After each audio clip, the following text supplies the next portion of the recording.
Sport. It's an overlog on, it's massive. ABC Sports coverage of Australia versus South Africa. Takes a freakish catch. That is a circus trick. Stark tries again. He rocks in straight through it. Live on your radio, ABC Sport Digital and the ABC Listen app. Game 2 of the top end series, and the record-setting Australian cricket team looking to win for a 10th consecutive time in the format. They already hold a record streak of 9 in a row. Can they make it double digits tonight against the touring South Africans? It's on our air right here on Grandstand Cricket through ABC Sport. My name's Corbin Middlemas. We are at the gorgeous Marara Stadium where the sun has just dipped below the Morris Rioli stand and the cricket is less than 15 minutes away. Alongside me, Chasing Gillespie. Hello, Diz. Hello, Corbin. Hello to all our listeners. It's a gorgeous night again. I mean, you can set your watch to the temperature, can't you? So 27 at the moment. Guess what? It got to 32 today, and there's an overnight low of 18. It just reads that way right throughout the week. That's exactly how Darwin is each and every time. We've got a great crowd building in here again, as the same as Sunday night. And, yeah, really looking forward to this fixture.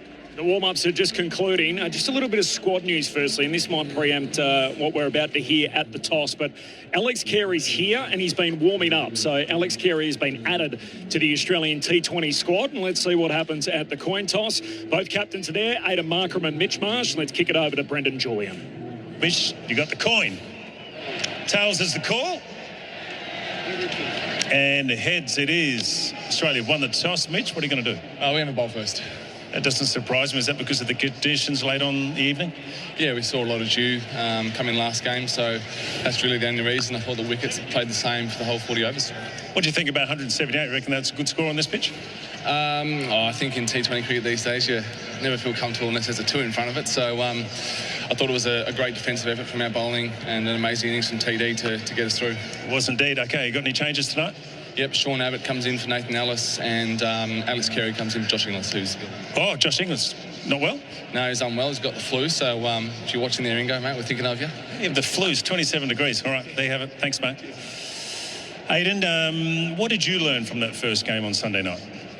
Yeah, quite a bit. I think the most obvious one was the dew. Quite a lot of dew, so would have also obviously bowled first, but chance for us to get some runs on the board and see where we go from there. Yeah, you're going to have a bat tonight. 178 the Australians got. What do you think? You think that was a good score, or do you think you need more tonight? Yeah, I think you'd need slightly more. I thought the wicket was really good. I mean, the nature of the game nowadays, teams tee off, and if we come off, we back ourselves to get more. But again, you've got to respect bowlers, quickly see what conditions are like and take it on from there. All right. Have you made any changes from Sunday night? Yeah, we've got 2 changes. Rassi comes in and Naba Peter comes in. George Lindemus is out and Senior and Mutusami as well. You had to think about that, didn't you? Good luck tonight. Cheers. Thanks, Billy. There you have it. Australia have won the toss in game 2 and they will be bowling first. Thanks, Brendan. So, interesting news. Australia going back to what they preferred to do. Game 1 the other night, Diz, was actually the first time in 7 T20 internationals that Australia found themselves batting first. So this is what they prefer to do when they win the toss. We know their scoring power, and so they've done so here. They win the toss and they decide to field first.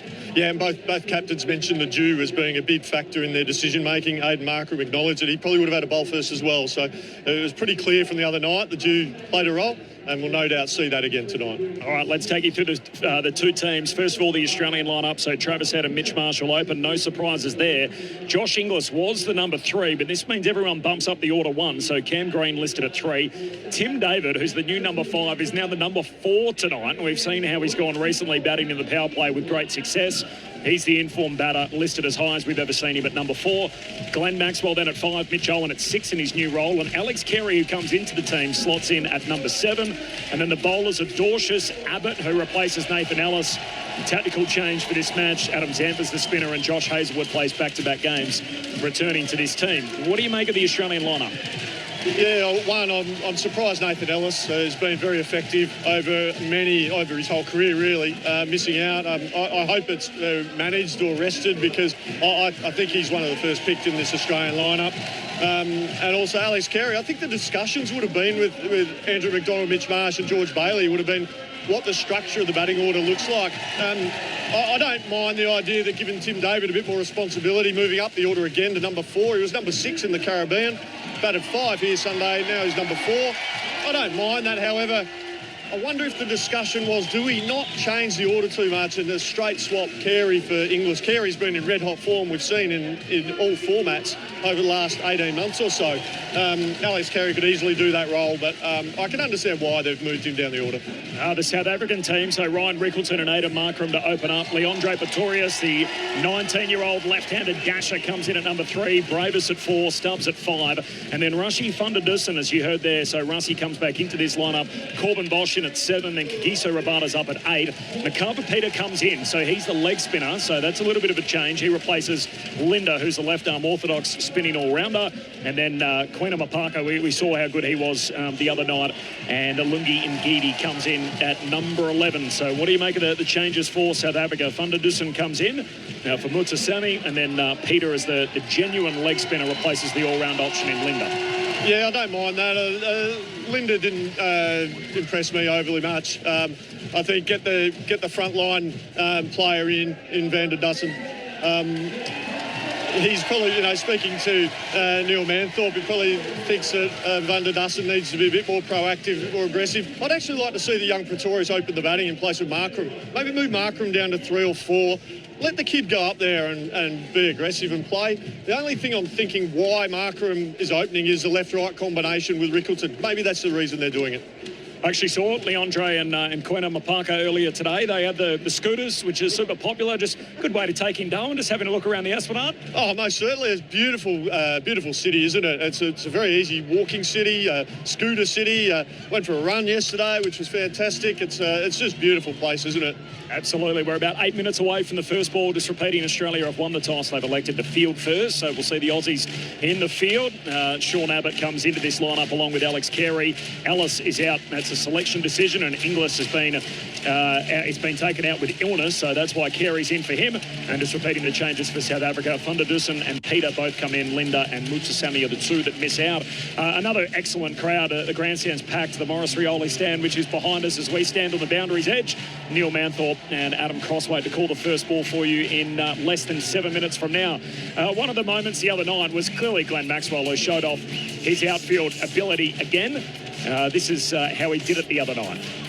Cautious over the wicket. Rickleton clubs it straight back down the ground. Long on his back. Is he going to pull it in? It's a juggled effort. It's a superb catch from Maxwell. Playing hopscotch with the boundary line. And Rickleton departs for 71. What a piece of athletic fielding. We were talking about the athleticism of the Australians. It's almost like we shouldn't be surprised now when Maxwell does this. He leaps outside the field of play, catches it in the air, tosses it up, runs back into the field of play, completes the catch, and as a result puts the game on ice. You've got a suite of these catches now on the boundary, but it's not fluke, right? You put a lot of hard work in it. We see the Instagram clips, and we see you working on it. Talk to us about it, how that comes into practice, into play. Yeah, it's been happening for a number of years now. I think as soon as that rule change came in where you could jump from back over the rope, I felt like as a fielder it probably expanded our fielding circle and what was possible. So certainly something I've trained for a long period of time. Probably don't quite have the same spring in my legs as I used to, but still able to, I suppose, time it where I can catch and get rid of it and give myself enough time to get back in play. It was Glenn Maxwell post-game on Sunday night with Adam Crosthwaite. It is no fluke, isn't it? I mean, this is high-level skill. And as I said in the call, we shouldn't be surprised when he's able to pull them off. No, absolutely not. And he did mention that rule change about stepping outside and back in has expanded the ground, which is a really interesting take. And it just shows how much Glenn Maxwell really thinks about his game and how much, I alluded to the fact he loves fielding a lot, and Manners questioned me about that on comms. But he does love his fielding. He thinks deeply about it.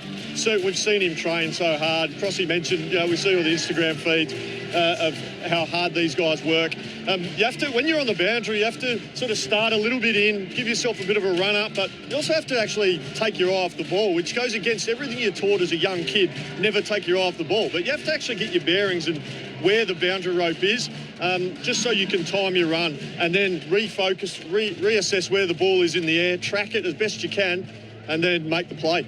It's such a settled lineup, this Australian team. So not only have they won 9 in a row, they've lost only 3 of their last 24. So very settled team. That the force change, obviously, with the wicketkeeper coming out, and then horses for courses. Nathan Ellis, obviously, on the lowest, slower, flatter decks is highly efficient and as good as anyone in the format. And obviously, Pat Cummins and Mitch Stark missing. But apart from that, this is the lineup we're likely to see in India and Sri Lanka for the World Cup early 2026.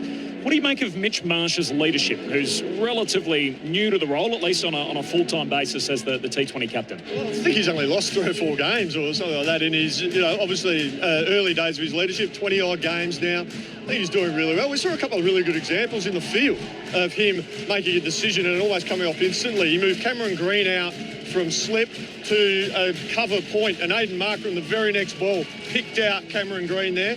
And then when we saw when George Linder came out to bat, Josh Hazelwood was bowling very well, just picked up a wicket.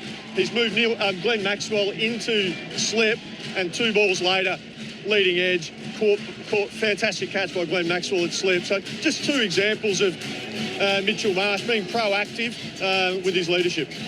Jason Gillespie alongside myself, Corbin, Middlemas. We're on the boundaries edge, and we're only 4 minutes away from the first ball. Australia winning the toss and fielding first, so we'll see the officials in just a moment, and then following that, the 2 South African openers to make their way out. I touched on it the other night, the modern T20 game, how it's very much a boundary hitting contest. Yes. And we saw that play out again. I've got these numbers for you, Diz. So in T20 internationals, if you win the boundary count by more than 2, you win 94% of your games. So Crossy commented on it the other night how David was farming the strike early on and basically thinking, look, even if we have a dot ball or I hit one on the bounce out to deep square leg or mid-wicket, I'm better off waiting here, knowing that if I can line someone up and clear the fence, that's a much better option than necessarily giving my mate the strike for a few balls. Yeah, most certainly. It probably just highlights the power of the modern-day player, how hard they just back themselves. They know they can sometimes half hit the ball and it still clears the rope. We've seen that a number of times. But also it shows the evolution of the game. I know when T20 first came out, it was discussing who could hit the most 2s or who could hit the most 4s, who could bowl the most dot balls, and what's the difference between dot balls? Like if you had 10 or more dot ball difference in your bowling innings, you win 85% of your games. If you scored off 80 or more deliveries, you won 90% of your games. So that's just the way the T20 game is evolving. Just on the umpires, they've made their way out first. So Philip Gillespie, your cousin Diz, is out there alongside Sam Nagowski, and the third umpire is Donovan Kosh. So he'll have the duties upstairs. The Aussie fieldsmen follow them out, and from the other dugout, so the other corner of the ground, the 2 South African openers start to make their way out to the middle as well. It'll be Ryan Rickleton and Aiden Markram again. Last word from you, Diz. What are you on the lookout for in the power play? Just the Australians who will attack, look to take wickets. I think the South Africans need to be very proactive and look to be probably a little bit more positive than they were the other night. Yes, the Aussies bowled well, but still got to, I think, take a leaf out of the Australian openers' books and look to be really aggressive. Grandstand cricket on ABC Sport. More from Jason Gillespie throughout the night. Let's kick it upstairs to the combox. Adam Crosthwaite alongside Neil Manthorp. Good evening, Neil. Good evening to you, Corbin. Great build-up and plenty of interesting thoughts from Dizzy as always. It's going to be Josh Hazelwood to bowl the first over. South Africa this time losing the toss and being asked to bat first. And it looks like Aiden Markram, the South African captain, will take strike for the first time. He moves into second place, the most captaincies for South Africa in this format, behind Faf du Plessis, who captained South Africa 37 times in the T20 format and still going strong at the age of 41, but not for South Africa, of course. He's, at the moment, Aiden Markram's alongside Graham Smith, who captained South Africa in the very early days of their T20 existence. And he's a long time retired. Graham Smith. Crossy. Manners, how goes this? Back to Darwin, game 2. Crowds packed in again. Beautiful Darwin sunset. Apparently there were 500 tickets short of a sellout 2 hours ago. Oh, there's still time. Yeah. If you're in Darwin and you're listening, get down to the ground because this is. You can hear the crowd now. They're just electric. Loving their cricket up here. Well, it's Ryan Rickleton at the non-strikers end. Aiden Markram on strike. There's a slip and a And a gully, looks like Adam Zampa's in the gully. There's two men in the covers, mid-off, mid-on, mid-wicket. Here is Hazelwood, first delivery, and it's driven through the offside before. What a shot from Aidan Markram. Classic cover drive, straight bat, open to face. Two men in the offside in the covers. Glenn Maxwell couldn't get there, and neither could the man right next to him, Mitch Owen. Who's that at slip? Cameron Green? The big bird? That is Cameron Green at slip. And as you say, it's Adam Zampa at like a deep third slip. It took me by surprise seeing him. It is. It's a bit of a different looking angles, isn't it? With the deep backward point or a wide third man. What a shot from Aidan Markram. South Africa none for 4 after one ball. This time he just pushes it straight towards cover point. And Glenn Maxwell does the fielding. It's so good to see him still at cover point. I mean, you did that little interview with him at the end of the day's play. Two things I thought I found very amusing. He said, well, I just find that it expands the playing area, as if that applies to everybody. They can all do what you do, Maxie. No, they can't. And the second is that he said, I may not have quite the spring in my legs now that I used to have. I think he probably does, actually. Yeah, he finds a way, but I think with that, just getting inside Glenn Maxwell's brain and the way he thinks about the game, and he tries to get any advantage that he can. Here is Hazelwood again, bowls, and he's tucked up, is Aidan Markram. He's taken half a step down the wicket, looking to maybe try and get underneath that one, take advantage of the power play. That's the reason that Markram's been moved up the order. The coach, Shukri Conrad, said, you know what, you are an opener. That's what you do. What are you doing batting in the middle order in T20 cricket and ODI cricket? Of course, Shukri Conrad was the test coach before he became the white ball coach as well. And Markram scored that remarkable century in the second innings in the final of the World Test Championship. And so Shukri Conrad said, you are an opener and I want you to open in all formats. So that's the reason he's at the top of the order. Here is Hazelwood again, running away from us, up to the crease and bowled, driven in the air for 4 more by Aidan Markram.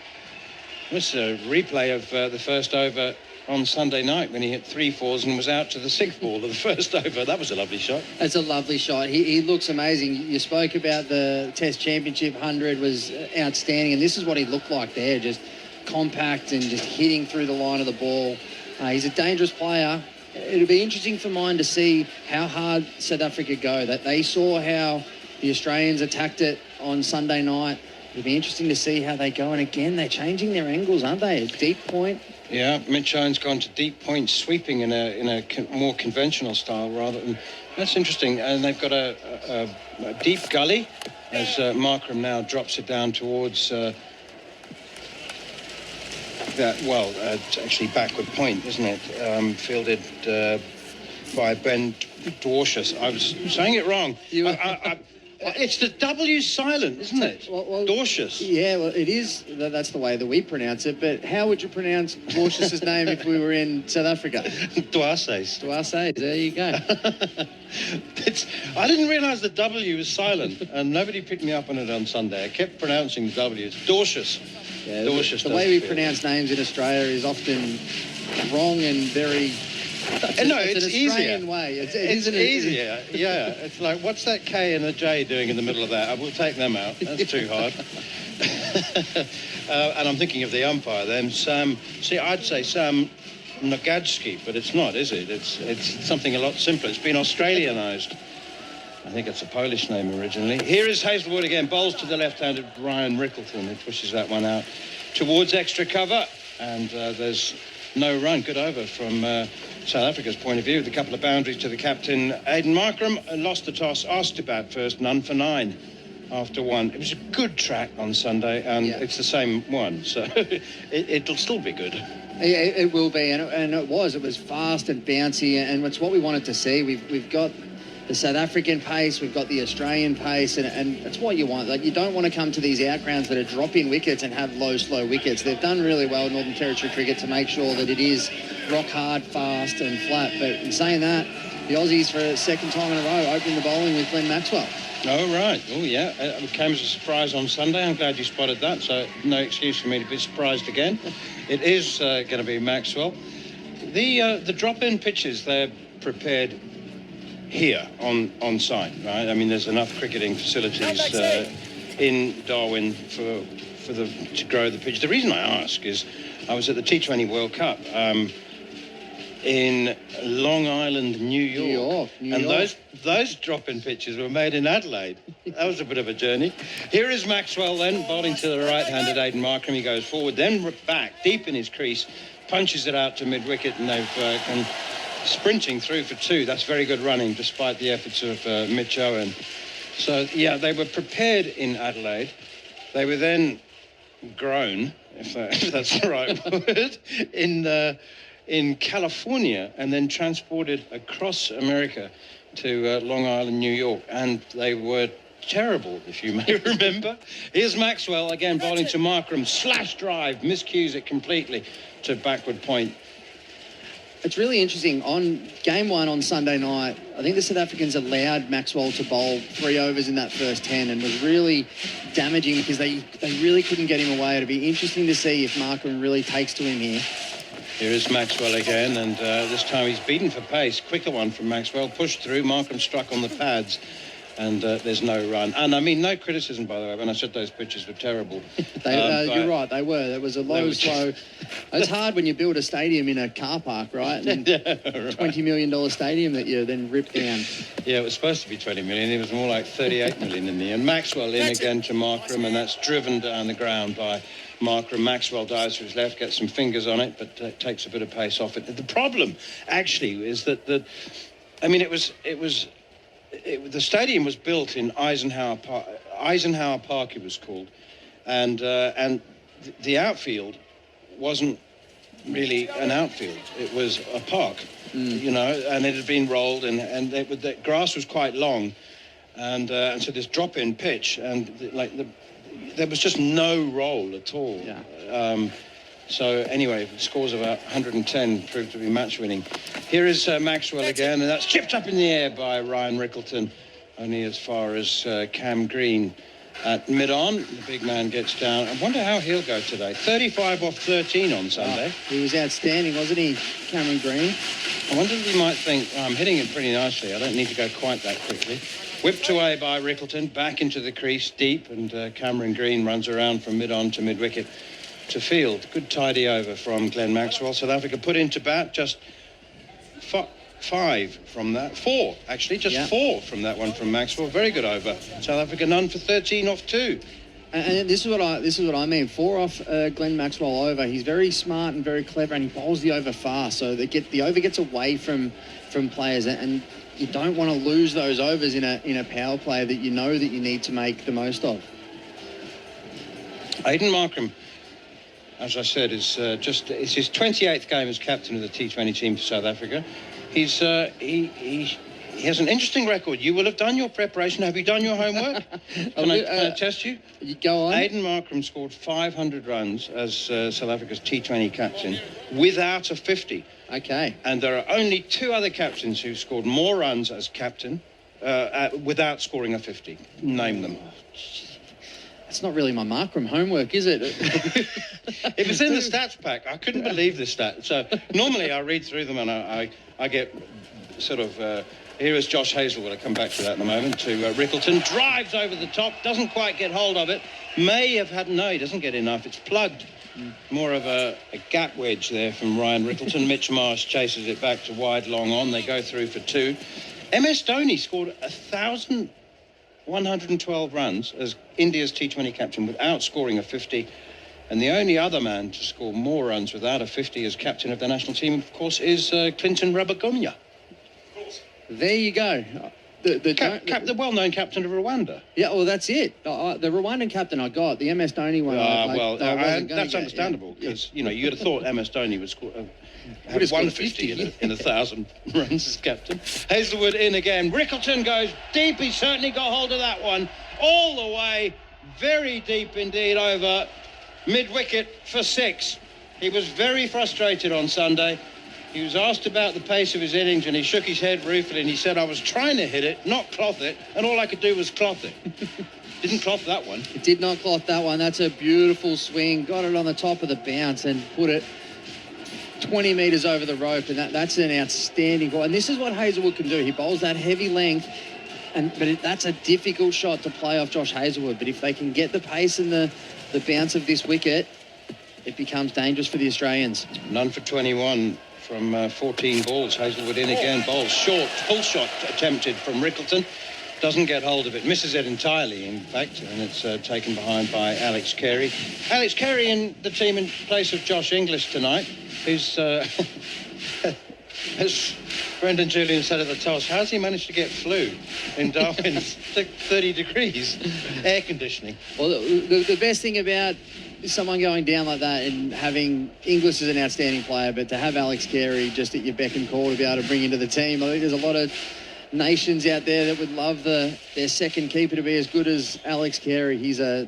He can almost demand a spot in this side just as a batter himself. Oh, yeah. Well, as I was going to say, a lot of countries would be very happy if their first choice keeper was as good as Alex Carey. But he's been one of the form batters in the world. Here is Hazlewood again. Full toss, slashed away. Nobody on the third man boundary. Poor delivery. Hazlewood knows it, turns and stomps back to his run-up immediately. Doesn't want anything to do with that. He knows it's a full toss with width on it, and all Rickleton had to do was get a bit of bat on it, and it was only a bit of bat. As I say, nobody on the third boundary. So a simple four. Was he trying to bowl a slower ball? Was that a gripper? Yeah, I don't know what that was. He lost it. That's a very unusual ball for Josh Hazlewood to lose his radar the way he did there. But again, this is just the pressure. You're able to put one over mid-wicket for 6. The pressure builds on any bowler in the world. None for 25, South Africa. Hazlewood in. Rickleton pulls hard. One bounce out to Dorsius on the deep mid-wicket boundary. The mustachioed Ben, Dorsius.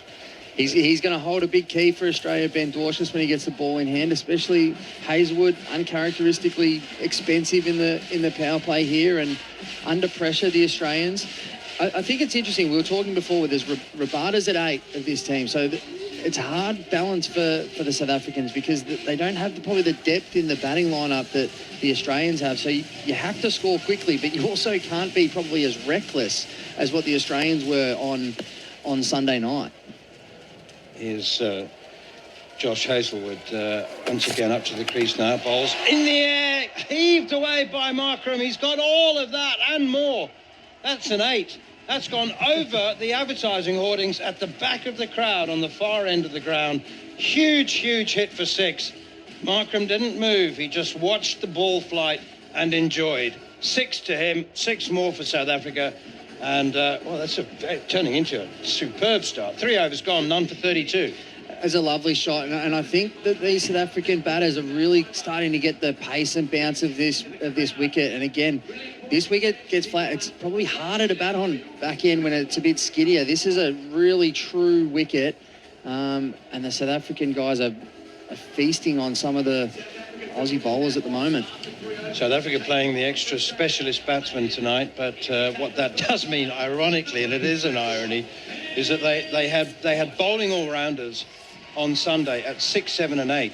So now they've got a specialist batsman at 6, but now they've got Rabada at 8, who's a 90. His batting ability would give him 1 out of 10. The others, none out of 10. 9, 10, 11 are all out-and-out bowlers. That's flicked away by Rickleton off the pad, I think. Leg by should be confirmed.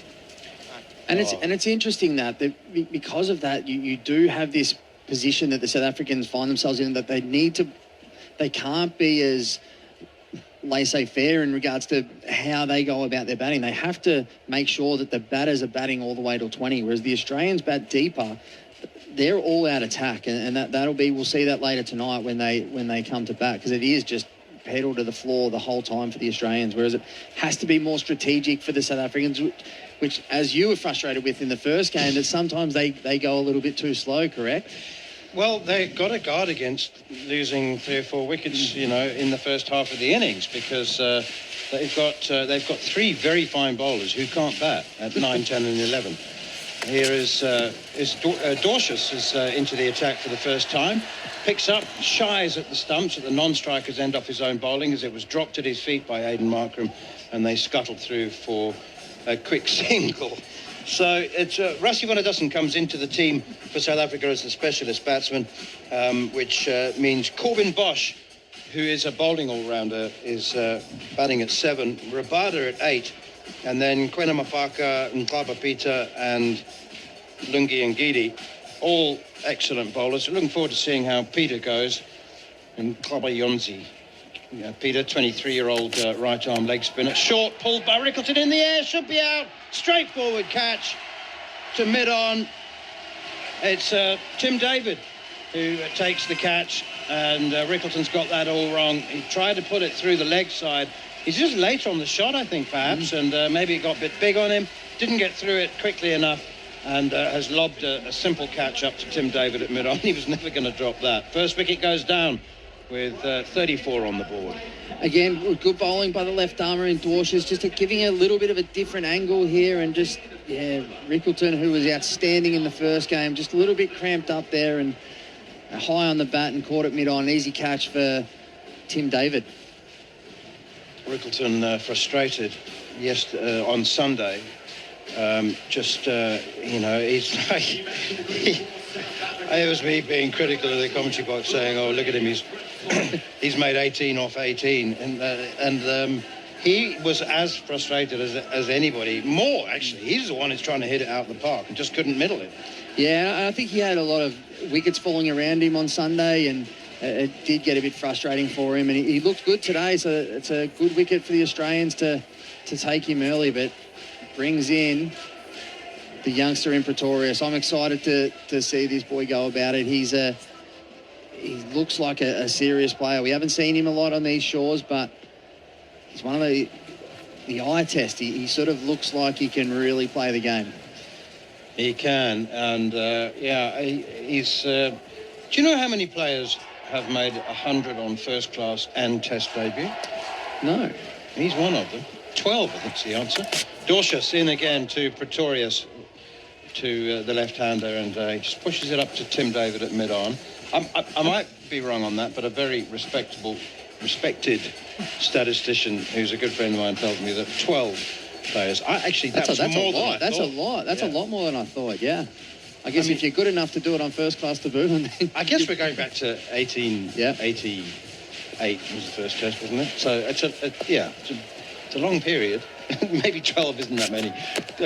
Dwarshuis in once more. Pretorius tries to drive it through the leg side.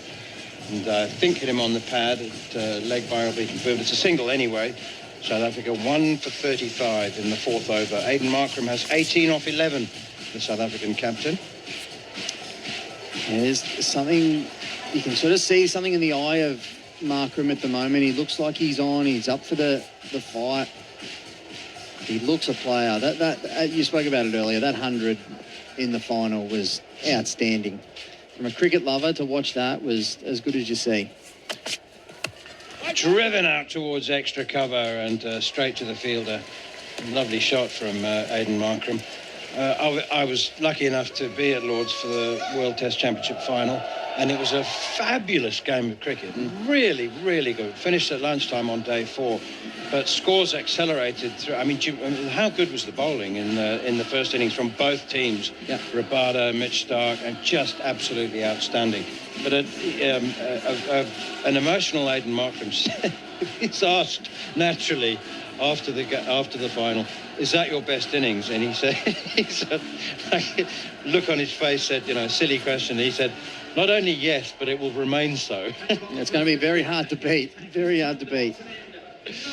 Yeah, he's 30 years old and he's just played the innings that he's already come to terms with the fact that he'll never surpass. It's only downhill from here. Yeah, exactly right. Okay, change of bowling now. Change of end for Glenn Maxwell. He's switched around. First delivery is driven by Pretorius up towards mid-on, straight to the fielder. This is where the Australians do so well. That Dwarshuis come in, he's only gone for 1 off his last over, 1 for 1. Maxwell in. Pretorius has swept it up into the air. Could be out. Backpedaling at backward point. Adam Zampa's put it down. Adam Zampa seemed to have it covered. He was running backwards. When I said backpedaling, I meant it literally. But then in the last moment, he tried to turn around and take it over his shoulder. Caught in two minds, two techniques, and it's gone down. Yeah, that's a bad drop. That should have been taken from Zampa. And this is what Australia does. They squeeze and they get the opportunity. But that's a big big miss from the Australians. It would have been 2 in a row. Maxwell with Pretorius. It's a big let off. And they've run 2. That's good running. I was watching the field. I didn't watch the batters. They've run 2. Pretorius goes big. He's got roof. all of that. It's on the grandstand roof. It is on the grandstand roof. Oh, my goodness me. We're sitting in the Morrisbury early stand, and that ball is above us. I have to say that must have been a carry. That if it had ever come down, it would have carried about 115 metres, I reckon. Yeah, I think you're right. That's he got that one a lot better than the one before, but that's hit. Yeah, that's broken some solar panels on the top of the roof here, I would have thought. But that's a big strike. And again, just a full swing and got it straight out of the screws there, and it just makes the drop catch hurt even more. Very, very big hit. I mean, you're going to need a replacement ball here. He's in terms of his physical build, Luandre Pretorius, there's a little bit of Jesse Ryder about him. Did you say that earlier? I said that earlier. I was talking to Corbin earlier, and I said there's a lot of Jesse Ryder in Pretoria. So it's a great. He hits it the same as well. He does, doesn't he? And it is that stockier build and the strong, but again the skill of Jesse Ryder. If Pretorius has got that skill, which he looks like he does, he'll be a serious player. He was one of my favourite cricketers, Jesse Ryder.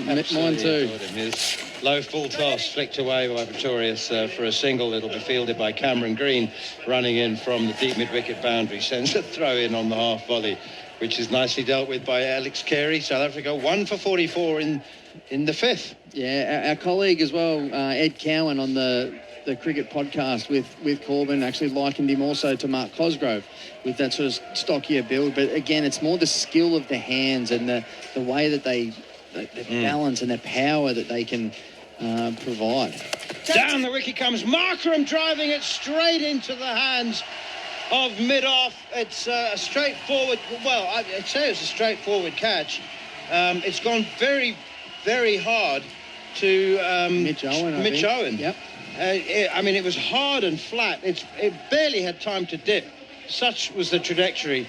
And he made a tricky catch look pretty simple, did Mitch Owen. Big smile on his face. Aidan Markram's gone. And South Africa lose their skipper. They're 2 down for 44. Is that the end of the 5th over, or have we got one ball left? One ball left. Markram gone for 18 off 13.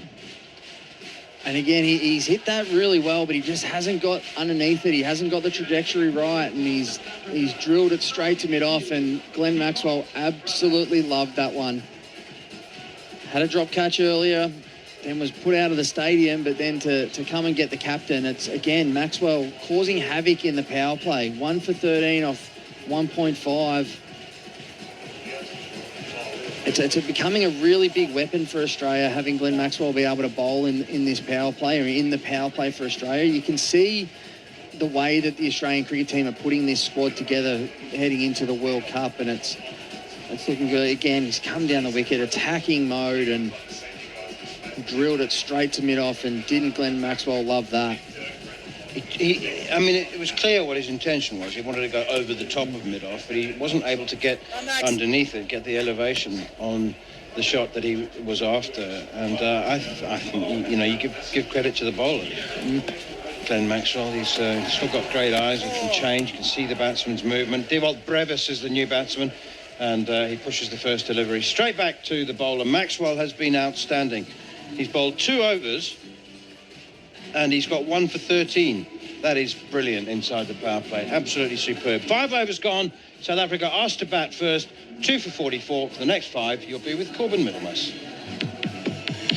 ABC Sports coverage of Australia versus South Africa. Live on your radio, ABC Sport Digital and the ABC Listen app.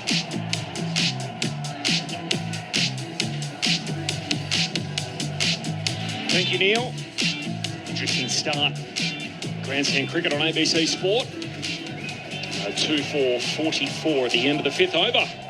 Just getting another look at the replay on that Pretorius shot. He's on strike here, awaits Dorsh's, and he's jammed up. Turns the ball away off his thigh pad. Along the ground out through square leg. 1 or 2, and in the end Sent back. Good evening, Crossy. 2 for 45. Hello, Corb. Good start again, but the wickets sort of tumbling, and as we were just chatting about with Manners, that they don't have a really long list, the South Africans, so they have to find a little bit. They're just going to pull it back a touch, which is tough to do in T20 cricket. How sweet was that shot onto the roof? Oh, beautiful. Swing of the bat, and then you can see on the slow-mo replay just out the meat of the bat, like the thickest part of the bat. He picked that up so clean and put it on the roof. The extension, the timing, and just drilling the middle of the bat. Brevis on strike as he gets a thick edge, runs it along the ground at backward point. There's no run. Adam Zampa collects that. So Pretorius, by the way, was dropped on one by Zampa before clubbing Maxwell up onto the stand. 2 for 44 the start. Interestingly, Josh Hazlewood is the one that's got a little bit of tap. He's arguably the world's best T20 fast bowler at the moment. He's in form, having won the title with the Royal Challengers Bangalore in the IPL. He's gone for 28 off his 2. And the rest of the Aussies have bowled pretty well. Brevis on strike as he's driving back past the non-striker, and it'll break the infield. And so that'll run away in front of the side screen. David puts in a diving effort trying to keep it alive, but can't save 4. And what a way to get off the mark. That's a classic straight drive with mid-on and mid-off up in the ring, and just beautiful. And Tim David's hurt his shoulder a little bit there. Nobody needs to see that. That is not what you want to see as he gets up onto his knees and then just starts trying to loosen up that left shoulder. So Tim David trying to dive to save 4. Got his hand underneath it, but then rolled back onto the rope. And then a heavy landing Crossy on the left side. Sorry, the right side. Right side, yeah. He looks like he's carrying it a little bit. He's got big shoulders, Tim David, so landing on top of him wouldn't be nice. He's going to stay out there. 2 for 49. Brevis off the mark as he awaits Dorsius, and he's defending here back down the pitch.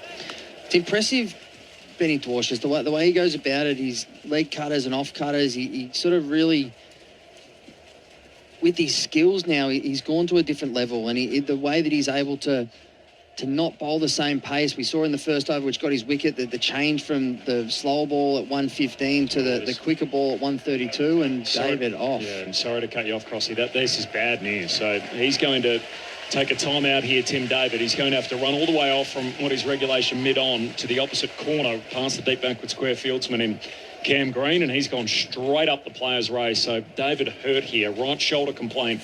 Kuhneman subbing. As Brevis just defends out again on the offside, so no run there. 2 for 49 in the 6th over. I guess to explain it, he's sort of landed right on the top of it. It's almost like an AC joint type of issue that would happen there, like to really come down on top of your shoulder when trying to save 4. Hopefully it's just a stinger, what we call in the footy world, but he wasn't comfortable. It's a guy that's swinging the hottest bat in world cricket at the moment. 215 runs in his past 3 T20 internationals. There's Brevis and Chopper out through backward point, and Zampa will run around to collect that. So Brevis moves to 5. 2 for 50. South Africa at the end of the 6th over. So the power play done. 2 for 50.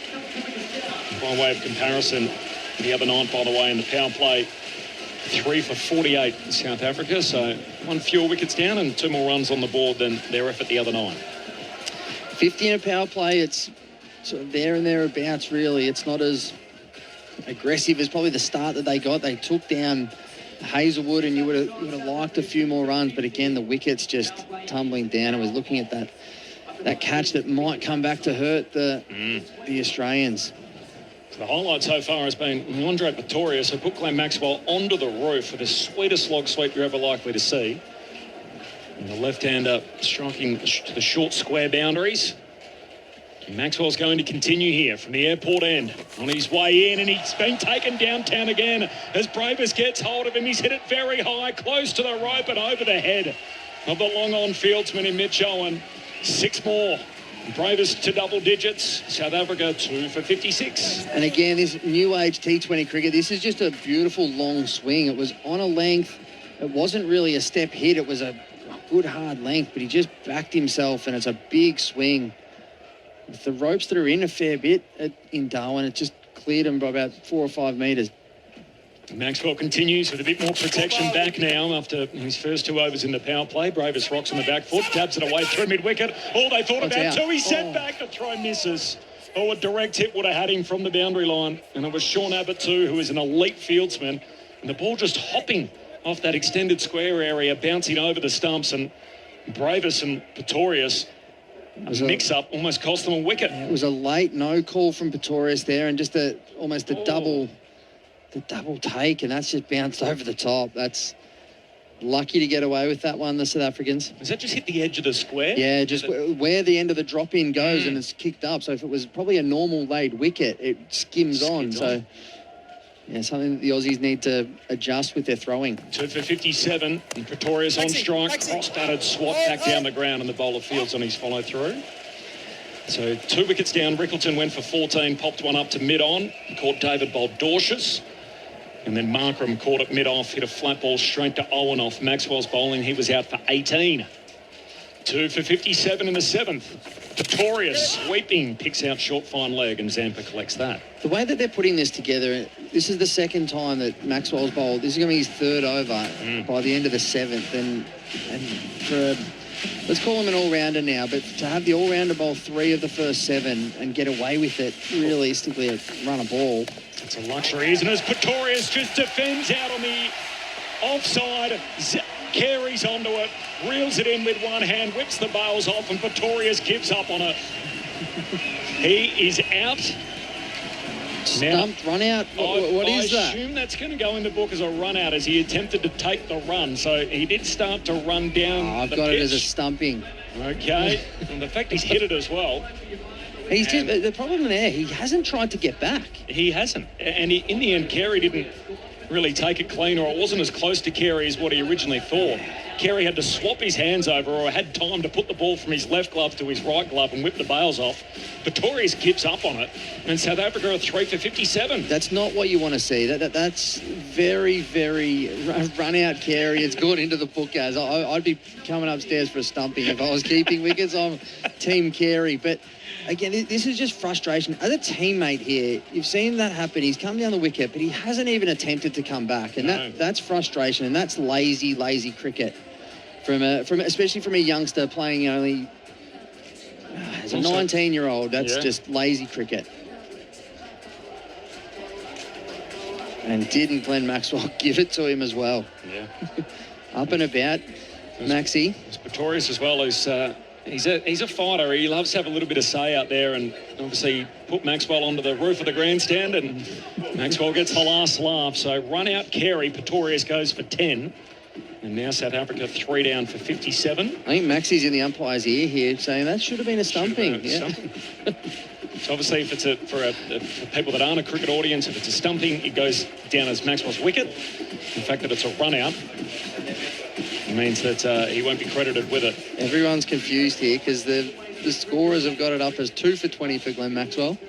We'll see what the official scorecard comes back with, but again, just lazy cricket. Hasn't even tried to get back. That's disappointing. But big wicket for the Australians.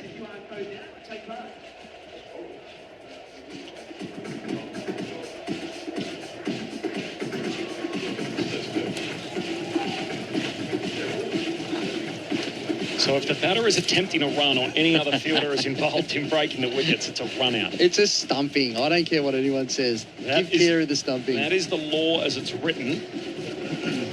So you tell me, was he attempting a run? No. As Maxwell bowls to Stubbs, who just defends out on the offside. And I'll leave on that. That's a stumping. And Marsh does the fielding.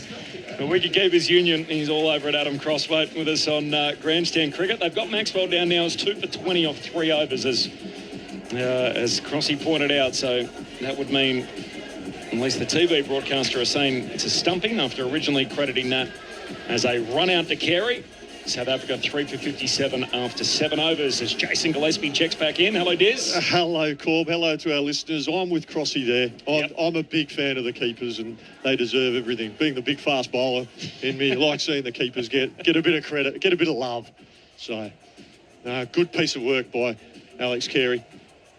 I think everyone would be arguing for it, wouldn't they? That the bowler wants the wicket, and wicket keepers love stumpings more than they love run-outs. Absolutely, without a shadow of a doubt.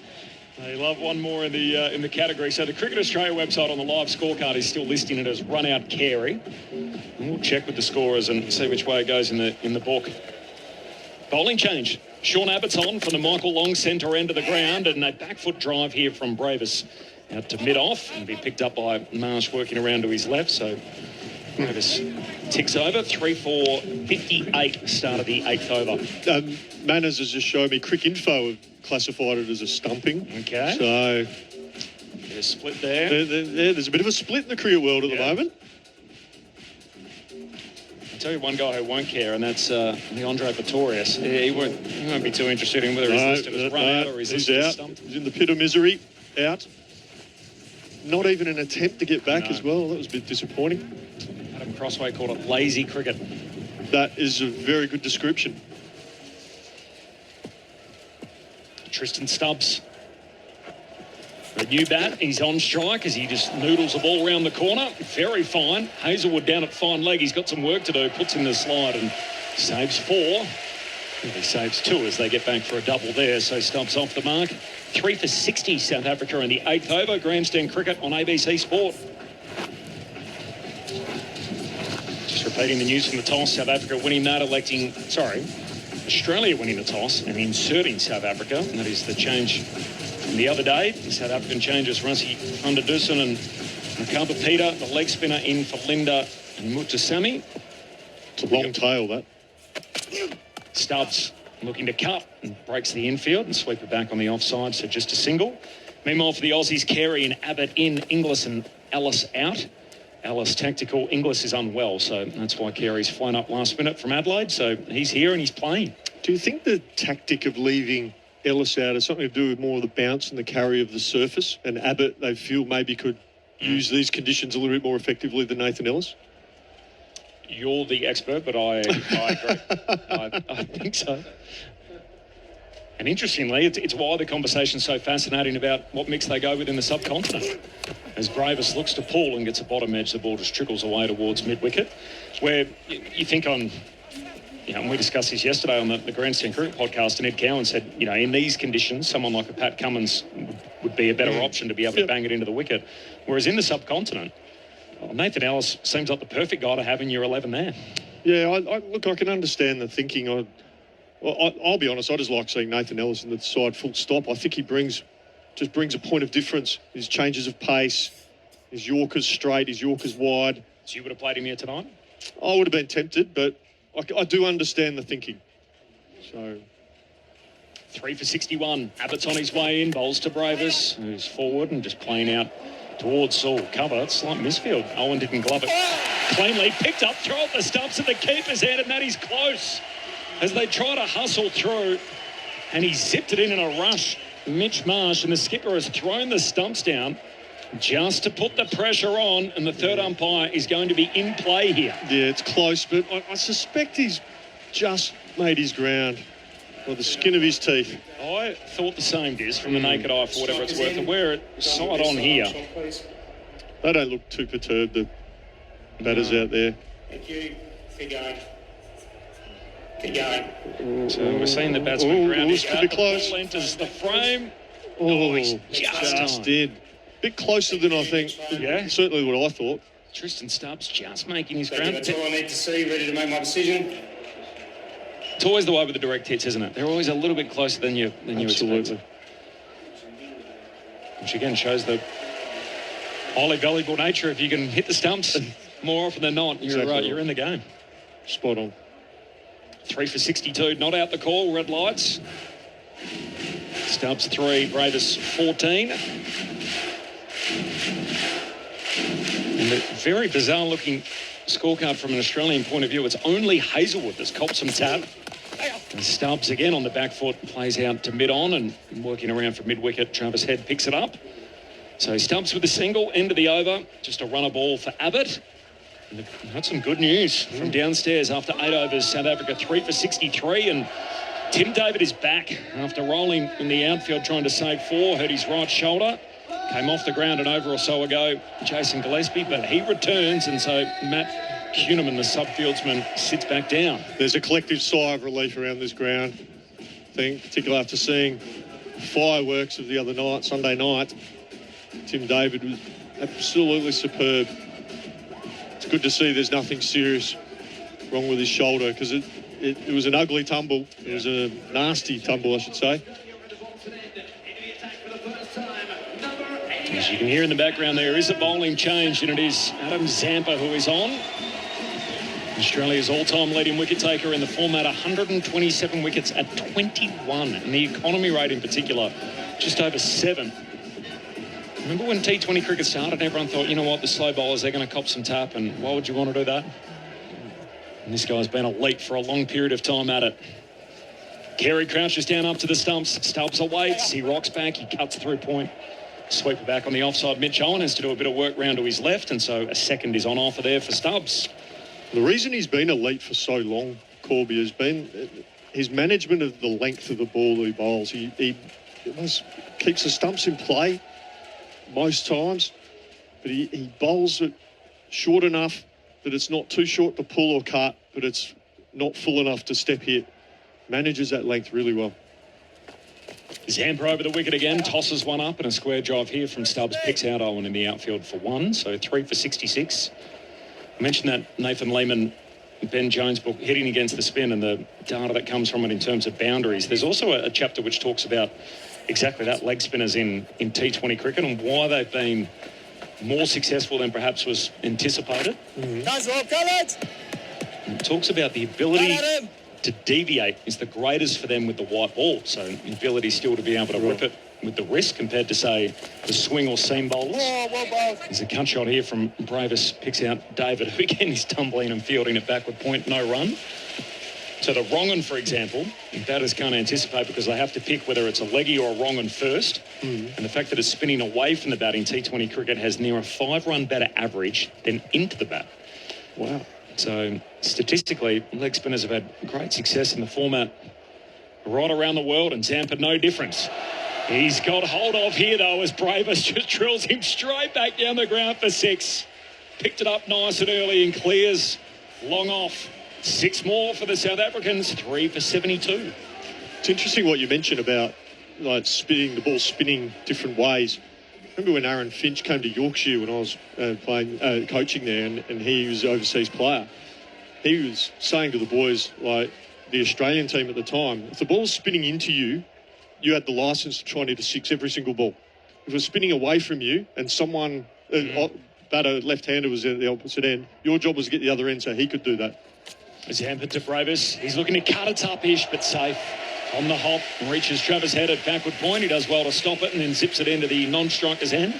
Single for Bravis, 3 for 73 in the 9th. So basically, if you're a right-hand batter and you're batting with a left-hander, the right-hander facing off spinner, you had the license to try and hit every ball for 6, and the left-hander, his job was to get off strike to give you the strike, and it would work the other way for the other finger spinners. So yeah, really interesting take on some of the tactics that have been used in the past. The last ball of the 9th over, 3 for 73. Zampa's on his way in. Bowls to Stubbs, who dabs it out to Head, who fields it backward point, no run.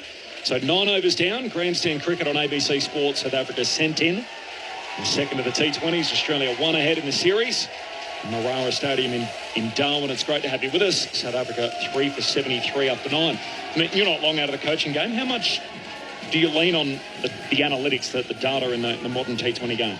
Oh, you certainly. There's a lot that goes into it. There's a lot. You hear a lot of terms that maybe our listeners don't know exactly what it means. You know, things like matchups and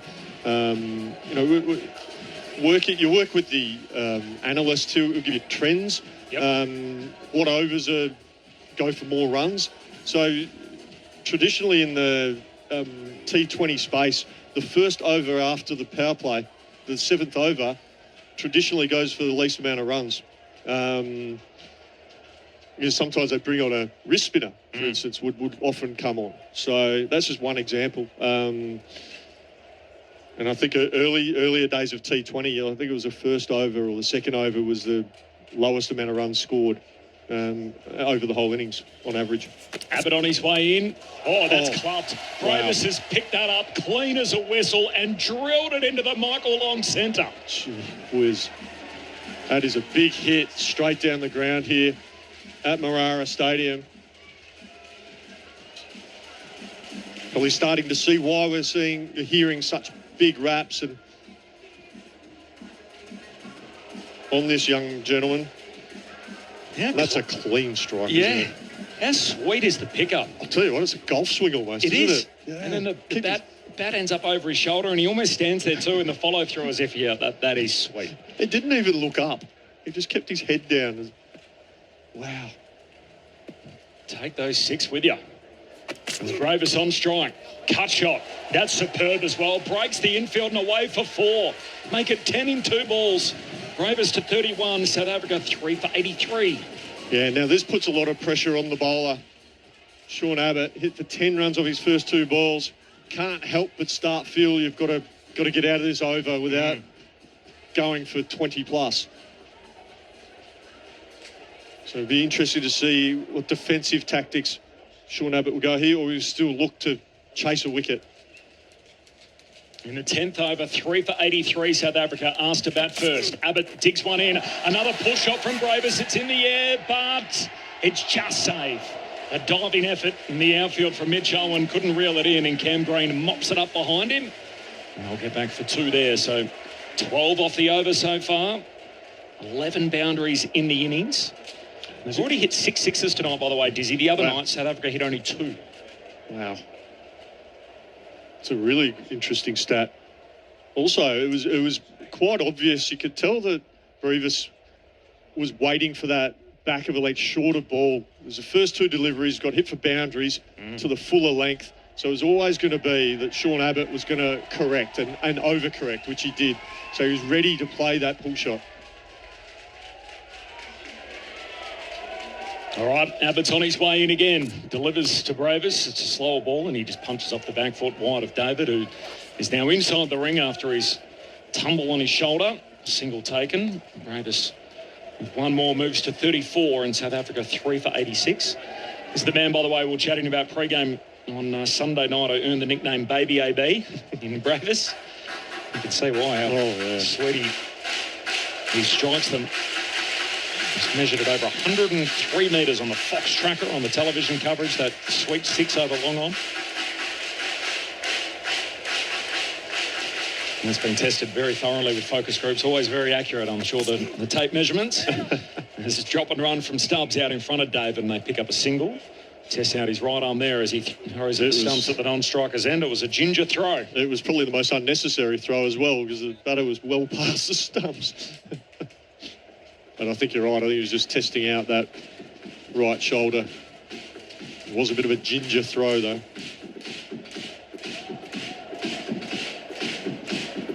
South Africa on their way to a good total here. 3 for 87. Stubbs, the new man at the crease. He's at the non-striker's end on 8. And this man is swinging a hot bat at the moment. And Devault Bravis, he gets a short one. He pulls it in the air, but it's safe. Just pops it up. Lands inside the ring, and Travis Head works around for mid-wicket to retrieve it. Single taken. It's the end of the over. So a big one for South Africa, 15 from it. Stubbs is 8 not out, Bravis is on 35, and at the halfway mark, South Africa 3 for 88. Wickets to fall. Rickleton out, caught David Vold-Dorschers for 14, popped one up to mid-on. Markram was caught at mid-off, a flat stroke straight to Owen off Maxwell's bowling. And then Pretorius, he was either stumped or run out. Carey whipped the bails off, he was out for 10. We'll seek some further clarification on all of that after putting Glenn Maxwell onto the roof earlier in his innings. Neil Manthorp is on his way in to join Jason Gillespie on Grandstand Cricket. Live coverage of the cricket. Australia versus South Africa on ABC Sport, your home of cricket.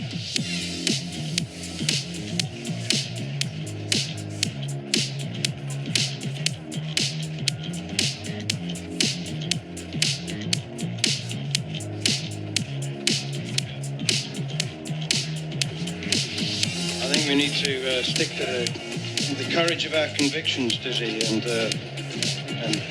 stick with it. It was a stumping. It was a stumping. Bowler's wicket. Yeah. Definitely. Adam Zampa in again. Oh, flat drive, straight back down the ground, and it's gone just over the head of the fielder at long on. That was a Glenn Maxwell special in the offing, but he just needed to be about 12'6" rather than 5'10". What a shot. Superb strike. Quite a flat shot as well. Glenn Maxwell. He's just poised and setting himself, knowing exactly where the rope was, had a little look behind him, and he's already produced one magical moment in the field to get rid of Ryan Rickleton on Sunday evening when, as Corbin Middlemas said, he played hopscotch with the boundary, took the catch, leapt back over the rope, threw it back into the field of play while it was in the air and completed the catch. Zampa in again. That was a tremendous shot from Diebold Brevis. 3 for 94. Brevis moves to 41 from 20. He is exceptionally exciting. Can see why there's such big raps on him in South Africa, man. He's a clean striker of the ball, isn't he? He scored a lot of runs as a replacement player for the Chennai Super Kings in the IPL, in the last IPL. Zampa in again, short and wide and cut. I say short and wide. That makes it sound like a poor delivery, and I shouldn't say that really, because Brevis made it look short and wide. Yeah, that's true. But I think the bowlers become quite clever as well, especially if a player's so strong down the ground. Actually bowling a short, wide one that gets hit for a single to the cover or point boundary could be seen as a win for the bowler, almost. Yeah, and particularly with Tristan Stubbs being the more sedate starter. And it's Stubbs on strike now, Zampa into him, and he too cuts out towards the sweeper on the cover boundary, and they go through for a single. Yeah, Matt Kuhneman's on for Travis Head at the moment. I was going to say, who's that? I don't know you, sir. You're not in the starting 11? Travis Head just came off at the end of the 10th over. I'm not entirely sure why. Maybe just a comfort break or just seeing the physio. But that single, to bring Stubbs on strike. I think they got a 2 that first ball of the over. Stubbs on strike on 8. Zampa is into him again. It's very full, almost a half volley, just pushed away out to wide mid-off. It's fielded by big Cameron Green, sends in the throw again on the bounce to keep Alex Carey. They've run through just for a single this time. Stubbs 9 off 9. That's what he does, Tristan Stubbs, and whether it's for the Delhi Capitals or for South Africa or for who's he play for in the SA20? The Summarises Eastern Cape, I think. Here's Zampa once again up to the crease, bowls, and Brevis cuts bottom edge, doesn't time it. Stubbs wanted the single, or at least was offering the single. Brevis said no.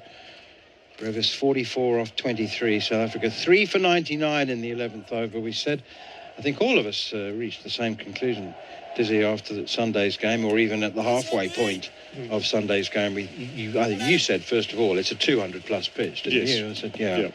And it's the same pitch, and it's, if anything, playing even better than it did on Sunday. Another cut shot, another one mistimed, unusually from Brevis. I think credit to Adam Zampa for adding a bit of pace to that delivery. 11 overs gone, 3 for 99, South Africa.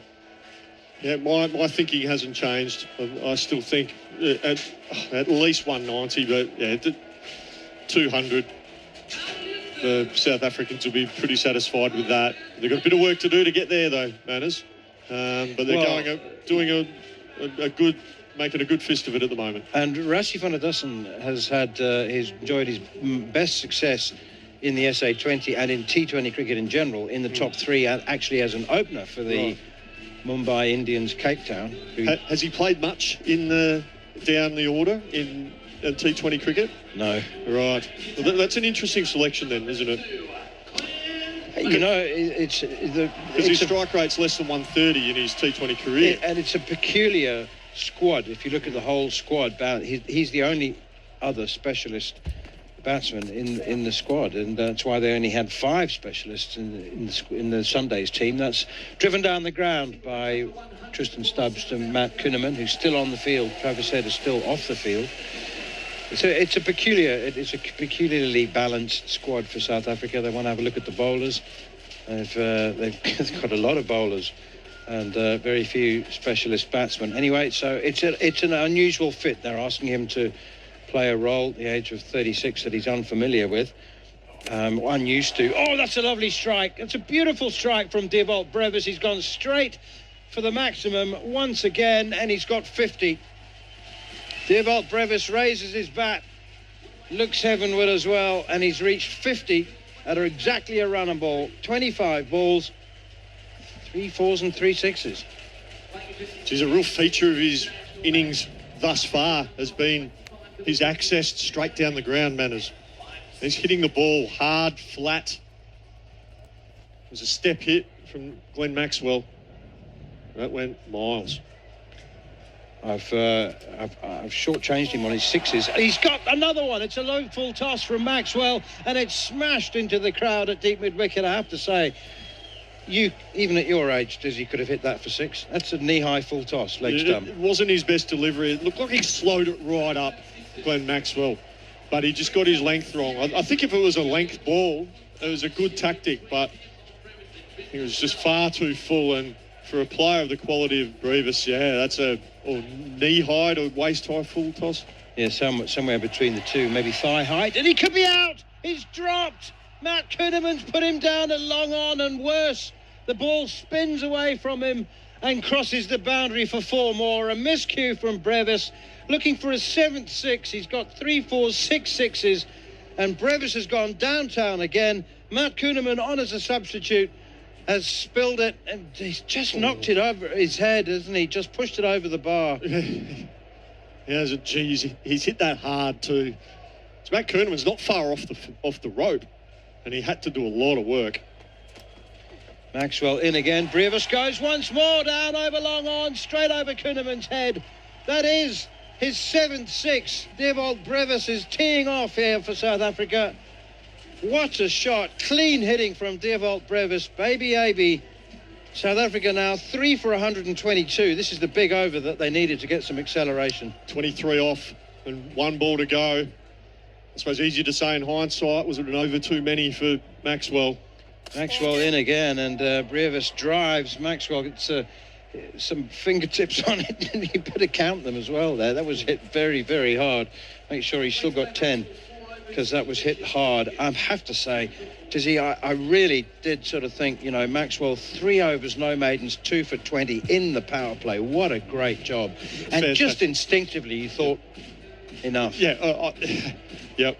Sort of cash your chips in. You know, he's done his job. You could get another over. I mean, as I said, it's very easy to say in hindsight. Had that catch been taken by Matt Kuhneman... What a great decision. What a great decision. So, yeah, damned if you do, damned if you don't. But especially with the Australians, have Mitch Owen up their sleeve as well to bowl some brisk medium pace. Tall bowler. We've seen the tall bowlers have a little bit of success here with the extra bounce. Dewald Brevis is doing exactly what South Africa needed. You know, they've been beset by a caution, some call it a fear of failure in run chases, particularly. Less so setting that, but they're hoping that Brevis will be the core around whom they build a new approach. That's short and pulled again with enormous power from Brevis down towards long on. Hit with such power, despite the length of the straight boundaries, they couldn't come back for 2. Really top work though down on the long on boundary. Is that Maxwell still down there? Great work from Glenn Maxwell. It was hit very hard to him, but he had to pick it up cleanly and get the ball in the air quickly, which is exactly what he did. Tristan Stubbs 10 off 10. He's enjoying the show from the non-strikers end, and what a show it is from Dewald Brevis. 68 from 30 balls, 3 4s and 7 6s. But the drop, well, will it be as costly as Tim David's drop on Sunday night, or the drop of Tim David by Tristan Stubbs? It's Stubbs on strike, pushes it away out through cover point, and it's a dive in vain from Kuhneman, who takes a huge chunk of this pristine outfield out. That's like using a lob wedge on a green at Augusta. Did you see him go and carefully replace it? Sorry. Just some news out of the Australian camp as well. Manners, Tim David is off the field. He will bat if required, but he's not going to field again in this innings. So, shoulder, he went over. Bit of a concern for the Australians. Josh Hazlewood is back into the attack now, and that's a very, very good delivery, and it's somehow gone for 4. He's gone full and straight. He's gone Yorker, hasn't he? And somehow Brevis has dug it out for 4 to fine leg. Josh Hazlewood's got a grin on his face. I think that's just a superb shot from the young man. I don't think he did much wrong here, Hazlewood. Backed away, followed him, and he's hit it through his legs, Manners. A Yorker through his legs. Wow. That's an accident, right? Yeah. Okay. You don't mean to do that. Well, I thought Steve Smith was able to do that at one point during his T20 career. Another full wide delivery from Hazlewood, driven square of the wicket by Brevis, and a very good diving stop from Mitch Owen down on the cover boundary. Excellent work from him, diving away to his left, but they've gone through for 2. Brevis is on fire. We are seeing a superb innings here. 74 off 32 deliveries, Manners. 32. As you said, a very good piece of work for Mitch Owen out there. Josh Hazlewood, not often he gets tapped like this in T20 cricket. It's been a wonderful bowler, had a wonderful last 12 months. First 2 overs cost 28, and the third one's pretty costly as well. Short, pulled away with the... with the bounce, top edge, that's right. And there's nobody at fine leg. And it looked like he was trying to hit it fine, just sort of following it round, didn't he? Yeah. So more a top edge. Fine legs actually rather square here at Marara Stadium, where Mitch Marsh has his fielder, where Josh Hazlewood has his deep backward square. I'm going to review that, having looked at the replay. That was just a complete batting error. There was no attempt to hit that, to follow it round to fine leg. Absolutely none. He was just hitting it as hard as he possibly could. Top edge. Yeah, you called it straight away. I should have listened. Here's Hazlewood up to the crease again, bowled, and that one is hit very, very hard out towards deep mid-wicket, and that has hit the middle of the bat, and it's gone. Over mid-wicket, Devalt Brevis with his 8th 6 is absolutely on fire. And an unscheduled drinks break. 3 South African substitutes with orange high-vis vests on run out to give the batsmen something to drink. Tristan Stubbs, meanwhile, the senior pro out of these 2 anyway, they're both young men, but he is absolutely enjoying the show, and he's in single mode at the moment is Tristan Stubbs, and that's what you need to do. It doesn't matter who's at the other end. They're batting like this, just get yourself off stride. Absolutely. 44 runs, Manners, of the last 2 overs. 24 off Maxwell's, and another 18. As we see a change here, Adam Zampa's changing ends. So 44 runs, just the impetus that this innings needed from a South African perspective. 3 for 141 after 13. 200 runs is looking very possible. 84 off 34 for... it's a superb knock. Devalt Brevis. And, Adam Zampa, he says he loves the situation like this. Like the more pressure there is, the more he seems to enjoy it. And he's first delivery is punched off the back foot by Brevis just for a single. And Zampa goes and does his own fielding. He's got a man sweeping on the extra cover boundary and a long off as well. And it's a single to Stubbs, beg your pardon. It was... Just as I said, Stubbs is in single-taking mode. That's exactly what he's done. 12 off 12. Tristan Stubbs, he's capable of scoring at a massive rate, but Brevis on fire at the moment. It's a bit similar to the partnership that Dorshus had with Tim David on Sunday. Well, yeah, Zampa is in again. It's a pull shot missed by Brevis. Doesn't miss too many. I'm just chuckling because Stubbs is playing the Dorshus role. Yeah. And Stubbs is slightly better player as a batsman. Yeah, absolutely.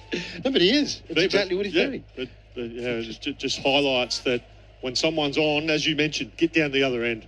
When they're hot, they're hot. It's Zampa up to the crease again, bowls, and that's wide outside the off stump. Really, I always love that, the presence of mind for the batsman to leave the ball. When the adrenaline is pumping that much, and you've got 84 off 35, to still be able to leave it. That shows an element of calmness, doesn't it? And awareness of the situation. is Zampa in once again, and Brevis goes through cover point. He smashed it, and just for a second, the man sweeping on the cover boundary I thought was going to take a Superman catch, one-handed, diving away to his left. Sean Abbott is sweeping on the extra cover boundary. We see he was wanting to drive it, and it's turned into a slap through cover. He was going to drive that. He's just gone with it. It's just a fantastic shot. He's just waited until the ball was a little bit closer to him, and he's just really slap drived it with full face of the bat. 4 runs as Zampa is in again, and Brevis square drives once more here. It's just not short enough for a full-blooded cut, but just delayed the drive to deep backward point sweeper. Brevis moves on to 89 from 37, and South Africa 3 for 148 in the 14th over. Dizzy Gillespie's just said 44 runs off 2 overs, and how has that changed, utterly transformed the whole facade of this innings? And that's good delivery from Zampa. Quicker, just enough width on it outside the off stump. Stubbs hasn't got going at all. He tried to chase after it. Nicely taken by Alex Carey. Whips the bails off and repairs the damage himself before umpire Sean Craig can get there to replace the bails. And this has been a good over from Zampa. I think he's only gone for 7 or 8 off this over, after the previous 2 have gone for 44. Here is Zampa in again. Oh, it's a full toss, and it's actually high enough to be driven straight down the ground for 4. It's Tristan Stubbs will feel a great deal more relaxed and confident to finally get one out the middle of the bat. Stubbs there with his just his second boundary. He moves on to 16 off 14 balls. 14 overs to go, 6 remaining. South Africa 3 for 152.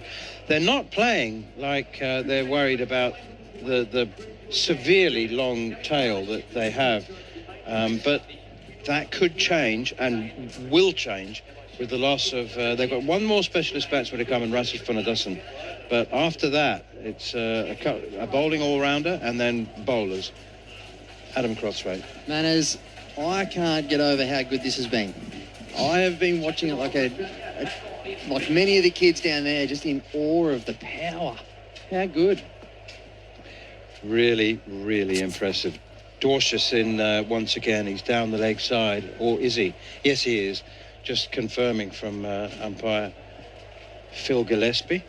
I've watched a lot of Brevis's Instagram and social media, and I've seen a lot of his net sessions, and he has this ability to keep his head over the ball. And I always thought it was really just for a training purpose, but you see when he hits the ball, he just keeps his head so still and on the ball. Dorcius in again, driven down the ground once again, very, very hard, and it's going to beat Glenn Maxwell. That should never have been. He's 75 metres away. It's hit straight. He's straight at long on, and it's no reflection at all on the speed of Glenn Maxwell. I think he's got plenty of spring and pace left in him.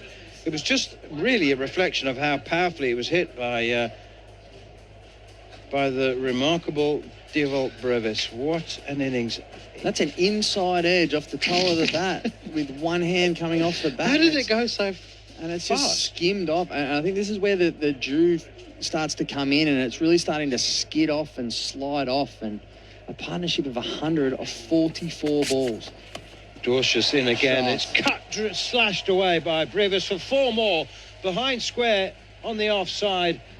Well, he knew exactly what he was doing there, acutely aware of where the fielders are and where he needs to hit it into the gaps, and that's exactly what he did. He delayed the slap cut behind, he's hit it a bit later than he would ordinarily have done, and he sliced it, hasn't he, deliberately into the gap for 4. It's a beautiful piece of batsmanship, this, just the slice, just knowing the angles, and moves to 97 off 39 balls.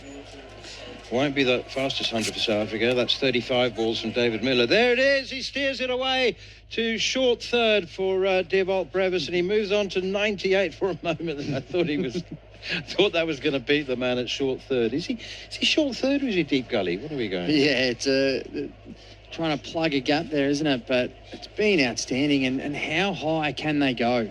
If they continue at this, at 220, 223, but there's every chance that they can push to 240, 250 if Brevis continues to go like this. Yes, I would agree if it 8, 9, 10 and 11 could bat. But, I mean, yeah, if he stays, then Dorshus in once more and just tucked away by Dearbolt Brevis up towards mid-on. You know, you half wonder, with Brevis taking a single, you half wonder about whether he's thinking about the next over and wanting to be on strike for that. I mean, he's not farming the strike. Tristan Stubbs is a very, very fine cricketer himself, but... and I think that's what Stubbs is doing well, is correct. Like he knows that Brevis is the hot hand, and he's just getting off strike he's not trying to match him, he's not trying to keep going with him, he's just steering it so that Brevis he wants to watch the show at the other end. Yeah, exactly. Brevis on 98 from 40 balls. I said David Miller holds the record for the fastest 100 for South Africa. Richard Levy as well is quicker than him. Many years ago, it was like the first or second year of international T20 cricket. It's against New Zealand in Hamilton on reduced boundaries. Here's Dorshus, bowls to Brevis. Short, pulled away behind square on the leg side, and he's got 100. Brevis raises his hands, punches the sky, takes his helmet off, and once again looks heavenward.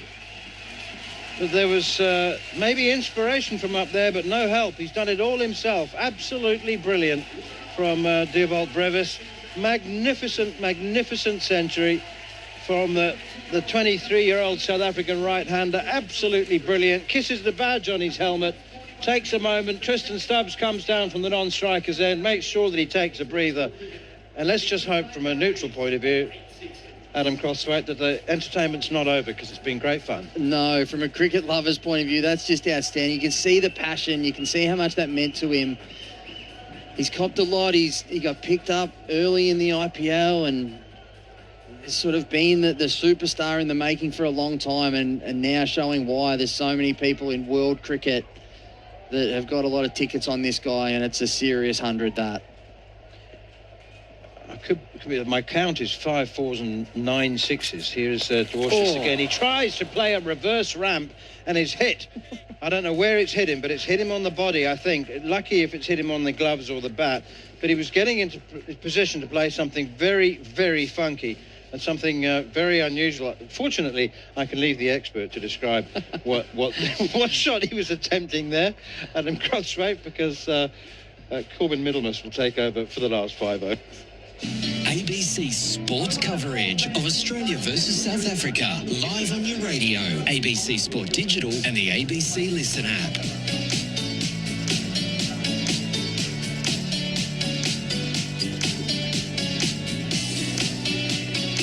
$102 not out, not 42 balls, 9 4s and 8 6s. Thanks, Manners. Well called.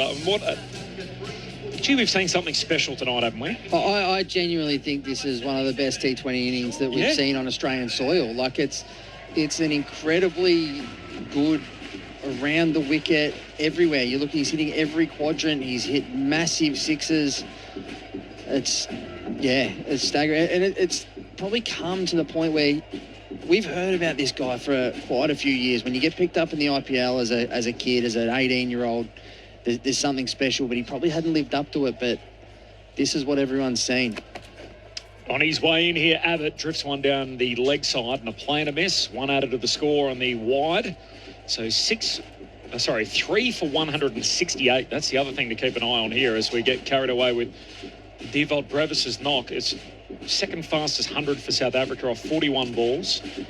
He was put down on 56, but even that drop catch, it burst through the hands of Matt Kuhneman, who barely had time to react, and he was on the boundary. That's how fast and how hard he hits them.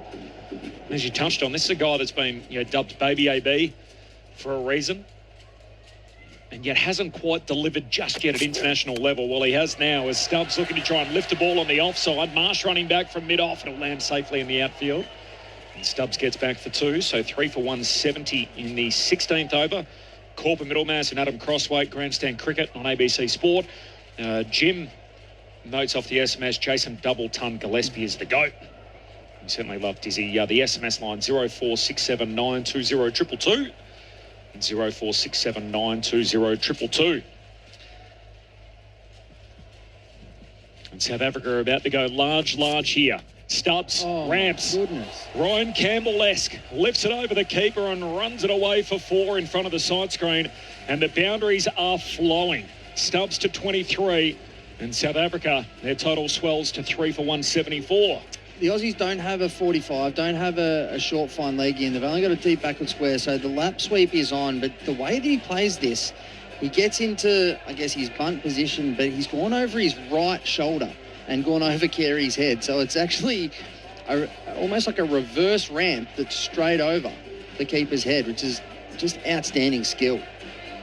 Shout out to Dean Duplessis, who's listening as well, the blind cricket commentator from Zimbabwe, tuned in, following along with the action. Just sent a message through to our own Jason Gillespie moments ago. So shout out to you, Dean. Great to have you with us. And what a T20 we're looking at here. As Stubbs just cracks it over backward point, and the ball will bounce away downhill. Chase on in the outfield. It won't be 4. And pulled up just inside the rope. Hazelwood around to his right. Stubbs gets back for a couple. And Tristan Stubbs, who's been playing the support role, getting Theobald Brevis on strike, all of a sudden Stubbs is thinking, right, now it's my turn to have a lick. Yeah, it is good team batting, actually, because he was able to get Brevis on strike to continually make sure he gets his 100. Now he's got his 100. It's almost time to take over a little bit now, give Brevis a little bit of a breather. 3 down. Compose himself and now start to tick it along in like himself. But the way that these guys are slicing the ball, not just the pure brute force. Abbott on his way in. Stubbs jumps back in the crease and then cracks a pull shot all the way along the ground out towards deep mid-wicket, and Maxwell works around from mid-on to retrieve it. So 1 more for Stubbs, moves to 26. He's getting going here. Theobald Brevis, 102 not out. A 41-ball 100 in some of the cleanest striking you're ever likely to see. He touched on, he was sort of well identified, and we'd heard about him. Hadn't quite delivered at international level. I think he had 150 in the Test arena, but never before had passed 50 in T20 international cricket. He's 102 not. He does have 1 innings, though, Crossy, in domestic T20 cricket as a 19-year-old. As Abbott's on his way in, bowls to Brevis, who pulls along the ground out towards Cam Green, who fields in the deep at mid-wicket. And there's a single taken there. And this is sort of similar to remember the Jake Fraser McGurk innings, where he just slayed him one day at Karen Rolton Oval. Brevis once scored 162 in a T20 domestic game off just 57 balls. 162. That'll get you picked in most teams.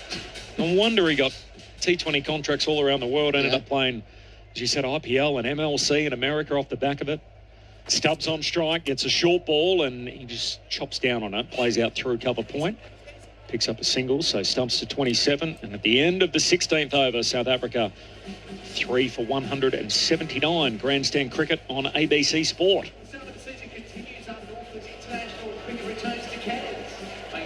So that's why they call him Baby AB, and he's done something now that... It's been an A.B. de Villiers type innings, hasn't it? It's been special, it's been clean hitting, it's been all parts of the ground, it's been off every bowler. It's been a very, very special innings. And again, if you're a young Darwinian, if you're a young boy or girl from the Northern Territory coming in to watch these last 2 T20 games, you're going away wanting to be a cricketer, and that's what this is all about. And that's outstanding. And no one, Ben Dwarshuis, 3 overs, 1 for 21, has gone the only bowler to go under 10s. And now, by the way, he's done something that A.B. de Villiers never did, scoring 100 in T20 international cricket, becomes just the 8th South African to do it. Riley Rousseau and David Miller did it twice. So it is the, what does that make it? That makes it the 10th occurrence. A Zampa, a reverse sweep from Stubbs. Field up on the offside inside the ring, so that'll be 4. And Hazelwood just trots back down to retrieve it from the rope. And the Australians, gee, they've chased some leather here. They really have, haven't they? 3 for 183, start of the 17th. And the wagon wheel is just all 360, and that's what, I guess, the future of South African cricket we're watching now with Stubbs and Brevis. It's very, very exciting. Most Josh Hazelwood figures, he's bowled 3 overs for 46. Most he's ever conceded in a T20 international is 50. And you've got another over still to come. Zampa tosses one up. Miscued shot from Stubbs. Pops up to backward point, and it's caught. He's out. Kuhneman, the sub, hangs onto it, and Stubbs departs for 31. At last, this partnership is broken. And Australia getting a much-needed breakthrough. Partnership comes to an end at 126. And Stubbs departs, bowled by Zampa, caught Kuhneman. Again, beautifully bowled by Zampa. He does it, and he finds a way to break the partnership, and Australia needed it. They need to get through the next couple, because we've heard Manners talk about how 9, 10 and Jack can't really hold the bat. It's the way back in for the Australians, but they're 7 minutes behind on the innings timer as well, so that's going to hurt them come to the last couple of overs. So the ramifications there, Crossy, for the uninitiated? Yeah, to bring in, if you're late bowling your overs, you have to bring a player in from the outfield in, which means if they're going hard, and if Brevis is still in, to have 4 fielders out is going to be very, very hard to defend. Talked earlier about the sort of modern boundary hitting competition that is essentially the game in T20 international cricket. If you win the boundary count by 2 or more, you win 94% of your games. So just a quick tally on this count here. So the batsman dismissed 5 4s, 3 6s, but you add in Brevis's performance, so 5 and 9 is 14 4s and plus 3, so 14 4s and 11 6s they've hit already. They hit 2 the other night. Yeah, I think they've done their homework, haven't they? And they've come out, they look like a different team. Zampa on his way in, bowls to Thunderdoos, and their new batsman who drives along the ground down to long off for 1, and Cam Green collects that. And this is their selection table addition. They've brought Van der Dusen in to be that specialist bat, to be able to have him now come in and be able to bat with Brevis, to be able to get off strike and to not actually take up as many balls and just to feed the strike, which is very David-esque the other night. Brevis needs to take as many of these last 3.5 overs as he can, and then he'll put some serious, serious damage into this Australian cricket team. 103 not out.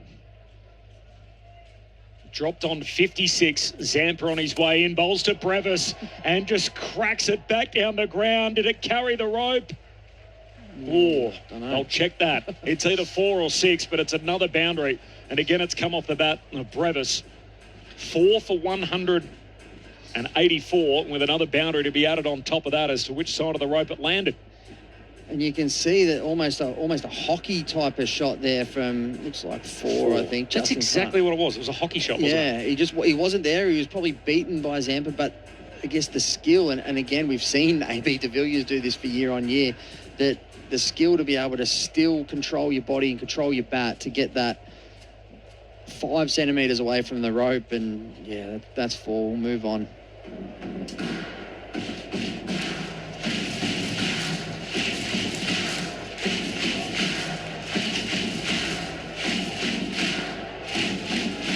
It's been an amazing innings.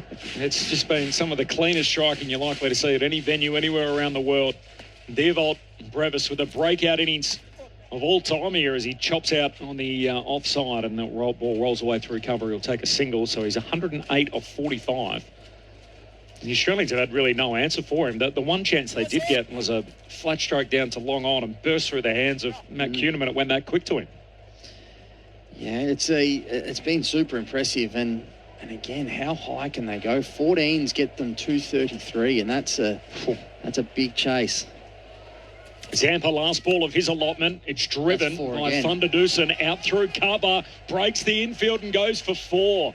A more classical stroke all the way along the ground, and the cover drive takes Rassi Van der Dusen to 5, and it takes Adam Zampa's 4 overs to 1 for 46. And he is not alone. Brevis is 108 not out of 45, and South Africa with 3 to go.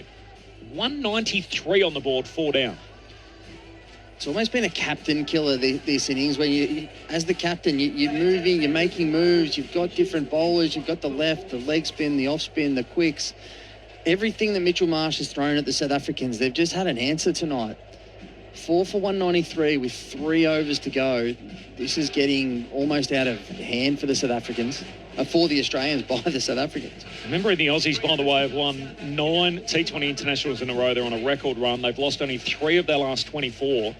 And they play a South African team who, it must be said, after making the final of the last edition of the T20 World Cup, have been out of form. As Dorshus is back, bowls to Brevis, who's looking to cut and didn't quite get it. The ball rolls away out towards mid-off. And Dorshus has been the pick. He's bowled 1 for 21 off 3.1 now, and his change of speed has been outstanding. His leg cutters, his off cutters, the difference between Dorshus' slower ball to his pace on ball is so distinct that it makes it hard to really set yourself for one or the other. 0467920222, the SMS number. Dorshus on his way in again. A full toss. Brevis hits it very high in the air. It's going to be a good catch if he gets Not it. as long as some earlier ones. Marsh running back with the flight. It won't be 4 and stops like a 9 iron in the outfield. And Diervold Brevis will get back 4-2, so that takes him to 110. It takes South Africa to 4 for 195. Again, Dorshus at 130, mixing up his pace. Oh, he thought he was out there, and he's lucky to get away with that. He has a very distinct way of hitting through the ball and keeps his head down, almost Roger Federer-esque, the way you see the slow motion replay of Federer when he keeps his head on the ball for longer. Brevis has this long pause at the end of his shot. Dorshus to him now. He's cutting away in the air, but safe out towards the sweeper on the offside for 1. Picked up in the outfield by Sean Abbott. Throws it into the keeper, Alex Carey. If you've just flicked the radio on, Carey's playing. He's in for Josh Inglis, who's ill. Meanwhile, Sean Abbott is in the lineup as well. He bowled 4 overs, 1 for 46. Sorry, no, he hasn't. He's got 1 up his sleeve. There's Zampa's figures, 4 overs, 1 for 46. And he's come in for Nathan Ellis in this match, while Russi van der Dusen and Makamba Peter, the leg spinner, are the 2 ends for South Africa. Linda and Mutasami, the 2 that drop out from game 1 on Sunday night. 4 for 196.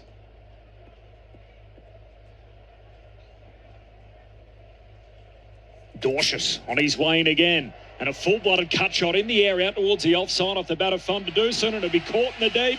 Abbott hangs onto it just inside the boundary rope, and South Africa are 5 down. 5 for 196. Dorshus picks up a second wicket, and Van der Dusen goes for 5. Outstanding. Dorshus again into the wicket, just wide and toe of the bat. And a great catch there by Shawnee Abbott on the deep cover boundary, covering a lot of ground there, and needed from the Aussies that. And again, Benny Dorshus, standout bowler tonight. The way it's happened so far, Australia winning the toss, they chose to field. Sounds crazy in retrospect, doesn't it, to say to Brevis and the South Africans here, you bat first, and they're almost at 200 in the 18th over. But Ryan Rickleton popped one up off Dorshus' bowling, caught by David for 14. David then hurt his shoulder, by the way, in an outfield incident, rolling on his right side. And he came back, tried to continue fielding, and ultimately Australia have said, look, he can't do it, he can't go, so he will bat if required, but he's in the dugout, and for Australia's most informed batter, that adds injury to insult, if you can flip the phrasing in that sense, given South Africa have piled on the runs and now their key batter is hurt. Dorshus on his way into Corbin Bosch, the new batter, playing a miss, reaching for a ball wide of off stump. Now the next to go was Aidan Markram, flat shot to mid-off, caught by Mitch Owen off the bowling of Glenn Maxwell, and then Maxwell had a second wicket when Luandre Pretorius ran past one. In the end, didn't even try and get back, and Carey grabbed the loose ball, whipped off the bail, so he was out stumped for 10. And then what a partnership, 126 runs between Stubbs and Diervold Brevis, and Brevis really responsible for the lion's share of those. Stubbs out for 31. Back live, a slower ball and a bottom edge from Bosch. One bounce through to the keeper, and Carey retrieves that. It's the end of the set for Dorshus, and he's bowled 4 overs, 2 for 24. Gee, they're tidy figures when you consider the team is going to go for over 200, and Dorshus has bowled his 4 overs at a run a ball.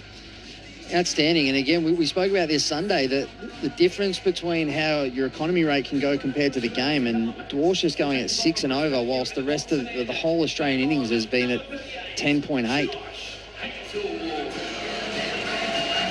Just the rest of that card. Stubbs 31, caught by Kuhneman off the bowling of Adam Zampa, and then Russi van der Dusen in the previous over looking to cut out on the offside.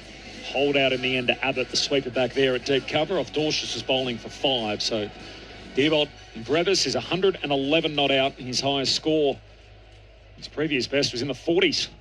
And Hazelwood's back, wicketless for 46. Bowls to Brevis, who whacks it along the ground all the way out to deep mid-wicket, just the one. And the Aussies will be happy with that. They get a look at the new batsman in Corbin, and at the moment they'll take anyone, but bowling to the 22-year-old in Devon Brevis. And this is what we spoke about last game. The Aussies potentially, if Tim David was batting right now, he wouldn't have taken that single. And this is where the strategy of the different strategies from the teams. Brevis still taking the single, so now Australia has Brevis at the non-strikers end, has the new batter on strike. Can they take some dot balls and take some sting out of this South African innings? Hazelwood over the wicket, a full toss, rocks him straight through Bosch. He's missed a straight one, and it's cannoned straight into his middle stump. 6 down. South Africa 6 for 197. And that is one of the more unusual dismissals that you're ever likely to see in the penultimate over of a T20 innings. And again, comes back that Brevis on 112 shouldn't have taken that single. Would have been on strike. Instead, you give it to the new batter, bowled top of middle stump on the full. That's almost hit the stump, you know, where they put the stump cam, like right in the middle, 3/4 of the way up on middle stump, and he's just missed a straight full one. And a dot ball for Australia and a wicket. Well, they say, Crossy, they do say sometimes the full toss is the ball that most deceives the batsman. That's it, because you're not looking for it. And that's one of the ones, that was legal because it was down sort of, I guess, underneath his hips.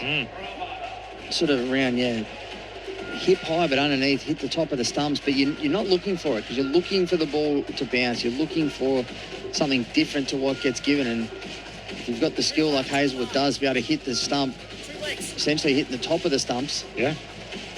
He's out for a third ball duck. Kagiso Rabada comes in at number 8. We've got Macarthur Peter in the lineup, so they're probably a batter light with Linda missing. It's more your all-round option, and Mutsasami is the other one that went out. So Rabada in at number 8, 6 for 197. Can he get the set man on strike? He drills a ball on the ground back to mid-off, and they'll get the single there. So he gets Brevis on strike. South Africa 6 for 198. Now, the Major on the sunny coast, great call. Thanks for taking me to the game. Nice to hear from you, Major. And from Warren from Blacktown, I don't think the Aussies will be able to get out of this game with that big innings.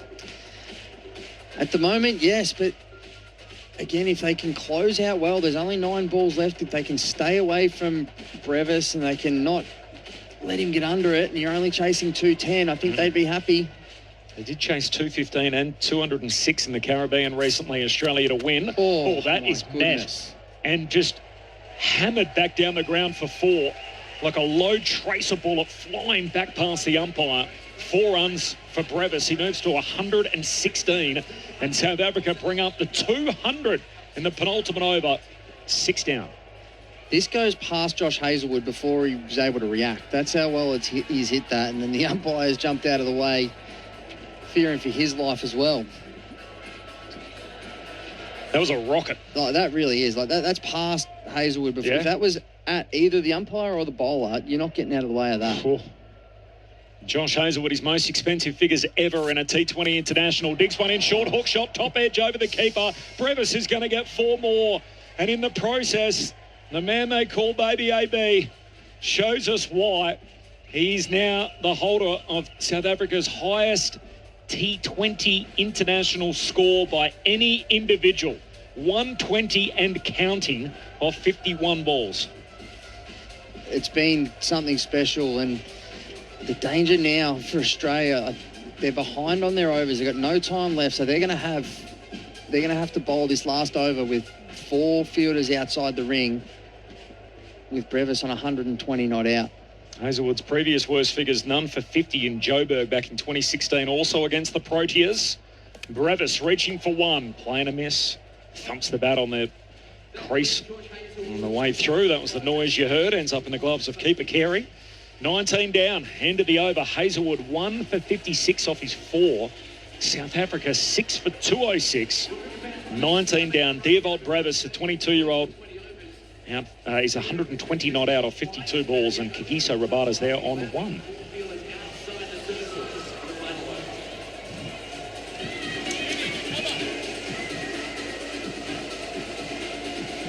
Tell you what, it's worth a $20 ticket, isn't it, to come along? To be able to watch this kind of an innings. Totally, and they've packed it out, the Territorians. It's such a great atmosphere. It's been for a project to come up and to play here in Darwin, it's really been taken on by the locals, and they're loving it. And it's such a great feeling at the ground, right? When you walk down there and amongst it, the kids are loving it. There's Aussie hats everywhere. Second T20 International, the Tri-Series heads to Cairns for the end of the T20 series and the start of the 3-match ODI series that follows. And then Mackay to have the 2 ODIs at the end. Rabada on strike, 6 balls left in the innings. 6 for 206. Abbott to Rabada, takes the aerial route with mid-off up, bouncing away for 4. And he joins in the party. 6 for 210. And this is the problem. The Aussies have been slow. They've been penalised, and they have that extra fielder up in the ring, and that's mid-off. And Rabada, don't mind, 120 not out at the other end. Swings beautifully through the ball for 4. By the time he'd finished his follow-through, Brevis was already down his end. So he was that keen to get back on strike, and why wouldn't you be with 120 not out? They get a boundary anyway, 6 for 210. Rabada the follow-up, playing a miss. Brevis runs through, and they'll run it by as it makes its way through to the keeper. And he was getting on strike at all cost. Playing a miss from Rabada, and one more to the tally, 6 for 211. 120 off 52 balls. And you got 4. Like, he could do some real damage in these last 4 balls. Has to keep the strike. The previous high score, by the way, was set a decade ago. Back in January of 2015, it was Faf du Plessis who held it 119 off 56. Hasn't even faced 56 balls yet. Default Brevis, and he's already there. So 120 not out off 52. The highest T20 international innings ever. It's also their highest total against the Aussies as well. 211 and counting. 4 balls left. Abbott digs one in. Full-blooded pull shot. Hit it quite straight in between mid-wicket and long on, and they'll get back for 2 as Maxwell hunts that down, working around from long on. 6 for 213. It's a courageous ball. You've got third man and backward point in the ring, fine leg in the ring and a square leg, and you've bowled a bumper. Courageous bowling. Quite easily could have gone the distance, that one.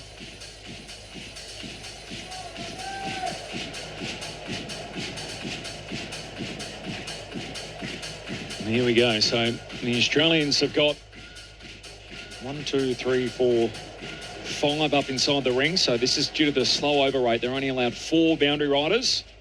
They've got them back straight and square. Up inside the ring behind the batsman. Brevis playing a miss, reaching for a wide one. Oh, 2 wide. Wide ball. 6 for 214. So just to take you through that field, there's a catcher almost at a fly slip, but he's inside the ring. There's a backward point. Sorry, there's a fly slip. Is it? Hang on. Deep gully. I don't know what you call that. I'm trying to describe the field, and it's changing, which probably doesn't help either. So long off's coming up. So mid off's inside the ring, and the man at backward point drops back to protect the boundary. So you can go behind the batsman, behind square, or over mid off. Short ball. Cross-batted swat back down the ground. Bounces in front of the side screen. Brevis wants to get back on strike. A rare fumble from Maxwell, and they get back for 2. Maxie had that spent before he actually had it. He was trying to run Brevis out at the non-striker's end and just didn't quite get it clean enough and able to get back for 2. Look where he's setting up. He's setting up sort of outside off stump, knowing that Abbott can't bowl at the stumps because of the field. So he's a long way over the top of off stump. Probably batting on like a 5th or 6th stump. Leading run scorer for South Africa recently in the Tri-Series, Devolt Brevis. Couldn't see them home in the final, though. For the 22-year-old that we've heard so much about from his teenage years, a mammoth domestic T20 score of 162, and now this on the international stage. 2 balls to go. He's 124 not out. He plays and misses. It's reaching for a short lifter outside the off stump, and the ump says that's the one. Short one for the over, so a dot ball. Devold Brevis isn't happy. It's a high bouncer to not be called that. And again, he's just setting... They're bowling well here, the Australians. Sean Abbott's bowling really... Oh, hang on. They wanted to check the front foot, and there's a good reason for that. By Nagowski all over it. It is a no ball, so he gets away with the wide. And in the end, Devold Brevis is thinking, great, the cricket gods have looked after me. I should have got one for the wide. Instead, he's going to get a no ball, which means it's also a free swing. They're all free swings at the moment, aren't they? 6 for 217. Devold Brevis, 124 not out. Abbott digs it into the wicket, cross-batted. A swat down the ground. He wants two. And in the end, Rabada's going to be sent back. They're going to have to settle for the single. It's a good result. And Brevis won't be on strike now for the last ball of the innings. 6 for 218, and the Aussies got out of jail there. They have. He's taken the not out there, Brevis. He should have come back for two, but he's taken the red ink and saying, you do it, Rabada. One ball left. 218. I think from where they could have got to, I think the Australians would probably be happy if you said 220. It's going to be a fascinating run chase later tonight. Last ball of the innings. It's already South Africa's highest T20 international total against the Aussies. 6 for 218. Here we go. Last ball of the innings. Abbott on his way in. Rabada on strike. Fourth ball he sees. It's another pace-off delivery. They scurry through on the back of the ball going through to the keeper. Brevis got there comfortably, but Rabada just trotting through at the non-striker's end is run out as Abbott picks up the throw that missed from Carey, throws the stumps down at the non-striker's end, and Rabada a little lax on the way through. I think he's been run out here off the last ball of the innings, which would make the target 219 for the Aussies. It's a backhanded flick from Sean Abbott, and the stumps light up, and Rabada's out. A little sloppy to finish, but 219 to bowl at for South Africa. That is the target they've set. 219 Australia need to win. The innings ends at 7 for 218. And Devold Brevis makes his way off. As a salute 360 degrees, he raised his bat to the crowd at Marara Stadium, and it is a breakout innings for the ages. What a way to arrive on the international stage. That was super impressive. An outstanding innings, powerful, all parts of the ground. That is a coming of age, that's for sure. It's something that we've known that he's had in him, and I think everyone in world cricket's known it, but he just hasn't been able to produce it until tonight, and that was a seriously special innings. We'll have a chat to the host broadcaster. We'll see if we can bring you some of that. 125 not out for Devold Brevis. 7 for 218 at the end of the 20 overs for South Africa. I'll take you through the card in just a moment from now. And that last ball resulting in a run-out. Rabada run-out for 5, having faced the 4 deliveries. 7 for 218 at the end of the 20 overs. Now the sundries in the end, 5 wides, 3 leg byes, 1 bye, and just the 1 no ball. So 20 overs down, 7 for 218, posted by South Africa. Play's going to resume in about, 19 minutes from now. Over 7,000 in the house. Just to take you through the card, Australia winning the toss, deciding to field first. Ryan Rickleton was the first to go. Popped one up to mid-on. Caught by Tim David off the bowling of Ben Dorshus. Aidan Markram also caught in front of the wicket. Just drilled a flat ball straight to mid-off, and Mitch Owen took the catch off Maxwell's bowling. He went for 18. Leandre Pretorius, he ran past one. Got a little jammed up. The ball trickled away on the offside, and he gave up on it as Alex Carey reached out with his left hand, grabbed the ball, had to put it in his right glove before whipping the bails off, and Pretorius didn't even bother trying to get back. Stumped Carey, bowled Maxwell, so out for 10. And then really a potentially game-changing partnership between Tristan Stubbs and Devold Brevis has taken the score from 3 for 57 to 4 for 183. It's a 126-run stand for the 4th wicket. before Stubbs was out, caught by Kuhnemann at backward point off the bowling of Zampa for 31. Russi van der Dussen, he was out, caught by Abbott off the bowling of Dorschers for 5. Abbott the sweeper back on the offside. Corbin Bosch was bowled off a full toss, hit the stump 3/4 of the way up, middle stump, and he was out. Third ball duck without scoring off Hazelwood's bowling. And they couldn't get Theobald Bravis out. Crossy, he was dropped on 56, one that burst through the hands of Kuhnemann, hit hard and flat to him down at long on. That was on 56. He ended up making 125 not out. Faced 56 balls. Highest score ever by a South African in T20 international cricket. Kagiso Rabada 5, run out by Sean Abbott off the last ball of the innings. 20 overs done. 20 overs done, 7 for 218. 7 for 218. The final score. The bowling. Josh Hazlewood, 4 overs, 1 for 56. His most expensive figures ever in T20 international cricket.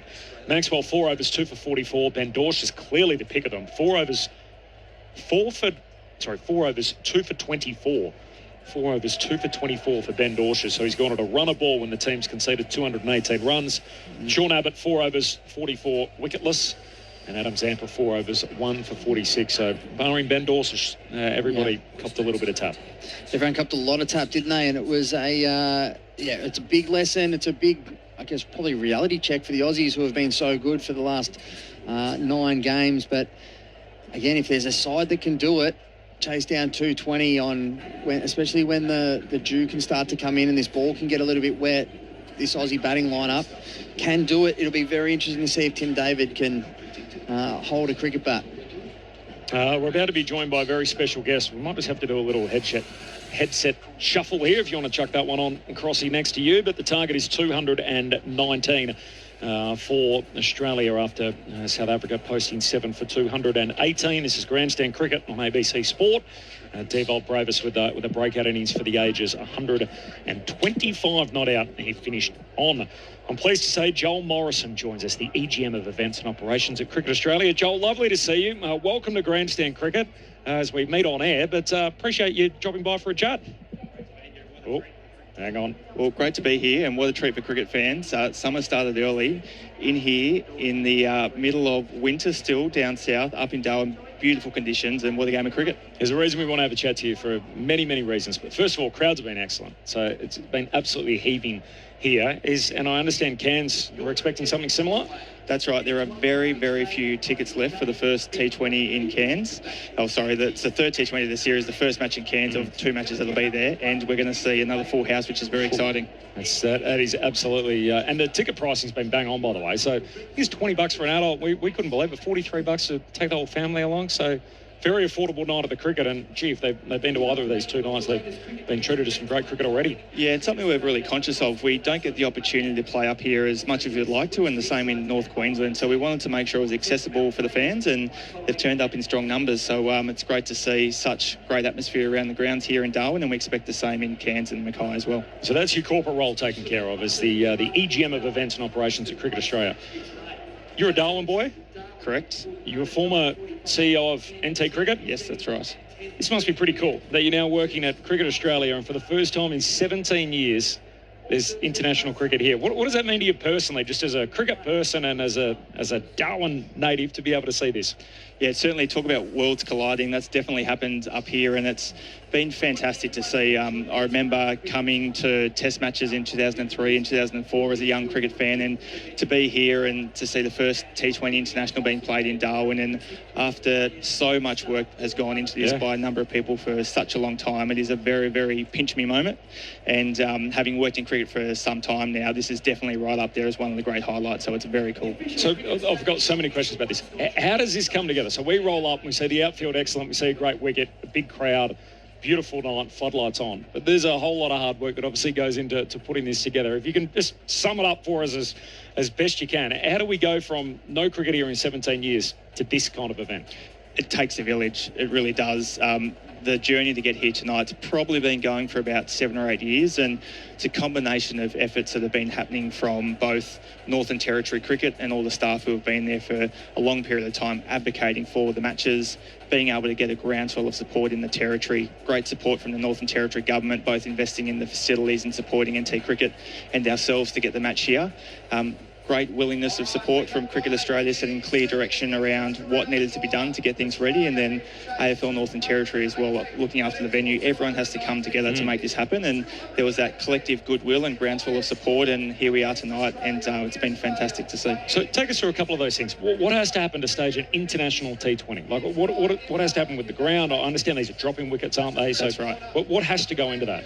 Well, you mentioned the very starting point is you can't play if you don't have wickets, and there's been such a long period of time between drinks here in Darwin, so the drop-in wickets needed to be recreated. We needed to build a nursery here at the stadium, and that takes time, right? You need to play a volume of games of cricket on the wickets to make sure that they're up to the standard of international cricket, and that took a good 3 or 4 years, so needed to get those wickets right, needed to start playing top-level cricket. Northern Territory Cricket run a top-end T20 tournament here where we have a number of Big Bash Academy sides and international teams coming. That was pivotal because we had great quality cricketers, very skilled, bowling fast, big hitters on the wickets to test it all out. That gave Cricket Australia confidence that the wicket would hold up to scratch. And then we start the process of working with the venue to make sure the outfield is right, the facilities here from a broadcast point of view, everything that goes behind the scenes needs to be right. And that just takes time to build up that muscle memory. And pleased to say it's all gone very, very smoothly, given we haven't been here for so long. So a great team effort again. Joel, that's outstanding. It's a talk to us about, is this something that they've nailed here in Northern Territory Cricket? Is this something that we can see in the calendar moving forward? We'd love to see that. The biggest challenge that we ultimately have and why it's taken so long is because the whims of the international calendar, and as you both know, there is no shortage of international cricket being played, so it's just about trying to ensure there is an ongoing window. We know next year there's a great opportunity for Northern Australian markets with a 2-test series against Bangladesh, so they've ticked every box from a point of view of the crowds have turned up, the wickets have been fantastic, and the government has showed that they are very interested in talking to us about future content opportunities. So there is a really good opportunity for Darwin and the Northern Territory, as there is for the likes of Cairns and Mackay, and we'll continue those conversations with the Northern Territory government to see if it might be a possibility for next year. Yeah, because we look at it here from a broadcast point of view and from lovers of cricket, that we look at this and we can play cricket 12 months of the year in Australia, and we are, because we've got a great Northern Territory league, the Darwin League that's happening. Australia A have just finished their series here. To me, it really looks like that there's ability to play so much more cricket than we actually do up here. Yeah, absolutely. I think, as you, again, both know, what you have to make sure you do is get in the cricket calendar, because if you miss a window, the show goes on very, very quickly. So now that we've been able to see the demonstration of the passion that the local community has for cricket up here, and that's been great quality cricket in both matches, hopefully we find that way to continue playing ongoing, and at least we know there's good line of sight for next year. And again, if the collective will is there and the support is there from the Northern Territory government, and that could be a reality. What's the feedback been like from the two teams competing here? Is there any RFIs or things that you've noticed that you don't realise until the game's up and going, that, next time we need to fix that up or change this or change that? Yeah. Overwhelmingly, the feedback has been incredibly positive. So sure, there's always little things you can get better and you learn as you go, but particularly the feedback really from the first match was, for a lot of cricketers who have played all around the world in front of some massive crowds, the energy, the atmosphere and the passion of the fans really stood out as being a highlight for the players. And then the opportunities they have around town to go out fishing and be in the middle of winter in some beautiful northern weather up here in Darwin in the top-end dry season, they've just had a fantastic time. So I think big ticks from the players for sure. As a Territorian, just put your tourism NT hat on for us. What's the best thing to do in Darwin when people come up to this part of the world? Well, it's pretty good when you watch a sunset down at Mindle Beach Markets. You get your Luxor as well on a Sunday night or a Thursday night. So plenty of good things to do, but you can't beat a Darwin sunset. Joel, congratulations on putting all of this together and your work that's been involved in that behind the scenes, and good luck in your current role as the EGM of events and operations at CA. Appreciate you dropping by for a chat. Lovely to be with you both. Joel Morrison with us from CA, and of course a proud Territorian as well, and why wouldn't you be on the back of what we've seen unfold here over the last couple of days. Corbin, Middlemas and Adam Crosthwaite, more from us throughout the broadcast. In just a short while, Neil Manthorp will come back in and tell you a bit more about Deervold Bravis, and what a breakout innings we've seen from him here. He finishes 125 not out, bringing up his maiden century here. Never previously made it past 41 in T20 international That's cricket. Incredible. Fills off 125 not out of 56 balls as South Africa posts 7 for 218, batting first. And if you think the talent ends there, Queen Mapaka is coming off career best figures His left-arm thunderbolts are 4 for 20 the other night and is about to pick up the ball and bowl to the Australians. 2:19 is the target. Let's hear from Devolt Brevis, who caught up with Brendan Julian on Fox Sports as he walked off the ground. David, that was just an unbelievable innings. How are you feeling? Must be pretty tired. There's not a lot of feelings, but this moment, I just want to give God all the glory. If it wasn't for him, I wouldn't have done this. It's all him, and it was lots of fun. Everyone contributed. Stubbs did so well with me, and yeah, it was fun out there, and can't really describe. I was just watching the ball. When you say you were watching the ball, you look very still and you had your head down when you hit a couple of those shots. Is that something that you always think about? Absolutely. I think just watching the ball and to be very still and not to force anything, just to let it come and have fun and play with a smile, like someone said for me last night. We definitely had a smile on your face. When you're out there, when you got to 50 or 60, when did you think, I'm just going to keep going, keep putting the foot down? From ball one, just watching the ball, and just that's my brand and that's how I want to play. But it's to adapt to the conditions. But yeah, if you adapt to the conditions, it's not to say you're going to hit every ball. You'll still play it on merit. So it's all about playing on merit. If it's there to be hit, it's there to be hit. You had a great partnership that with Tristan Stubbs. Did he keep you going out there as well? Yeah, he was doing so great. We had good chats out there, and it was just fun sharing the crease with him. We had it a while ago together, and it was just great. He did well. He played his role. Next time, he moves every ball for sixes as well. I can't believe it. You've just scored the highest T20 for a South African. Haven't even played 10 T20 international. How's that feel? I'm just extremely grateful. Like I said, it's not me, it's God. And yeah, I'm just extremely grateful. Well done. Congratulations. Devolt Brevis chatting with Brendan Julian on Fox Cricket a short time ago. So 125 not out of 56 balls. What an innings. Rewrites the record books in the process. If it's there to hit it, you hit it. It's pretty simple, and it's what Brevis went with, and didn't he hit them? He hit them hard and to all parts, and Mitchell Marsh must have a headache. He's got to go out and bat, but he's just been belted. As a captain, it's hard to come out and bat after you've just been belted around the place as a captain as well. So look for Mitch Marsh to stand up as the captain. Australia need 219 to win off 20 overs. It's going to be a whole lot of fun on the back of Devolt Brevis, 125 not out. Keep in mind, Tim David hurt his shoulder in the field, so Australia's best batsman, the man who's swinging a red-hot bat, and Tim David is hurt. So how will that impact him when he gets the chance to bat? He's listed to come in at 4. Who knows where he'll walk out in the lineup or if he'll bat at all. Coming up next, Neil Manthorp and Jason Gillespie on their way in, and we'll relive a little bit of that magical knock, the breakout performance from the 22-year-old Devolt Brevis. This is Grandstand Cricket on ABC Sport. Hi, I'm Corbin Middlemas. And I'm Ed Cowan. He played Test cricket for Australia. And Ed Cowan gets his first Test match century. And he commentates the cricket. Stark tries again. He runs in straight through him. Together, we're giving you your weekly cricket conversation. We're pulling apart the biggest stories in the sport and delivering them to you each and every week. It's called the Grandstand Cricket Podcast. Find it on the ABC Listen app. ABC Sport. Australia versus South Africa on ABC Sport, your home of cricket. Abbott on his way in. Oh, that's clubbed. Brevis has picked that up clean as a whistle and drilled it into the Michael Long centre. Whiz. That is a big hit straight down the ground here. Oh, that's a lovely strike. It's a beautiful strike from Devolt Brevis. He's gone straight for the maximum once again, and he's got 50. Devolt Brevis raises his bat, looks heavenward as well, and he's reached 50 at exactly a runner ball. 25 balls, 3 4s and 3 6s. And he could be out. He's dropped. Matt Kuhneman's put him down at long on, and worse, the ball spins away from him and crosses the boundary for 4 more. A miscue from Brevis, looking for a 7th 6. He's got 3 4s, 6 6s, and Brevis has gone downtown again. Matt Kuhneman on as a substitute has spilled it. Maxwell in again. Brevis goes once more down over long on, straight over Kuhneman's head. That is his 7th 6. Devolt Brevis is teeing off here for South Africa. Here's Dorsius, bowls to Brevis. Short, pulled away behind square on the leg side, and he's got 100. Brevis raises his hands, punches the sky, takes his helmet off, and once again looks heavenward.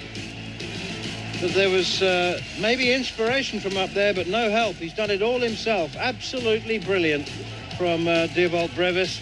Magnificent century. I genuinely think this is one of the best T20 innings that we've seen on Australian soil. Like, it's an incredibly good around the wicket, everywhere. You look, he's hitting every quadrant. He's hit massive sixes. Zampa tosses one up. Miscued shot from Stubbs. Pops up to backward point, and it's caught. He's out.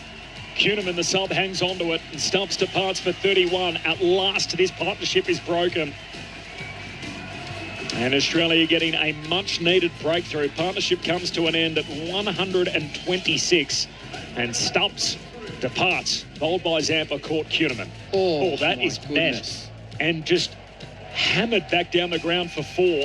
Like a low tracer bullet flying back past the umpire. 4 runs for Brevis. He moves to 116.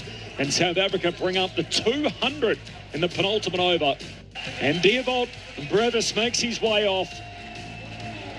As a salute 360 degrees, he raised his bat to the crowd at Marara Stadium, and it is a breakout innings for the ages. What a way to arrive on the international stage. ABC Sports coverage of Australia versus South Africa. Live on your radio, ABC Sport Digital and the ABC Listen app. Welcome back to the Marara Oval in Darwin, and we are with you live now. That was the highlights package, and Mitch Marsh and Travis Head are making their way out to the middle to begin a chase of 219.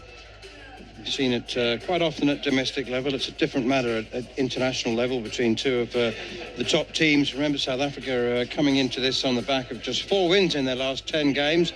Australia have lost 1 out of their last 10 and won their last 9. Jason Gillespie, who's your money on? I know you're too sensible to take it out of your wallet, but if you were to place a bet, you'd be putting it on. It's going to be a tough chase for Australia, I think. But what we saw on Sunday night was that they're not going to die wondering. I like this. I like this from South Africa. Go to Rabada. Take the first over. I think it's a smart play. Really look to attack these Australians. I think when you score over 210, 219 is a lot of things have to go right in your innings. And we've just saw an innings for the ages from Theobald Brevis. Fantastic knock, 125 not out of 56 balls. Australia needs something relatively similar or more contributions, 50-plus contributions. Well, we've got the complication as well with Tim David, haven't we? Yes. Batting if necessary? Yeah, so that's a worry. That's a real concern if you're an Australian supporter. That's a worry. Just been moved up to number 4 as well because of the absence of Josh Inglis. Here's the first ball. Rabada into Mitch Marsh. Tries to swing it away through the leg side. Doesn't make contact, I don't think, with the bat. Hits him on the pad, and it's a leg by as Luandre Pretorius does the fielding, tucked away on the leg side. I just wonder if it'll change their thinking with the batting order. We initially thought they'll have Alex Carey scheduled to come in at 7. They may look to promote him. Well, surely. I mean, it's been over a year, probably 18 months that he's been scoring runs in all formats. And we never get time to ask all the questions we think of, but I was going to ask you about whether he should be playing as a specialist batsman in the T20 format. Head now cuts one from Rabada, doesn't time it at all. And once again, it's fielded at cover point, this time by Theobald Brevis, who's not being hidden in the field. He might have looked a bit tired at the end of that innings of 125 not out, but he's still there in the action, prime position at cover point. Luandre Pretorius at extra cover, mid-off, mid-on, mid-wicket, and we've got a slip and a gully, I beg your pardon, outside the off-stump. Drive from Travis Head. He swung hard at that one, but missed. So sometimes the angles can be deceptive. I just want to remind listeners that it is extremely unusual to commentate from side on in cricket, and you just you've got 3 fielders in the line there. It looked for a moment like there was a leg slip, but no, it's a slip and I suppose a deep gully, but both on the edge of the circle. That's the pace that Rabada is bowling at the moment. Is Rabada once again to Travis Head. Pulls out of this one because it's too wide. Good presence of mind from Travis Head. Let it go through to keeper Ryan Rickleton. Just looking to, I think it's Quenamapaka. It is Quenamapaka who's at short third. He's in the catching. He's stationary, but he's on the edge of the circle in a catching position. That's a position that South Africa used on Sunday. So they've worked out, I mean, it's very long, straight boundaries and relatively shorter square boundaries. They've worked it out. Here is Rabada once again, up to the crease now again. Bowls a bouncer to Travis Head. He tries to uppercut this one. The square leg umpire calls it wide. That message is transferred to the standing umpire, who signals an extra run. Just what you're talking about there, Manners, with the short third man, so to speak, or a deep gully on the circle. The reason is because the South Africans have employed a deep backward point. They feel more likely that the ball is going to go through there, the backward point region, than genuinely the third man. So the stats tend to back that up in T20 cricket in the power play. Is Rabada. Slower ball, and Head swings again hard at this. I think he was undone by the slower ball. That's cleverly bowled. It's actually Lungi Ngidi at short third, and it's Quenamapaka at deep point, deep backward point. So why don't more teams do that then? More teams, increasingly, we're seeing that a deep, the two men out are normally deep square leg and deep point.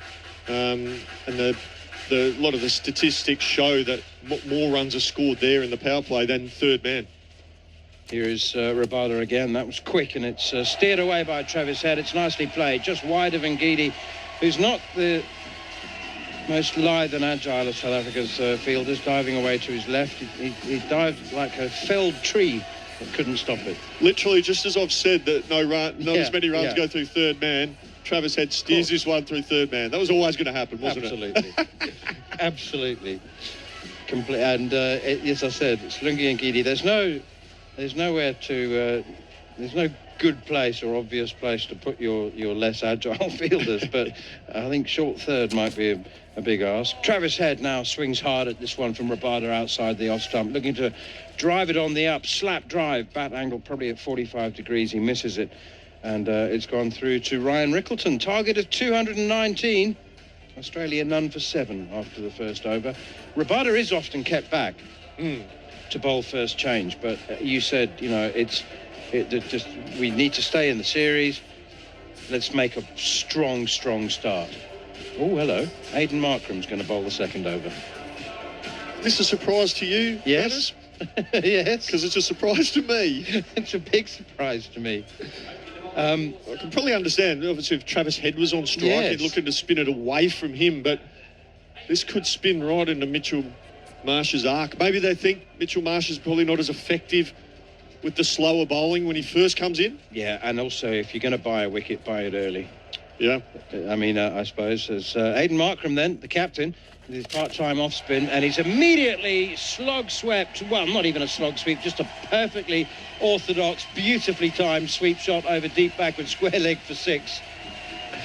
Well, I tell you what, if he is going to buy a wicket, it might cost a lot of runs just in this first over. Yeah, I mean, Mitch Marsh isn't going to hold back. The target's 219. He's got no choice but to attack Aidan Markram. So there's an interesting decision from the captain. It wasn't a great ball, to be honest, from Markram. It was back of a length on leg stump. He's now back to this one and whips it away out towards deep mid-wicket. Nobody on the cover boundary, so that's the other thing, perhaps asking Marsh to attack the cover boundary against the spin, whatever spin there is, because there was a long on and deep mid-wicket. Now for the left-handed Travis Head, the deep mid-wicket drops out, and the other man is at long off. 2 men on the boundary, everyone else on the edge of the circle, I think. Everybody on the edge of the circle, so nobody ostensibly saving one. They're not bothered about that. You can have as many ones as you like. Yeah. So they probably, in the modern game, they probably see a 1 as a victory. Yeah.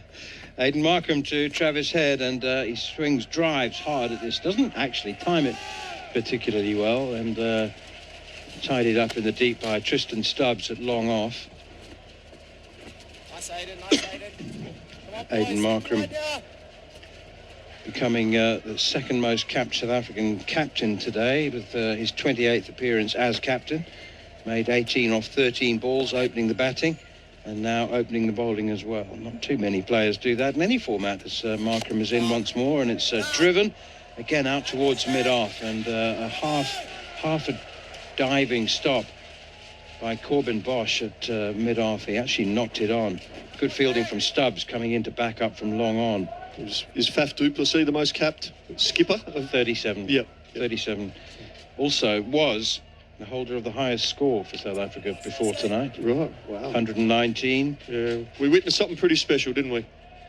Very good innings. Devolt Brevis, 125 not out. Absolutely riveting as Markram is in again to Travis Head. That's nicely bowled. I think he saw Head advancing, pushed it a bit wider, and Fuller outside the off stump. Head wasn't in a position to cut it with power, and succeeds only in finding the man at backward point. Since that 6 from the first delivery, he's only gone for 3 runs off 4 balls. None for 16, Australia, needing 219 in total. Short, pulled out towards mid-wicket. Taken. Oh, what a good catch from Luandre Pretorius. Hit hard and flat, and Pretorius misjudged it initially. Started to come in from the deep mid-wicket boundary. Had to backpedal. The momentum pushed him another couple of yards, but he had the presence of mind to spot the rope and regain his composure and his balance.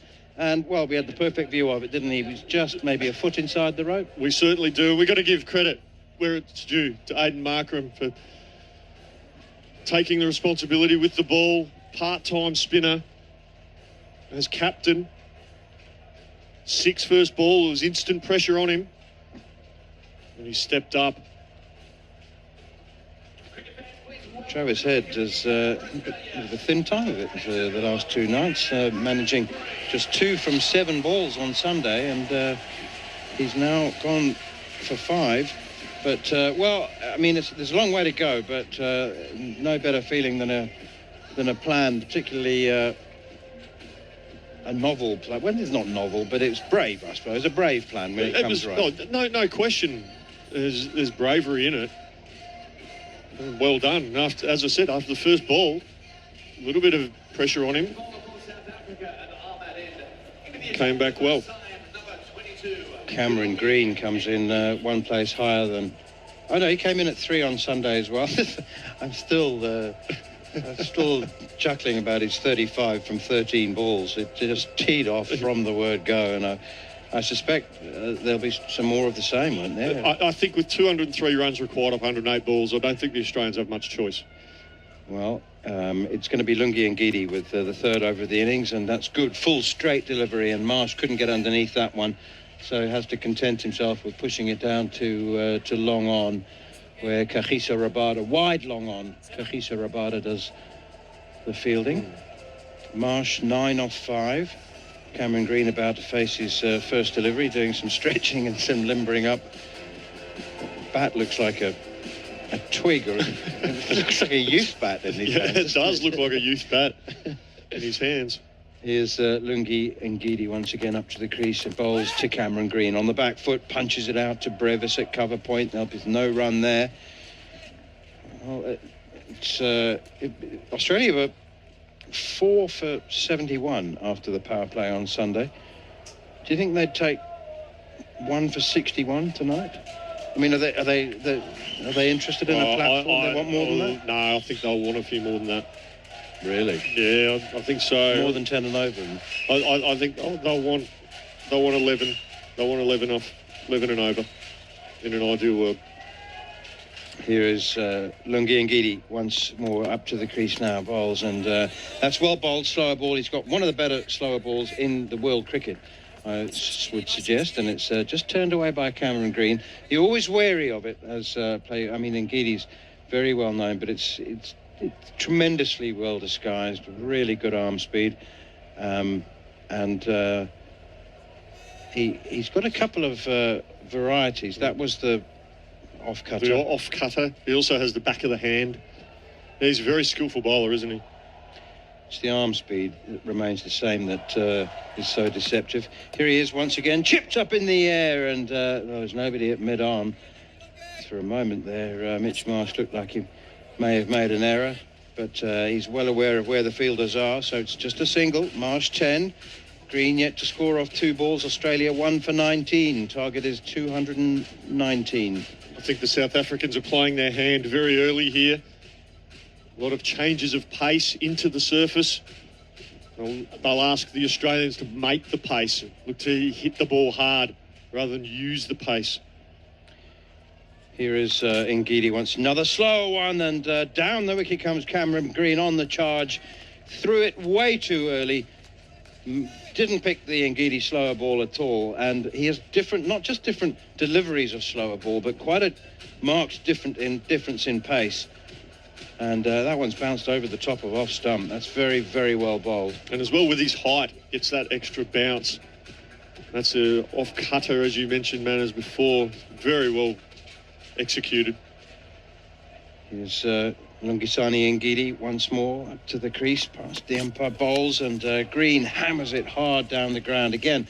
Couldn't get the elevation. He's no doubt he's looking to hit sixes, and he just couldn't get underneath that one, so it's just a single down towards long on as Kagiso Rabada does the fielding. How many T20 games do you reckon you coached in at the highest level, county level and Big Bash? I'm guessing 100 minimum. Oh, it'd be a couple hundred, I think. Couple of hundred, yeah, I would say. How many of those would you have come up with, offered some targets, an approach that might be appropriate, target this guy and we need probably this many off the power play and that? Yeah, you have your team discussions. So batting group will get together and discuss it. Bowling groups will get together.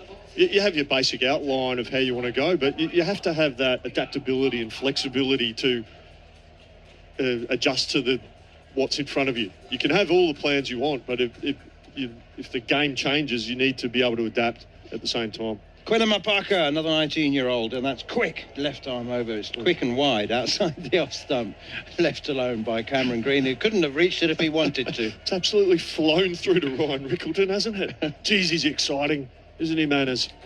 It's extremely exciting. 4 for 20 on Sunday, of course. Bowled beautifully. And how many times, if a batter said to you, I really fancy Rabada tonight, I'm gonna take him on and take him down. You want to give trust to your players, trust them to make the right decisions. Here is Mapaka once again. It's down the leg side, straighter, and it maybe wasn't heading down the leg side, but Cameron Green's got some bat on it, and it's gone very, very fine, just to the Ryan Rickleton's left, gone down to deep backward square legs. Nobody on the fine leg boundary. Well, that was almost backstop. So 4 runs, Cameron Green with his first boundary. And how many times would you have said, I think that's a bad plan? I think they're just conversations. Right. And, you have say a batter, that would be a conversation between one of the other batters, maybe the batting coach, the head coach may come in and have a conversation. We just talk and communicate well. Mapaka in, good strike, straight back down the ground. That's a good, clean hit. Much better from Cameron Green. That's what he did on Sunday. Only a dozen balls, but he hit them all very, very cleanly until he was out off the 13th. Good, straight, clean hit that. 4 runs. Nicely done from Cameron Green. A couple of boundaries in the over and as well as a wide, so a bit of pressure on the young man. Interesting exchange between Mapaka and Tim David on Sunday evening. Here is Mapaka once again. Short, pulled out towards McGregor. What a catch! What a magnificent catch from Nkapa Peter at mid-wicket. The leg spinner, brilliant, low, miscued from Cameron Green. Didn't look like he was going to carry, but a brilliant catch from Peter diving forward. Well, the umpires aren't certain, and understandably, I mean, has he got his fingers under the ball? He's taken it with the backs of his hands on the ground, but has he got his fingers underneath? I think the question is, did he have control of it? Because I reckon they're calling for this, wondering whether he had actually had control of the ball, because he caught it and then the ball just rolled out. That's interesting. So very interesting. That's what Keep the feet, it's a fair delivery. and I'll do a best shot of the Well, the umpires are talking now to Aidan Markram, and I think that's exactly what they're saying. I just wonder. Markram is, because they went to Markram just to explain why they have asked for an umpire's review. Oh, well, because he tried to throw it up in celebration, and it's actually... But is he in control of it for long enough? Clean catch, right, got it, clean catch. Is he in control of it? Yes, he is. I think you're right. I think he did have some control over it. I think they're deciding whether it actually carried. For the older generation, let's just remind people of the 99 World Cup, Herschel Gibbs, Steve Waugh, when he's taken the catch and thrown it away into the air. But he didn't have control of the ball. He didn't have control of the ball. And Klaba Peter did. He had control of the ball as he was getting up onto his knees. He's had it in his hand for 2 or 3 seconds. Then he's gone to celebrate, throw it in the air. And it's slipped out. That's right. So I don't have a problem with that. As we see Tim David coming out now. Oh, in his position at 4. Yeah, so, well, I think it is very necessary for Australia's point of view. I was under the impression it might be if there were 25 required off 2 overs. Yeah, or coming down a bit lower in the order. But obviously they're not really overly concerned about his shoulder. If I'm slightly not overly concerned. I'm still slightly concerned that listeners may not have a full grasp of what happened there. He's taken the catch. As he's got to his knees, in order to throw it up to celebrate, it's jumped out of his hands like a live fish. It's a good way to describe it. But he certainly did have control of the ball, manager. You're exactly right. The correct decision's been made. I think on reflection, they were looking to see if it actually did indeed carry, and he got his fingers underneath the ball. Can I just say that it won't reduce the level of embarrassment that he would have felt? Not at all. Tried to throw it up in the air and lost control of it. Here's Mapaka into Tim David, and it's down. Oh, it's very quick, in at the ribs, and it's tucked away for 4, but it was in the air for quite a long time. I was talking about Mapaka and David on Sunday evening. Do you remember they had a little tete-a-tete? Yes. And exchange of words. Yeah. And we spoke to Kuna Mapaka yesterday, and normally, what stays on the field, what happens on the field stays on the field. And so we asked him, what did you say to each other? And Mapaka just came straight out with it. 19 years old, he said, well, 2 balls earlier, I bowled a short ball, which was called wide. Over the head height, and then I bowled another one, and he wasn't called wide, and he went to the umpire and tried to ask for a wide, and I said to him, why don't you concentrate on batting and leave the umpires to do the umpiring? I like that. I like that from the youngster. 19 years old. That's all right. Tim David was on 60. It's short and pulled away through mid-wicket brilliantly by David. Wonderful, wonderful shot, picking up straight away where he left off on Sunday. That's a wonderful strike. And so I think there's a little bit of salt between these two. Yeah, that's okay. Respectfully. We like to see a bit of passion and pride in representing your country, don't we? Yeah. Yes. We don't want robots out there. Could hardly agree more. Mapaka is halfway through his run-up. Tim David backs away. That had just annoyed. I'll tell you what, that was one of the most annoying things as a bowler that you can ever do. Batto pulls away when you're halfway through your run-up. Oh, I used to spray him. Didn't enjoy that at all. I mean, Mapaka has got white line fever. There's no doubt. He steps over the boundary and he becomes a very fiery character. And this one is slapped away gloriously over extra cover by Tim David. Just 2 bounces. And if Tim David would have known, he would have seen the fire in Quena Mapaka, and he can get quite riled up. Off the field, he's an absolute teddy bear. He's the gentlest of creatures this side of the boundary rope, but on the other side, they call it white line fever. He steps over the rope and he becomes a bit of a monster. And if Tim David can get him riled up, that's what he'll do. But that was a glorious shot. Yeah, it most certainly was. And a bit of a mixed bag there for the South Africans. A wicket, yes, all important wicket of Cameron Green, but 21 runs off that over as well. So it's a big over and a and an over that Australia badly needed. To show how much of a hill they need to climb, the run rate required is still 11.12. It's Kachisa Rabada in for another over. It's down the leg side. It'll be called a wide. Nicely taken by Ryan Rickleton. Do you know what? I wonder whether, at the start of that over, if South Africa had been made an offer in the in an otherworldly sense of Cameron Green's wicket at a cost of 21, would they have said yes? A fourth over? Oh, that's an interesting question. Because you want to minimise your big overs, but to get a wicket, you have to buy a wicket, don't you? The wicket of Cameron Green. Yeah. I think they would have thought about it, you know? Yeah. That's flicked away out towards deep mid-wicket for a 2. Yeah, don't disagree. Particularly if Tim David there was obviously an injury cloud. I might have thought that's worth the gamble. Yeah, I'm not saying they would have taken it. No, I'm saying they would have thought about it. Mitch Marsh has 12 off 7 now, and Tim David has 12 off 3. Australia 2 for 44. We've got a game on. It's the 5th over. Their target's 219. Rabada in.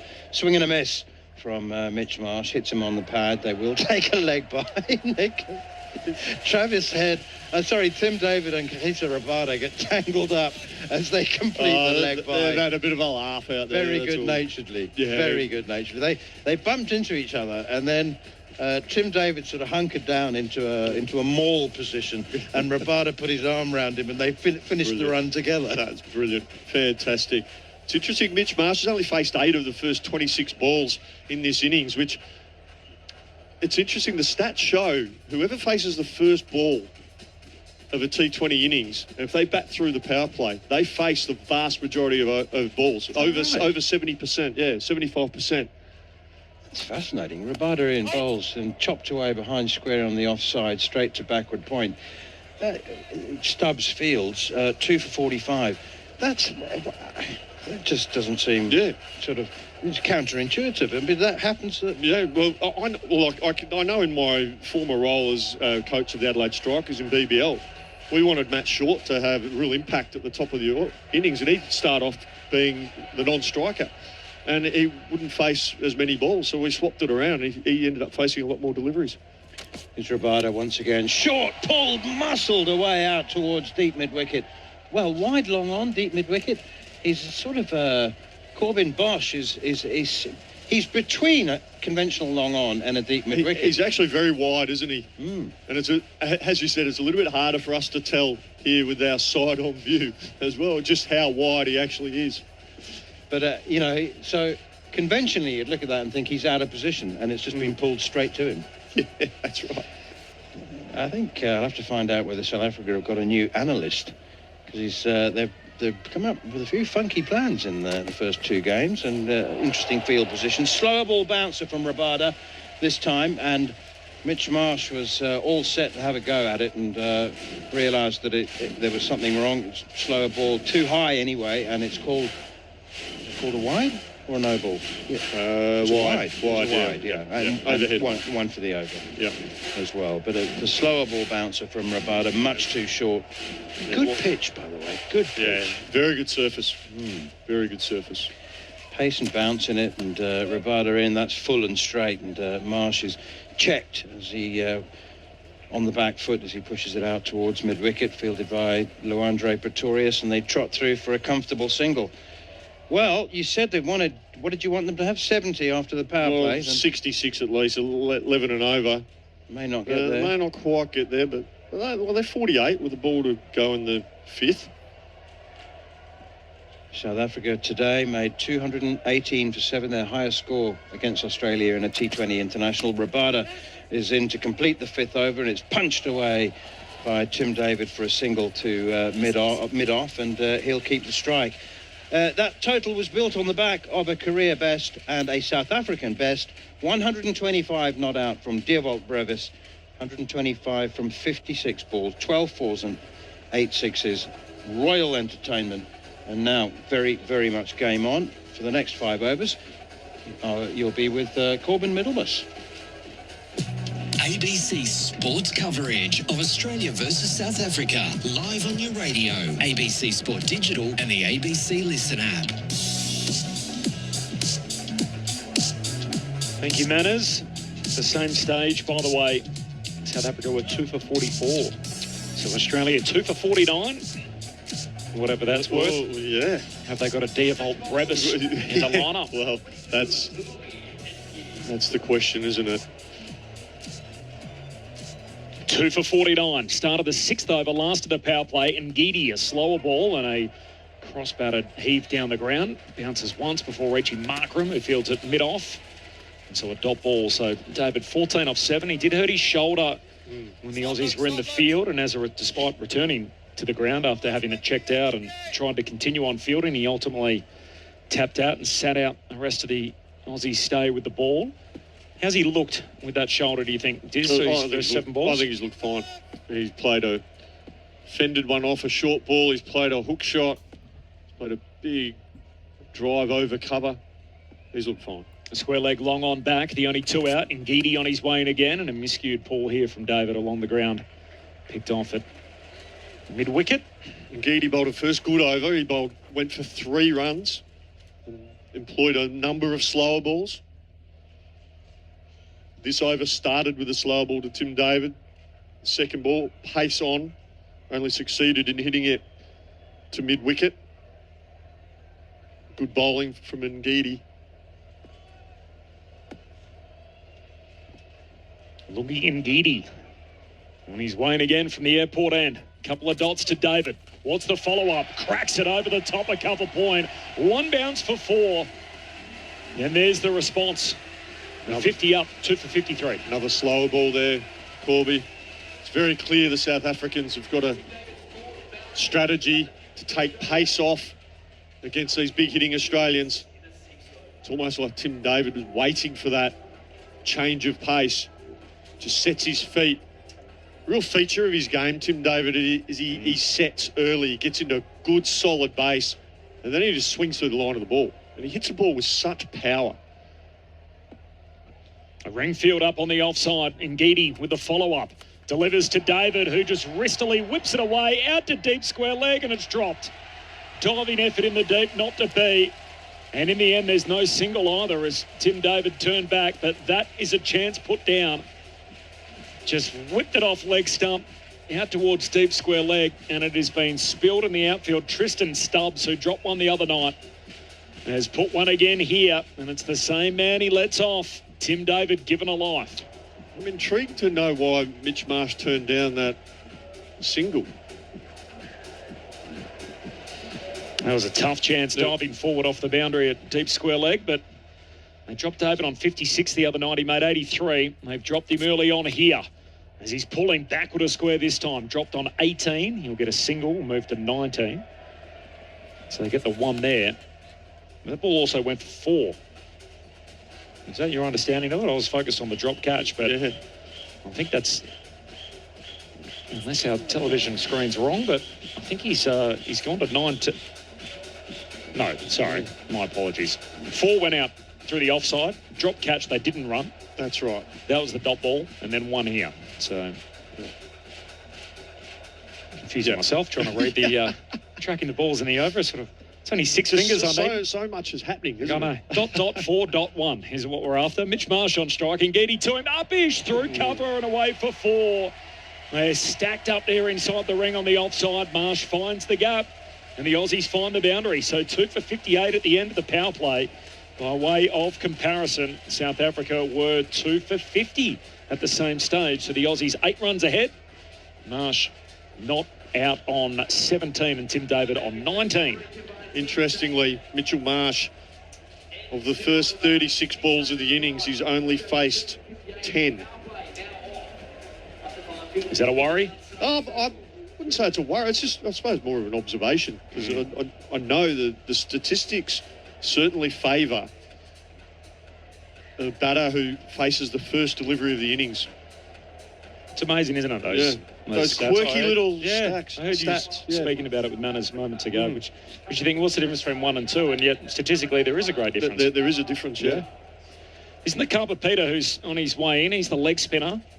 Been looking forward to seeing him bowl. Yeah. And here's this over that we spoke about too, the 7th over of the innings, so fielding restrictions over. And we spoke earlier about the success of leg spinners in the game, a near 5-run batter average, and those that turn it in to the batsman. He's bowling to a right-hander here, the leggy. It's quick and flat down the leg side, and that'll be a wide ball one. Rickleton does well to stop it, skipping across to his left down the leg side. Yeah, that was very much a loosener from the young man.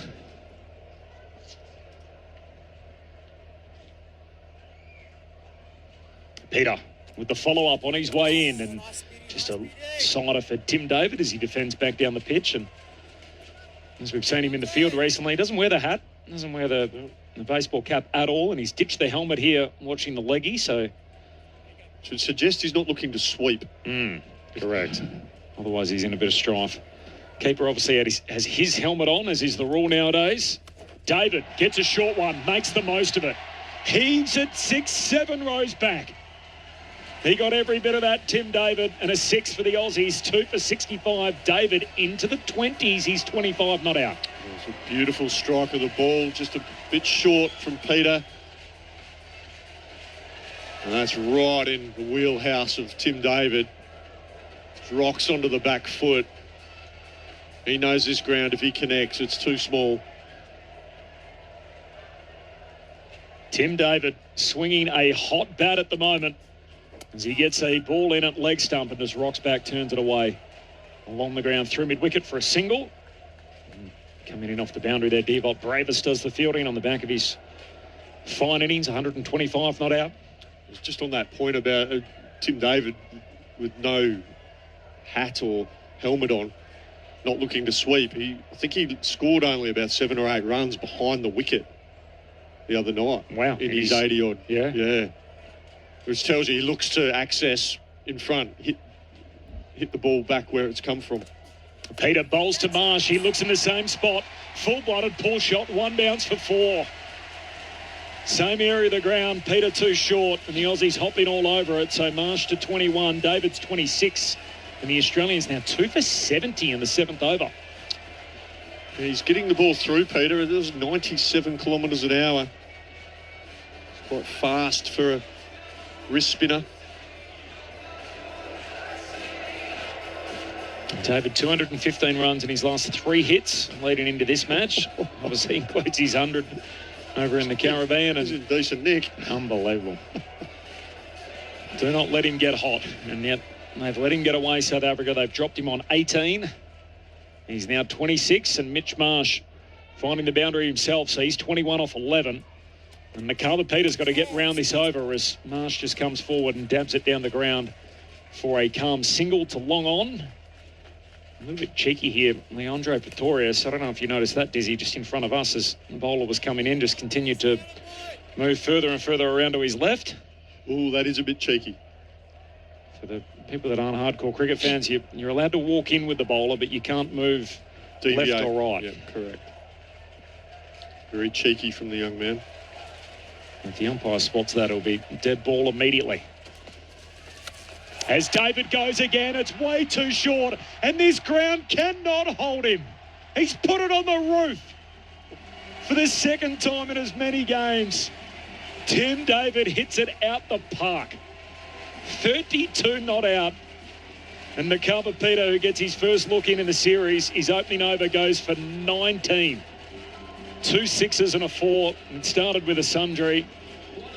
And you cannot bowl there to these guys. 2 blokes that grew up playing on pitches in the West. They're used to anything short. They're happy with the back foot strokes. And holy smokes, Tim David with an enormous strike after being dropped on 18 is humming. The Aussies 2 for 77 after 7.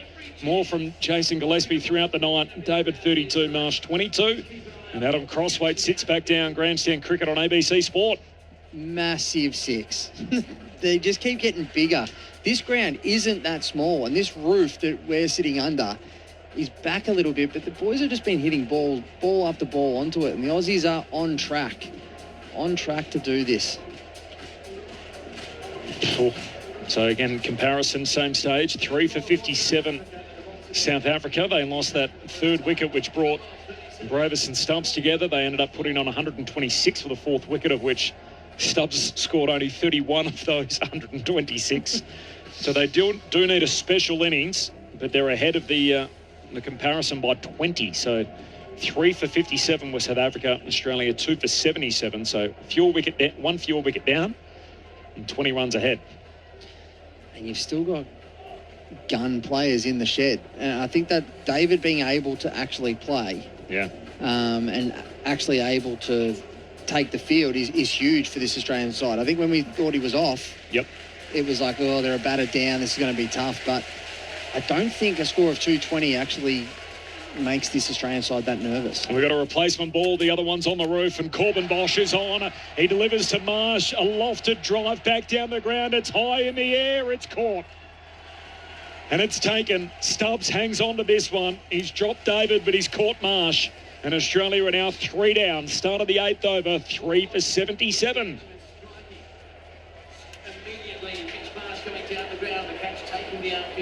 Well, that's what they needed. Crossy, they're able to end this partnership after the big 19 run over the over previous.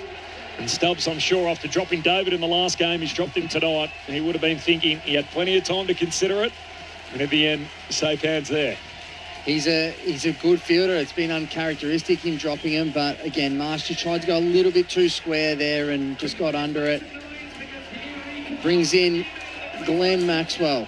For me, this is the partnership that Australia need. If they're to get close in this chase, Maxwell needs to get with David and drag this required run rate. Now it's at 11s. It needs to come back down under 10s. Head out for 5, caught by Pretorius in the deep off the bowling of Markram. Cam Green caught by Nakaba Peter off the bowling of Quinna Mapaka for 9. And now Mitch Marsh, the third man out with a score on 77, caught Stubbs, bowled Bosch. Sky ball down towards long on and taking the catch. As you said, it brings Glenn Maxwell to the crease. Caught a deep cover, a superb diving catch from Linda, who's obviously not playing tonight, off Mutasami's bowling, who also isn't playing. In the first match, he was out for 1 there.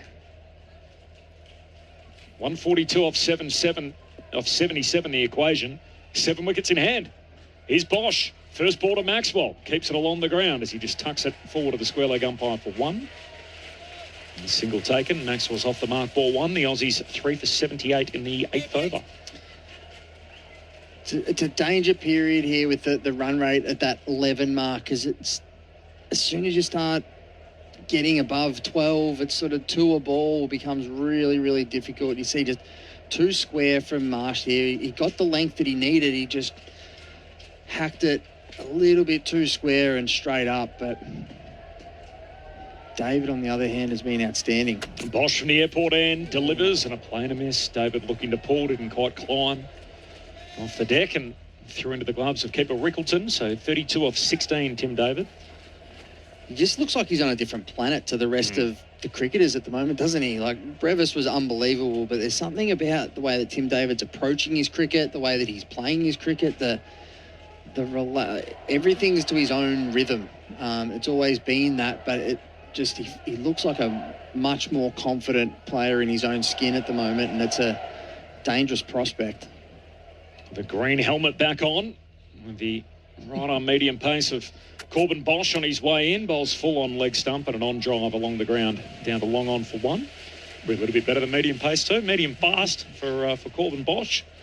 There's the bowling all-rounder. 3 for 79, the Australians. I thought you were about to have a go at Tim David's green pads again. Yeah, I don't like them. Most inconsistent colourway in cricket is green. It's amazing. Every manufacturer seems to have their own spin on the colour green. The green helmet's different to the green shirt. I don't understand how we can get it right with blues, with reds, even the gold, but we cannot get green right. And that is whipped away by Maxwell in the air, but safe, just wide of long on. Bit of work to do out in the deep, and it'll be reeled in. Stubbs out on the boundary. Maxwell will get back for 2, given the placement of that. Just wide of long on. Maxwell to 3 for 81. We're starting to see some footprints that we can see from the fielding side. It's really starting to be a little bit more evident, and that's where the dew really comes in, and you see that the ground gets a bit wetter, the ball can start to slide on those shots that Maxwell will be able to slice away, and they'll start to skid. Not probably just yet, but there's probably another half an hour, 20 minutes away from the ball really sliding onto the bat. They just need to find a way to stay into the game.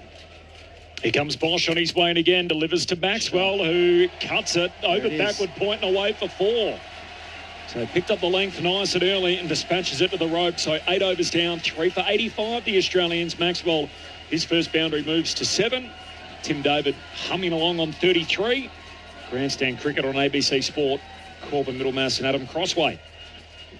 And that's exactly what we're talking about. Just gives himself some room, sort of gets outside leg stump and slices that away over point.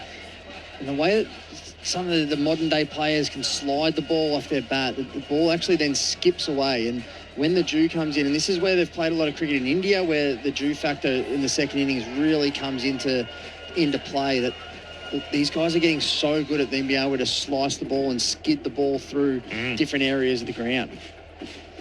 And the Aussies are staying close to the worm, and I think that's really important. It was about now where Brevis really took over, and now they need a special innings to find a way to stick with that worm.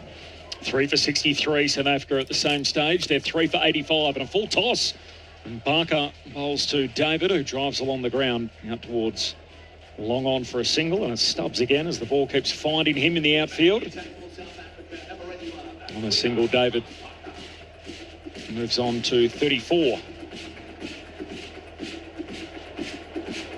I mentioned around this stage of the innings, they took 10 off this over, the 9th over, and then 15 off the next. So a couple of big overs coming up. Following that, it was 11 and then 24. So it's a big 4-over stretch where South Africa really put their foot on the gas. And the Aussies keep up. Maxwell back in the crease. And turns in Parker away on the leg side. Picks up a single. Drop and run. Maxwell 8 off 4. South Africa picked up 3 wickets. The Aussies 87 on the board. 3 men out. Head for 5. Green for 9 and Marsh for 22.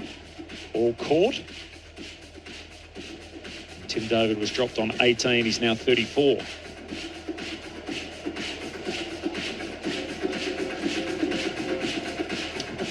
Our man Rick Finlay, by the way. We love Rick Finlay's stats, and he'll be back with us again for the Ashes coming up this summer on ABC Radio. He's been on the tweet. There's a Parker on his way in, bowls to David, hits it along the ground as he clubs it back past the bowler. Mid-off up inside the ring, work to do for Stubbs, gets around from long on to where really long off would be and does the fielding. David with 2 more moves to 36. Noting that Australia have chased 219 or more on 6 previous occasions, resulting in 2 wins and 4 losses. So they have actually chased as many to win on 2 previous occasions in T20 internationals, the target 219.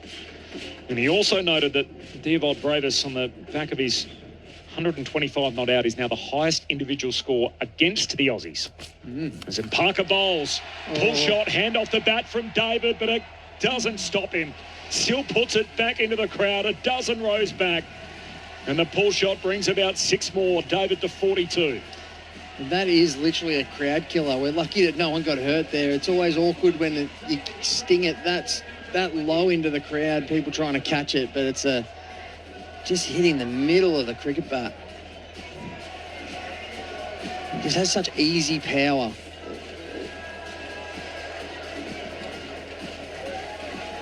What an amazing run that he's been on, Tim David. Playing the cricket of his career right now. And Parker on his way in again. Bowls to David. A back foot drive out to mid-off, and they trot through for the single. David's got to get a hurry up and makes it. It's the only time he looks rushed, isn't it, when he has to run a quick single. Everything else is, you feel like he's got a heartbeat of about 65 beats a minute while he's got the game under control. You feel the confidence. You feel the confidence just looking at him, that he's not fazed by where the game's at the moment. He knows that he can make it up. Both these players have played a lot of cricket, a lot of T20 cricket.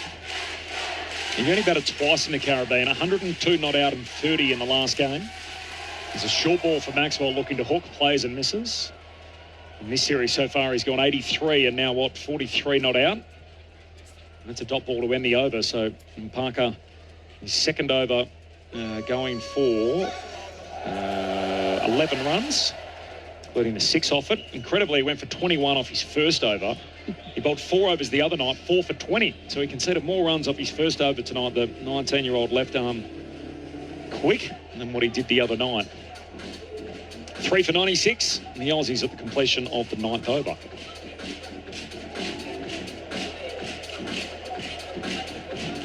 .123 from 66. Still within striking distance here. It's not a panic time, but again, you don't want to let it slip. And they keep finding the boundary. They're finding that one boundary and over that's really keeping them in it. We know these guys can explode for a big over. Rabada's back, trying to get the breakthrough, and that is turned away by David out to deep mid-wicket. It's too long with the man back on the boundary, and the fence just couldn't hold it again. Over the head of Bravis and over the fence for 6 more. Tim David to 49. It's a lovely shot. This is, again, he's deep in the crease, and that becomes a really big part of it. He gets deep in the crease. He's able to shovel that with his bottom hand and get enough to get it 80 metres over the top of the fielder. Rabada to him again. Square drive along the ground. There's protection back. It's just a single, but it's another half century for Tim David of 23 balls after being dropped on 18, a sore shoulder in the field. I think it's fair to say his shoulder is okay, and this guy's at the apex of his game. And he's calling for some new gloves as he salutes the crowd on the other hand with the raised bat. Tim David. Geez, in red-hot form. 3 for 103, the Aussies. Red-hot form and just a dangerous player. Brings Maxwell on strike. Takes a hand off the bat as he looks to hit down the ground. Didn't get it, and it'll be safe. Long on back, lands in front of him. Coming in off the boundary. Single taken. Corbin Bosch does the fielding out there. Gee, you know you're in good nick when you salute your half century just with a little call for new gloves in the process. Oh, by the way, raise the bat in the other hand. He's just a cool cricketer, isn't he? Yeah. He knows what he is, knows who he is. He's done the work. Everyone you speak to, they praise how hard he works at his game. And his game, probably before the last few times coming in a bit earlier, but his game has been to finish games. That's his job in the IPL. It's been his job for Australia, but now getting more responsibility and living up to it. David on 50 awaits Rabada, hits it in the air, caught straight to extra cover. And hanging on to that is Rassi Thunderdusen. And Tim David is out. They bring Rabada back for the breakthrough, and he gets it. And it's the key wicket. Australia's red-hot batsman Tim David is dismissed, out for an even 50. And the Aussies 4 for 104. And he's just picked out cover there. It was the right shot. He'd moved the fielders squarer, so there was the gap behind the cover fielder, but he just picked out cover perfectly and hit him on the chest, unfortunately, for the Aussies. It's a big wicket at this stage, 4 for 104, just as Maxwell and David looked like they were threatening to take this game by the scruff of the neck. Instead, they're now 4 down, and there's a new batsman to join Glenn Maxwell, who's only faced 6 rocks himself. He's 9 not out. And Mitch Owen, the Aussies' new number 6, walks in swinging the willow, trying to get loose. 2 balls before the halfway mark, 9.4 overs down, 4 for 104. David out, caught Thunderdusen, bowled Rabada for 50. It was a great 50. Again, just a bit of a slow ball, rolled his fingers on that. And he's just picked him out. A metre either side, and he had 4. Just picked him out perfectly, unfortunately. But Mitch Owen coming down the list again for Australia, but didn't he play well in the West Indies and working his way into this Australian cricket team? Big opportunity for him. The Aussies, in the comparison, they're a long way ahead. They're 18 runs ahead of where South Africa were, but the problem is somebody needs to match the innings that Brevis played. Kagiso Rabada on his way in. He bowls to Owen, who's looking to carve a ball away, and a plain a miss went under the bat. So made his debut in Kingston in the format. He's gone 50, 36 not out, 2, 37, 2. Scores for Mitch Owen, so a couple of handy contributions there. He's also earned himself a call up to the one-day international squad for the upcoming series against South Africa. 2025, it's been a breakout year, hasn't it, for Mitch Owen? Yeah, he's been outstanding. He's worked hard to get the opportunity and working harder to nail this role at number 6 in this T20 side. There's a spot in the World Cup up for grabs. 4 for 104. David out for 50. Mitch Owen on strike. It's hit him in the head. Hard. He tried to play the hook shot and it's leapt up off the pitch, whacked him in the grill. Owen appears to be okay as he shrugs it off, but they'll go through the necessary checks. And Rabada has whacked one into the grill here of Mitch Owen. He's upright. He's okay. And he'll be checked out as the medical staff empty out of the bench. The dugout downstairs. And Rabada, after taking the wicket, has caught Mitch Owen's second ball. Oh, and it looks top edge off the bat. That's why it climbed up on him. So nicked the bat on the way through, as we see on the slow-mo replay, and straight into the grill. Straight into the grill, straight into the nose as well. So that's hit him, yeah, that's hit flush in the middle, but the protection luckily is there because, again, Rabada side-eyeing him as he walks away. Yeah. Bang. Oh. That'll shake him up, I'm sure. Yeah. Mitch Owen's second ball hit by Rabada. So 4 for 104 at the halfway mark. By way of comparison, the Proteas were 3 for 88 at the same stage. So the target is 219 to win. And the Australians 4 for 104 at the halfway stage. David out for 50, Green 9, Marsh 22, and Head for 5. Maxwell's still there, as is Mitch Owen. I'll go through the concussion test. And we'll have a changing comms. Adam Crosthwaite sticking around, and Neil Manthorp is on the way in. ABC Sport coverage of Australia versus South Africa, live on your radio, ABC Sport Digital and the ABC Listen app.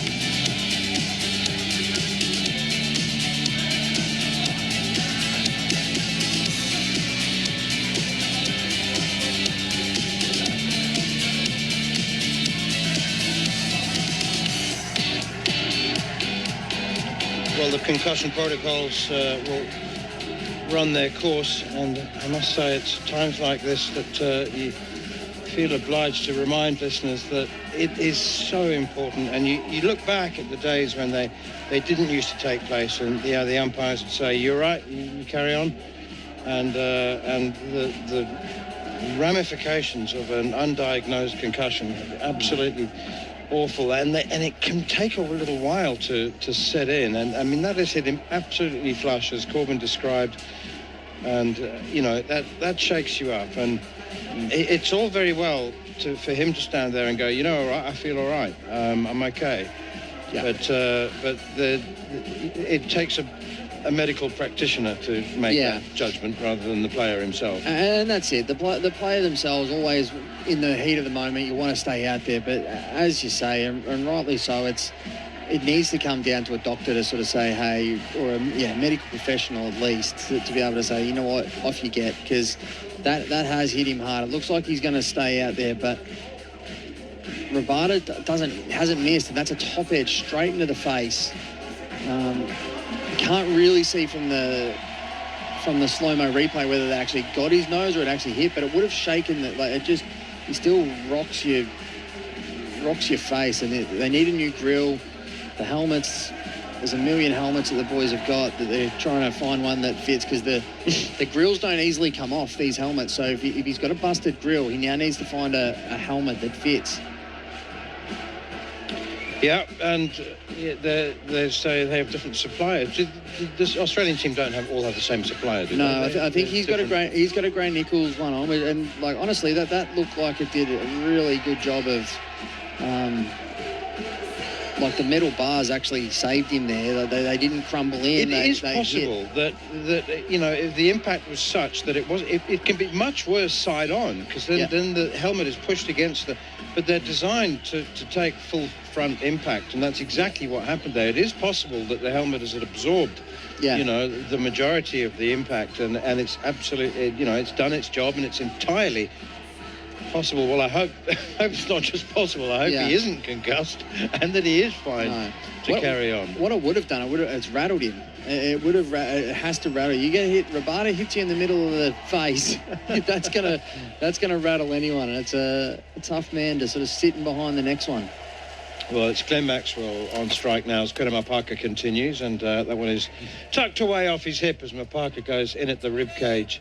I don't think Glenn Maxwell's going to have too many pitched up from South Africa's quicks. Isn't that stunning moon just rising behind the ground, directly behind the ground as we look from the Morris Rioli stand. It is, I don't know what it is about sunset in this part of the world, but I haven't seen too many more glorious. You know, the sun goes down, you go, that was nice, and then it's the hour after that. That's it. Where the sky turns purple almost, wasn't it? Yeah.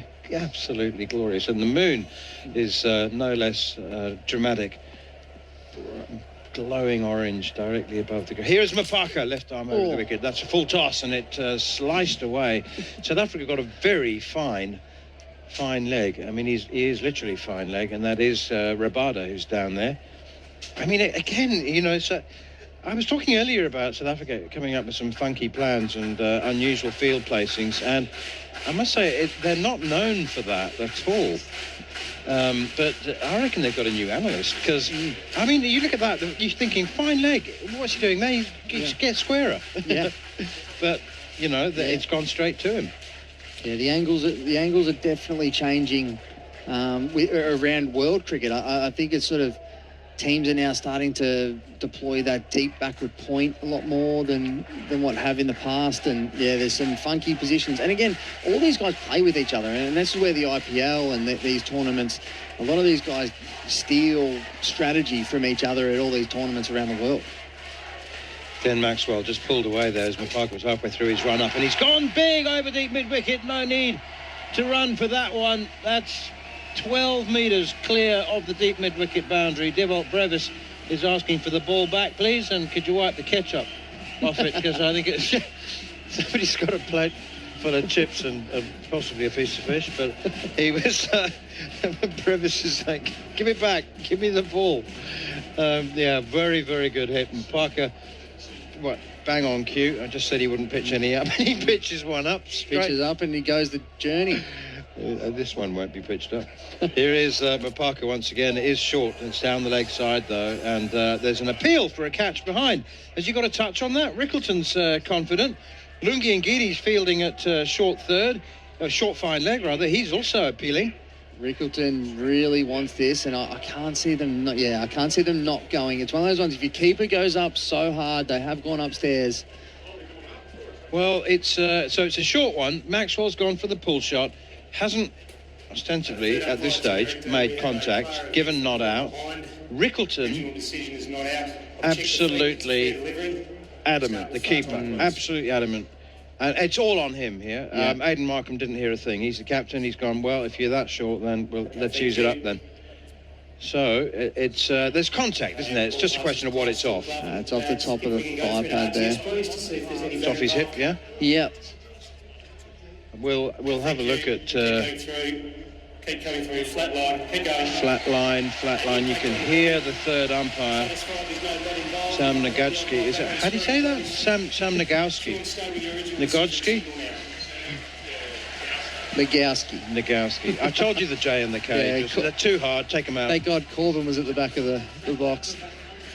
The hard thing with that as a keeper as well, that's just flick the top of the pad, so it makes that sort of paddy, glovey sort of sound, and that's where you do think you can strangle one down the leg side. But Maxwell gets away with it. South Africa with one DRS remaining. South Africa Australia 4 for 112. Clipped away nicely off his pads. 2 men out there in the deep. Takes the catch. Devalt Brevis confirms, if we didn't know it already, that he could be heading for the Man of the Match award. Solid catch from Devalt Brevis. There were 2 of them out there. They knew what they wanted to do with Maxwell, and so they're wide long on and a deep mid wicket. Just momentarily, it was between the 2 of them. You thought, it's going to be a collision, but it was Brevis who called. It was Brevis who took the catch. Brevis who parachute rolled afterwards and hurled the ball into the sky in celebration. Big wicket, he always is, Glenn Maxwell. And Australia are 5 for 112. I'm not going to say it because they bat very deep, but this precious 9-match winning streak is under significant pressure. It is under pressure. They've been able to hang around that 11 and over, but again, Maxwell just couldn't quite get under it the way he wanted to, and he's just curled it around deep mid-wicket. Hasn't quite nailed that the way we know that he can, but again, a little off-cutter from Mapaka. And a good catch in the outfield. Did you pick that live, the off-cutter, slightly slow? Because I didn't, because it looked pretty quick to me. That's what happens when you're that fast, right? Even his slower balls look fast. But... especially when you're side on. I didn't pick that. That was very well bowled. That may well have contributed to the wicket. That's Alex Carey's the new batsman. In form man. What a man, actually, to have coming in at 7. That was down the leg side from Mapaka to the left-hander, and it's called wide by umpire Sean Craig, and it's one more. He'll have to bowl it again. Target 219. South Africa posting their highest ever score against Australia in a T20 international. 218 for 7. Deervolt Brevis. A national record 125 not out from 56 balls. And how about this? 126 for the 4th wicket, of which Tristan Stubbs made 31. Second highest score in the innings comfortably. Short, pulled away. Should be 1 bounce to Luandre Pretorius. Bats left-handed, fields throws right-handed, and they go through for a single. It was an impressive innings, the South Africans, and it probably could have been bigger. I think the Australians finished quite well. It could have quite easily got to 240. They were able to peg it back at the end, but an outstanding, devastating innings from Brevis. It's one of the best I've seen on Australian soil. Hitting straight, nothing. It wasn't very funky, was it? No, it wasn't. Didn't have the lap sweeps and the reverse sweeps and the a lot behind the wicket. But it was when he hit, he keeps his head down beautifully, and it's one for all young players to watch if they can get a piece of video of the way that he can keep his head over the ball and he hits through the ball and stays really still. He's not a big guy either. He's not your Cameron Green or your Mitch. I mean, he's Mitch Marsh. He's not 6 foot. No, and he's. But you can see he works hard in the gym, right? He's a fit, strong athlete. Here's Nklaba Peter, the leg spinner, big appeal for leg before wicket. He really wants this. Well, he would. He went for 19 in his first over, with 3 long hops being hit for 6. But it's not out, says umpire Phil Gillespie, and he didn't get a great deal of support from Ryan Rickleton. I think Aidan Markram's, he's just changing somebody in the field. I thought for a second he was saying it was going down. In fact, he's just straightening his long off for Mitch Owen as Nklaba Peter once again, right arm leg spin, 23-year-old, hit hard. Oh, so close. That was the fielder that Corbin Bosch, who Aidan Markram was just moving, again, he vindicated. It was hit straight to him, and yeah, a good decision to back off, I think, and take that on the bounce. He wasn't going to get there, would he? Could have been a very expensive dental bill if he dived forward. Exactly. Yeah, it's a split-second decision, those ones, whether you go or you hang back. And, in that situation, deciding to save the 4 rather than attempt the hanger catch. Well, Aidan Markram has put himself at deep mid-wicket now, directly below our commentary box. Here's Peter, it flicked away. It does go towards Markram, but... well, actually, the bowler wants to do the fielding himself. He goes sprinting after it. Markram eventually says, it's all right, relax, calm down. I've got it under control. He looked nervous, didn't he, in his first over? Yeah, he did a little bit. He did, but it's he's come back well this over. A dot and 2 singles, if you're happy with that. Do you remember that story about Waqar Younis making his debut for Pakistan, having never played a first-class game because he bowled in the nets as a 16-year-old to Pakistan? True story. And who was the captain Amir Sohail of Pakistan. He said, I like this kid so much that I want him in the next test. Get him in. And he was a net bowler. Same gives hope to all net bowlers out there. Same with Clubber Peter. Oh, really? Yeah. There you go. 3 years ago. Here's Peter, the leg spinner, and pulled away, bottom edge, down towards deep backward square leg. It's fielded in the deep by Parker. Good throw, good pick up throw, and they managed to come back for 2 anyway. But yeah, it was down in East London. South Africa were playing a one-day series against the West Indies, and this young lad turned up just out of school playing club cricket. And Temba Bavuma, the captain, had a similar thing. He didn't walk straight into the national team, but he certainly walked straight into a provincial contract. And he plays his cricket for Gauteng now at the Wanderers, which isn't South Africa's most spin-friendly venue. Here's Peter, slower ball, and very nicely bowled. That was... got Mitcho into a bit of a tangle there, didn't he? Tried to sweep, didn't arrive, and in the end he had to sort of try and bunt it on one knee through mid-wicket for a single. 71 kilometres, so he's, again, I think that's good. We don't do enough of this with spin. Sometimes the spinners end up getting too fast rather than going really higher and slower. 71 kilometres is pretty slow. That's got to be the slowest ball that we'll see in this series, I'm backing. There's a much quicker one. Short, pulled away out to captain Aidan Markram on the deep mid-wicket boundary. It'll be just a single. Australia find themselves in a similar situation to where South Africa were at a similar time on Sunday, where singles are pushing their asking rate up. They need boundaries. Much, much better over from Clubber Peter. Just 6 from it. After 19 came from his first over, he'll be feeling a little bit more satisfied with life. Yeah, you're happy with that, aren't you? It's you get out of your over like that. That's good, but Alex Carey's an interesting one. Would have been sitting on his couch at home, putting his feet up, and next thing you know, he's got the call and he's in Darwin and out in the middle, ready to go. As you said earlier, I think it's such a benefit for Australia to have the likes of Alex Carey to be able to come in and step in, because he would be the number one keeper in pretty much every other country around the world. I think he's probably up there with the best keeper in world cricket. Josh So Inglis it's not a straightforward prospect, isn't it? Adelaide to Darwin. Here's Corbin Bosch, and that one is slapped away out to the sweeper on the cover boundary, Leandre Pretorius. It's only a single. It's not like there's, it's not like Sydney to Melbourne. It's not like there's 26 flights to choose from, and more like one. That's it. Well, Darwin to Melbourne, I'm on a Darwin to Melbourne flight in about 2 hours, I think. We're heading over at 12:30, red eye. That made my eyes water when you told me that. You get in at 5:15 tomorrow morning. Straight to work in the morning. Just in time to help the kids with breakfast. Exactly. My wife won't miss me there, I bet ya. Corbin Bosch, full straight approach. Bowled him! He's gone straight. Oh, hello. What's happened That's hit there? the stumps and the bails have not come off. That's hit the stump so hard that they lit up. It's exactly what you've said, that the bail has not come off the stump. That is truly extraordinary.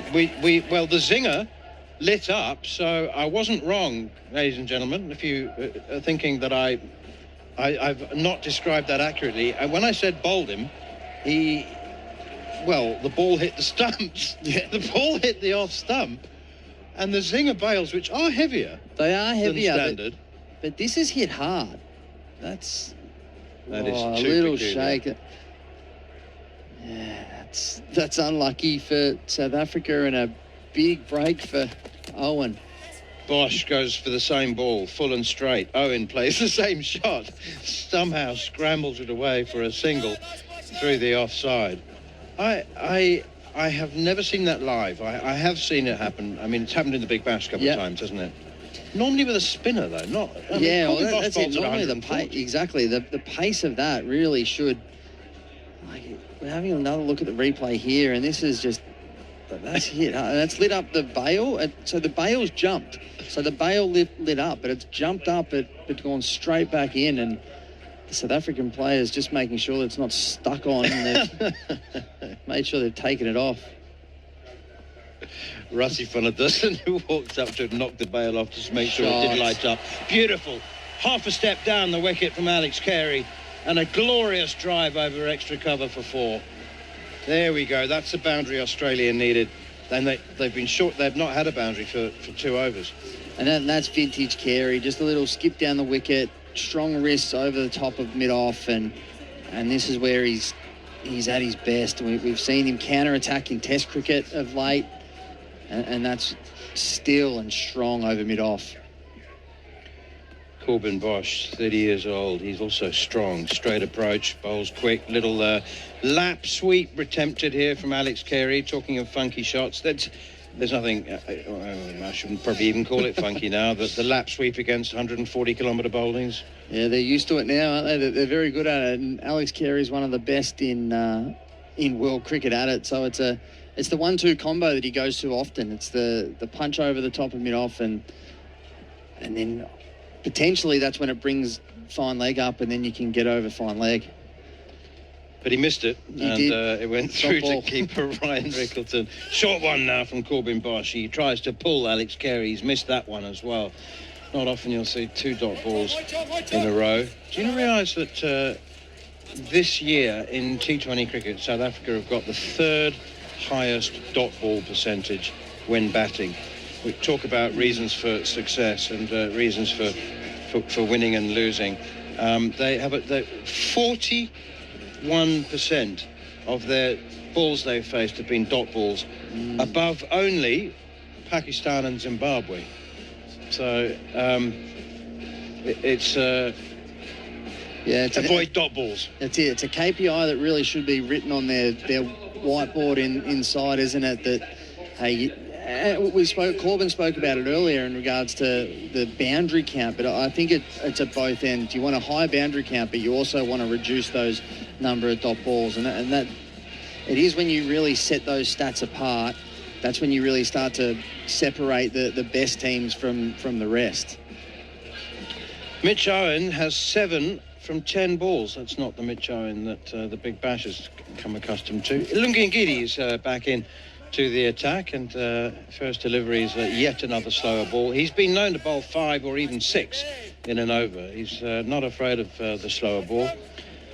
And he's got a good slow ball as well. And when you have a slower ball that was at 112, but then you can still clock up to 140. The difference between the slow and the fast is so dramatic that you can't set yourself for either. And that's the hard thing. It's when the slower ball is only a 5 or 10% difference in speed, you can sort of set yourself for one or the other. But when the difference is that dramatic, it becomes very, very hard.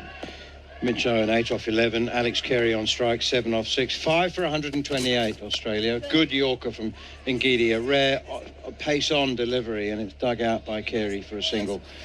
Quick question for you, Adam Crosthwaite, and you may not be able to answer this. You may not know the answer, but do you get a meal on the red eye? I hope I'm asleep when they come past. Well, that's the reason I'm asking. Yeah, I hope I'm asleep, but I'm sure Corbin will get his credit card out and get me a meal. Earplugs, eye patches. Yeah, maybe a sleeping tablet, perhaps. I don't think I've got one. Oh, midnight flight. Wow. Here's Ngidi, bowls to, it's a full toss, gone wrong, and she tries to pull it, and I think it may hit the pad or the thigh pad, bounced up in the air, caught by Ryan Rickleton. The umpire's now got a call to make. Was it above waist height? I didn't look like it was. Have they appealed? Well, did you think there might have been a bottom edge onto the pad? The umpire hasn't. No one's appealed. Leg by. Okay. Well, the umpire couldn't signal that until he knew that South Africa weren't going to review it. But it almost, because that kind of gives the game away. Exactly. It almost looked like he was about to give that runs and that they hadn't appealed. Do you know what? I think it's hit his arm. It's actually hit his arm, bounced onto the pad. So that's why they appealed. But it wasn't the glove, it was the arm, so it wouldn't have been out. Down the wicket comes Alex Carey. Slice drives behind square on the offside. Very, very nicely played. Skillfully done. Is I don't know whether Baba Pisa has saved that. Has he saved that? I think he saved it. Beautiful the work. third umpire will have a look, I think, see whether he was in contact with the rope. It's Quentin Parker, wasn't it? Was it who dived down there? Well, very, very close to the boundary. It's a question of whether he touches it. No, that is a good save. That's beautiful. Wow. If you have your fast bowler doing that and saving 2 runs, outstanding. Yeah, it's third umpire's call, and he's decided that it has been saved cleanly. You look at Aidan Markram down below us now. It looks like he's directing aeroplanes on an airport runway, waving. He's trying to control the game from deep mid-wicket. And that one is slapped away by Alex Carey. Again, it's in the air. I don't think it's going to get. The fielder will get there. He was a desperate attempt from Dewald Brevis. He did everything he possibly could. He ran at full stretch, dived, just couldn't get his fingertips to it at deep extra cover. Well, he started off at extra cover. Well, if anyone was going to catch it, it was going to be him. The night that he's had, launches out with one hand, just missed it, but good effort. What is he asking right now? It's over 12, isn't it? Yeah, 13.7, so starting to slip away from the Australians now. 5 for 134 in reply to South Africa's 218 for 7. We're into with last ball of the 14th over as Lungi Ngidi is in once more. Bowls another just back of a length outside off stump, but paddled away by Alex Carey for a single to Kagiso Rabada at square leg, and they're through for a single. 5 for 135 now with South Africa. You would think very much in the driving seat, with Australia requiring 14 and over. We always say this, with 6 overs to go, the whole picture can change, but it's going to take an over of 18 or 20 or even more, or a couple of those. Jason Gillespie. Yes, thank you, Banners, and hello to our listeners. Definitely at least 2 20-plus overs, I think, if Australia are going to have a chance of winning this game. It's up to 14 runs and over now, as we see the young seamer and Packer come back in to the attack. Mitch Owen's not been quite right, is he, for being hit in the face? No, he hasn't quite been the same, has he?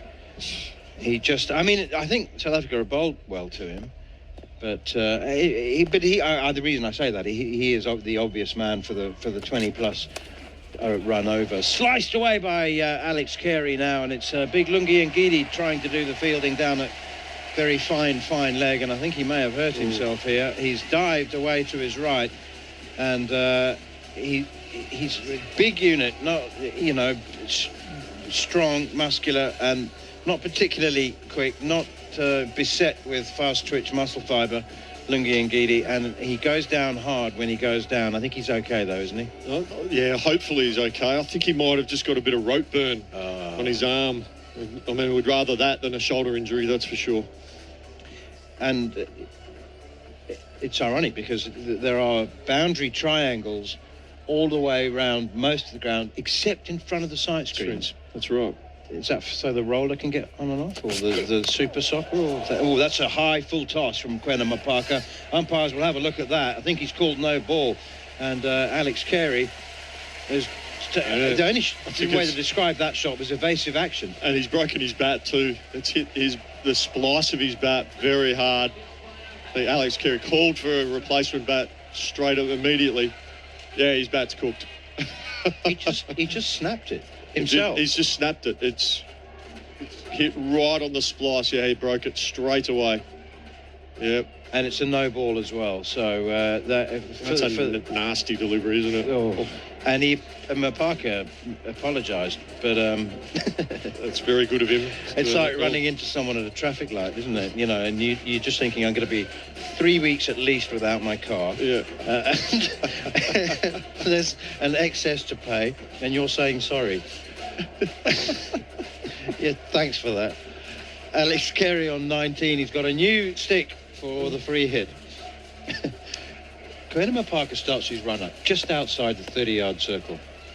Here he is. What is he going to come up with? Yorker, another bouncer. It is a slower ball Yorker, and it's driven away over extra cover quite gloriously. Did that go all the way? I think it either just landed in front of the Toblerone, the rope, or it hit it on the full. Oh. So it's a long way out there. What have they got? Like 6 to me. Yeah. No, I think it must have just landed just inside. There's always going to be a slower ball that after he missed his, well inside boundary rope. It was always going to be a slower ball that after he missed his Yorker the previous delivery.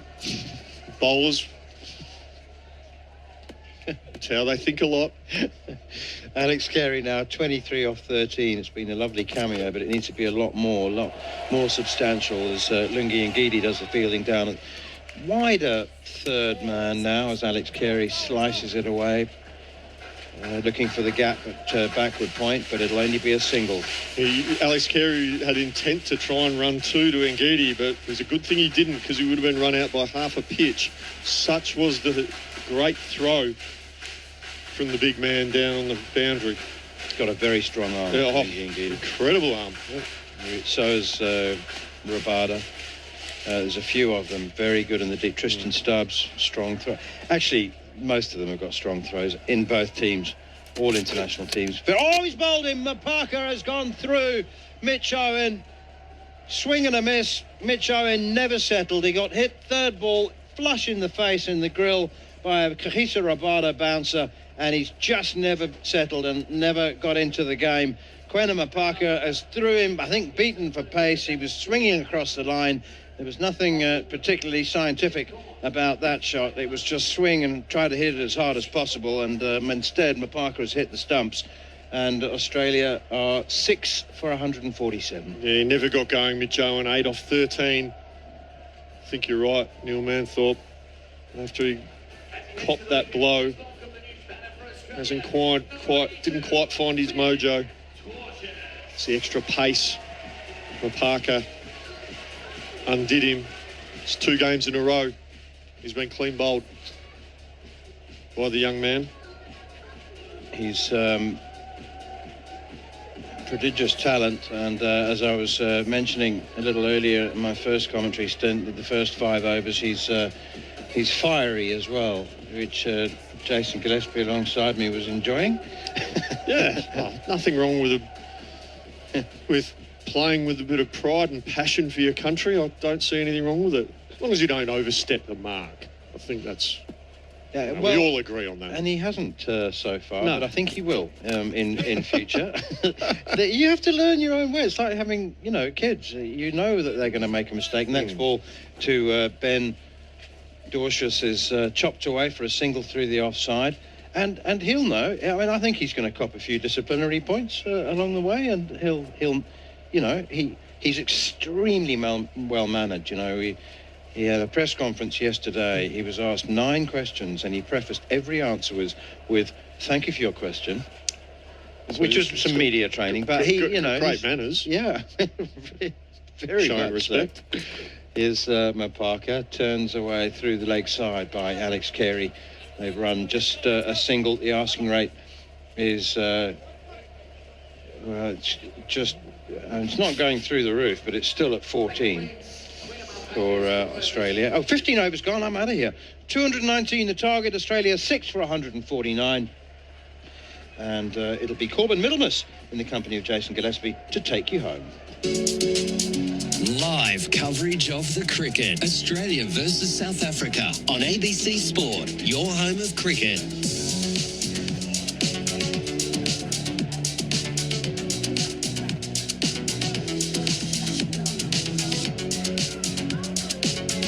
Thanks, Manners. 6 for 149.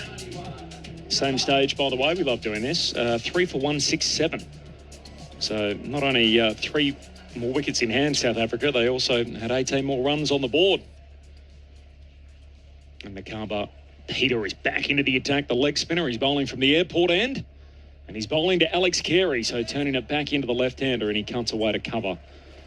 Ball fielded there by Aidan Markram, so the Aussies up against it, Des. They need 70 off 29 balls.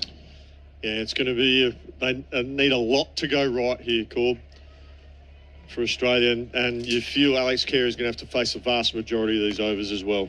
Batting with Dorcius, the tail to come after that. Peter on his way in. Carey's pulling along the ground. He'd just get one here. So make it 69 needed off 28. And the fielding done by Theobald Bravis down beneath us. What a knock from him earlier if you weren't with us. 125 not off 56. Absolutely superb. Word to describe it. There's a kid, by the way, that burst onto the scene as a teenager. He's been playing sort of franchise cricket from a young age. Scored a 165 playing domestic T20 cricket in South Africa. Wow. As a young man, and yet the question was, is he going to be able to translate that form onto the international stage? As a miscued pull shot from Dorcius trickles away backward a square, and I guess today we got an emphatic answer to that. It's yes. Without a shadow of a doubt. Nice, Petey. Feel your best shot. This is good from Peter. Bowling into the pitch. Making the Australian batters do the work, make the pace. McLeod by Peter. 25 off his first two. .11 here. Carey comes at him down the track, hits in the air, out towards Brevis, who takes the catch. And his night gets even better. He plays a role in dismissing the last of the recognised bats for Australia. They are 7 for 151. Carey goes for 26. Peter the wicket. And Brevis with the catch. You cannot keep him out of the game. No, certainly not. The ball seems to be following him. It's Carey just sort of hoiked it. Hoik off the front foot, a shimmy down the wicket. Only succeeded in reaching Brevis, who's been in the game. Who do you reckon the man of the match is going to be? Oh, gee, this is a tricky one. Not sure, Corb. I'm probably going to take a stab at it and say Brevis is very much in the conversation. He's now got 2 catches to go along with the highest individual score in a T20 international by any South African, and the most runs the Aussies have ever conceded against an individual. Yeah, wow. No, he's done a lot right, hasn't he? And it's been a pleasure to watch, actually. Hasn't it? His innings was absolutely superb. The young man has had a night out here in Darwin. And if you're just a cricket fan, it's been an absolute treat to be able to watch him go about it the way he's played. The target 219 as Peter's on his way in, bowls to Abbott, who carves it along the ground out towards Brevis, who fields again at extra cover. The ball's absolutely just following him everywhere.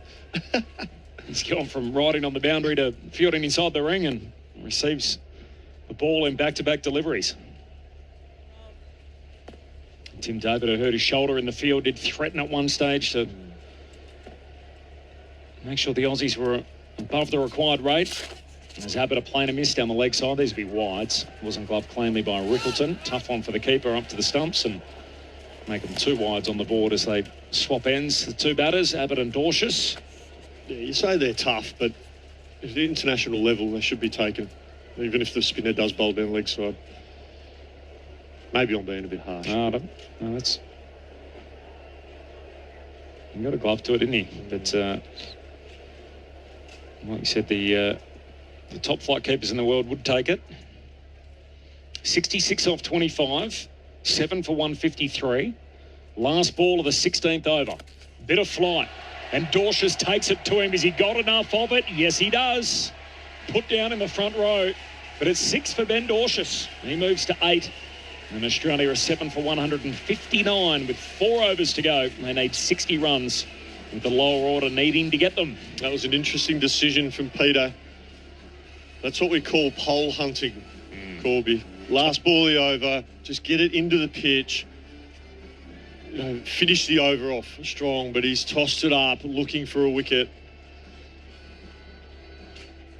Yeah, that's commonly known as pole hunting. Yeah.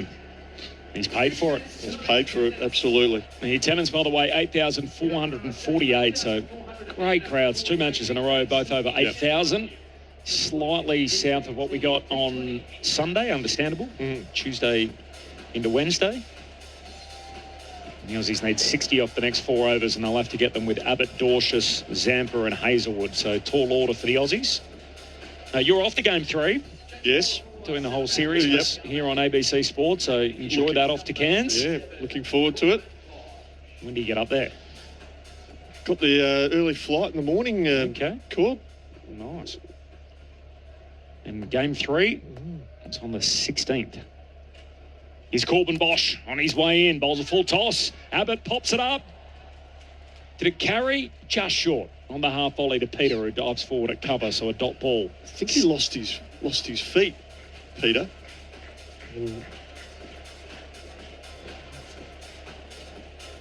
It's a game Saturday? Friday. Game 4? Friday. Game 3. Friday. So he's the next game in the series, which at this stage, unless something dramatic happens here, no, it is Saturday. Oh, it is Saturday, is it? You got an extra day off. Oh, jeez. Saturday start. You have to find something to do in Cairns. The 16th, it'll start at 7:15 Eastern, so Saturday night, Australia and South Africa, and it's headed towards a series decider. Unless something spectacular happens here, the Aussies need 59 off 23. On the left-hander, Dorcius awaits, gets a half volley, cranks it straight back down the ground. Long on does the fielding. Dorcius got to get on his bike, comes back for 2 as Markram throws to the keeper's end. 57 off 22. I need the better part of 3 and over from here. Yeah, too much to do. Too much to do. Sadly, from an Australian perspective. And what's been the story of the night, Diz, when people say, hey, Diz, what happened to the cricket last night? Brevis. It's all been about him, the 22-year-old with an unbeaten century. As Dorcius targets the gap between long on and mid-wicket, and he's hit that pretty well in the gap. Won't be 4, though. Markram pulls it up just inside the boundary. 2 more for Dorcius. I think it was just the clean striking. Yeah. Yes, he got a couple of bounces. He got top edges, went over Alex Carey's head for boundaries. And you need a bit of luck, obviously, in a game, but it was just the intent and how hard he hit the ball. Back down the ground. It was for me, that was a real feature of his innings, was just how hard he hit the ball straight. Bosch on his way in again. Bowls to Dorcius, who just lost sight of that as it was short and at the body, and tried to pull it, played it, missed, and in the end he calls it wide. It was a long way outside leg stump. I think he followed him, Bosch. He saw Dorcius jump back in the crease and tried to pin it at him. Pays the penalty. 1 more to the Aussie score.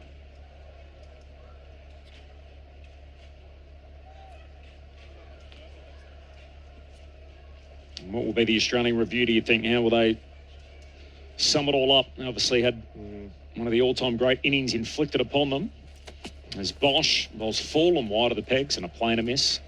I think they're reflections from a bowling perspective. Were, did they get their plans right? And if they did get their plans right, that just comes down to execution, doesn't it? So they'll obviously have discussions about that. Now Cunham in the sub, who was out there for Tim David, dropped Brevis on 56. Tough chance. Tough chance. Yeah. And this probably underpins a little bit of what we saw from Brevis, is the way that he was dropped as Dorcius is bowled. Corbin Bosch goes straight to him. Top of middle stump. And Bosch points towards the dressing room as well as he gives Dorcius a send-off. And the umpires, they won't.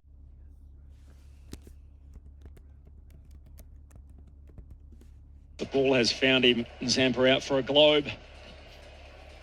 End of the 17th over, 9 for 165. The votes for the player of the match. Who gets the 2 and the 1? Oh, that's a great question. Tim David must be in the conversation. Yep. I'm happy to give him maybe some of the minor placings. Stubbs made 31. The bowling for South Africa, Quino and Parker, he had to buy him. Went at 14 and over, got 3 wickets. Wickets were their currency, though, weren't they? That's what they needed. Here we go. Is this the last over of the match? Abbott on strike, awaits Ngidi, bowls a slow ball, and how did that miss off stump? Fall just outside his off peg.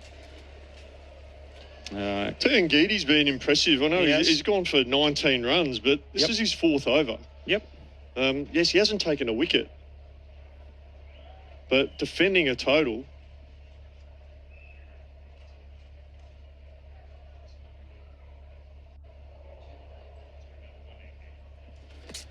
Ngidi holds a full ball and knocked away by Abbott back out on the onside. Fields on the follow through. 54 runs, the Aussies need off 16. They got 1 wicket in hand, so that tells you everything you need to know. Greg from Canberra, advice for the red-eye flight. Right, let me sleep on a post-it note and stick it to your forehead. Enjoying the call from Greg.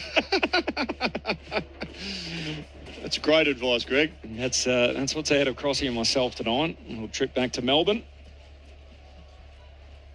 Welcome to the NT, the land of man-eating lizards. Red-eye flights, but finally no longer an international cricket desert, from Pete in the Northern Territory. Thanks, Pete. Nice to hear from you.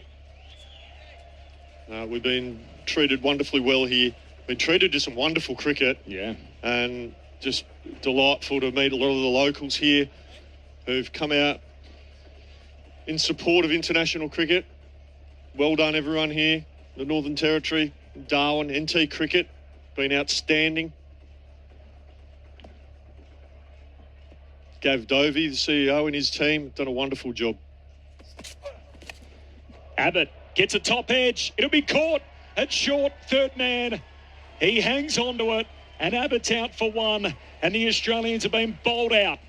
South Africa win, and they level the series at 1 apiece, and we are headed to Cairns to decide the T20 series. The Aussies' 9-game win streak in the format is over, and South Africa prevail in comprehensive fashion. A match highlighted by Theovold Brevis's 125 not out. And then for the second time in as many games, Australia have been bowled out.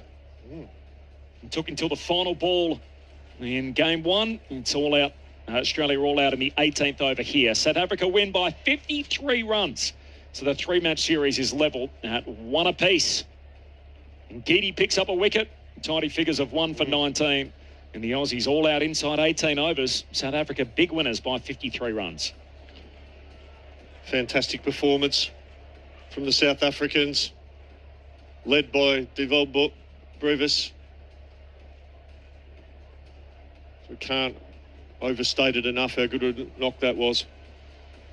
He was superb. Yeah, ultimately decided the game. 125 not out off 56 balls. He was dropped on 56. His first 50 came up off just 25, and then foot on the gas from that point on. So what's that? The next 31 balls he faced, he added 75 runs. So that's incredible knock. This is a guy that had never made it past 41 previously in T20 international cricket, and at 22, he peels off the all-time highest score ever by a South African in the format, and they beat Australia here by 53 runs. So that 9-game winning streak is over. If you want to trace it back further than that, it's only the 4th time in 25 matches that Australia have lost in T20 international cricket. So not just 1 all in the series, not just a win for South Africa, but a big win that ultimately swings momentum as we head to Cairns for a series decider on Saturday night. If the South African selectors have been given any more evidence that the South African team needs to tweak their game, and as Neil Manthorp has spoken about, be more aggressive, be more positive with the bat in hand. Tonight in Darwin is a great example of that. Absolutely. It's an interesting quirk too. The team that won the toss in both games have lost both games. And as much as we talk about this trend in global cricket at the moment that it's all about chasing, it's we've seen in consecutive games now the side that bats first, sets, has won. Yeah, because they've set very competitive totals. And the bowling team has defended well. There's been a lot of talk about the dew factor. Remember after Aiden Markram in the first game here in Darwin, he claimed, we didn't have enough evidence, enough statistics about this ground.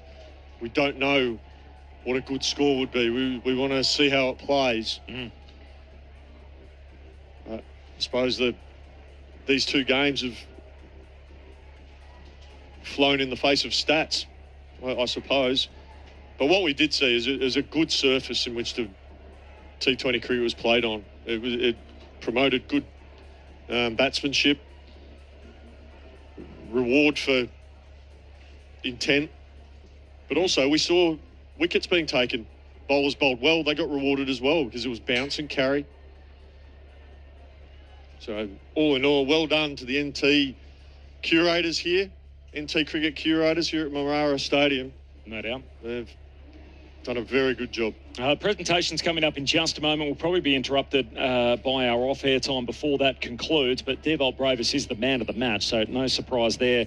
Just a little story of the night. Australia winning the toss, deciding to field first. Josh Inglis unwell, so Alex Carey took his place in the team, and Sean Abbott came in for Nathan Ellis as a tactical change. So Australia asking South Africa to bat first, and Devol Bravis said, no worries. 125 not out of 56. Highest score ever by a South African in T20 international cricket at just 22 years of age. He was dropped on 56, and his 125 not went a long way to South Africa posting their highest ever total, their highest team total against Australia, 218 for the loss of 7 wickets. All the Aussie bowlers took some tap, except for Ben Dorshus, who bowled 4 overs, 2 for 24. Josh Hazlewood ended up 1 for 56 off his 4 overs. Now the most expensive figures that Josh Hazlewood has ever had in T20 international cricket. Meanwhile, South Africa made 2 changes themselves. Rassie van der Dusen came in, along with Nakaba Peter. Meanwhile, Linda and Mutasami are the 2 that missed out. And when they got the chance to bowl, they all cashed in. So wickets shared. And Parker 3 for 57 after an expensive start. Corbin Bosch 3 for 20, ended on a hat-trick. Took 2 wickets with his last 2 balls, and in the end he didn't get to bowl his hat-trick delivery after 3 overs. The match was wrapped up in the very next over. Peter 1 for 35 and Geedy 1 for 19. Very economical. Markram struck in the only over he bowled during the power play, 1 for 9, and Rabada 1 for 21.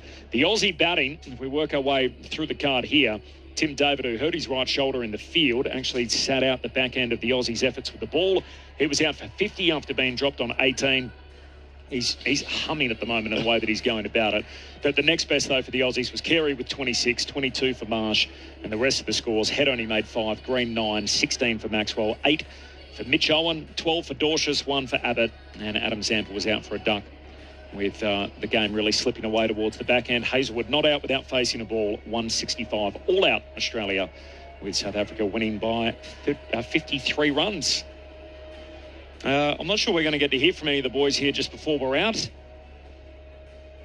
So we'll be able to record some of those chats and send them through, and I'm sure you'll hear them across local radio in the coming days. Final thought from you, Jason Gillespie, before we are out of here. How do you sum it up? What did we see tonight at Marara? Well, we saw a pretty special knock from a very special young player. It's kept the series alive, which I think is, from cricket fans, it's what they would certainly want. So 1-1 going into Cairns, which will be a very good game. Be interesting to see what surface is presented there. Does momentum count for anything in these series, or is it just all start again? I think they'll start again. It's always nice to win, isn't it?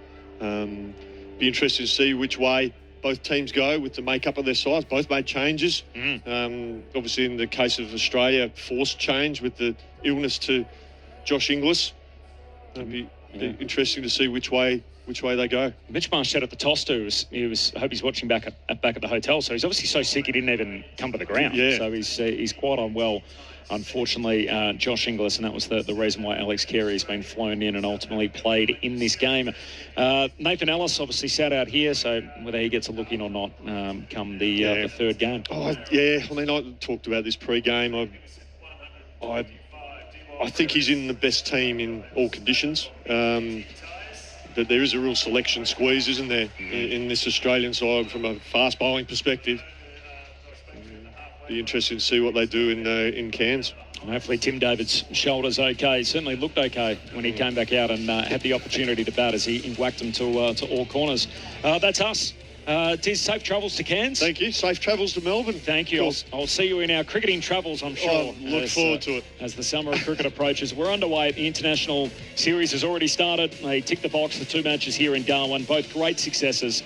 And the series tied at 1-1, so perfectly set up before the top-end series heads to Cairns. Thanks to Frank Artek, to Adam Crosthwaite, to Neil Manthorp, to Jason Gillespie, to Aaron back in the studio.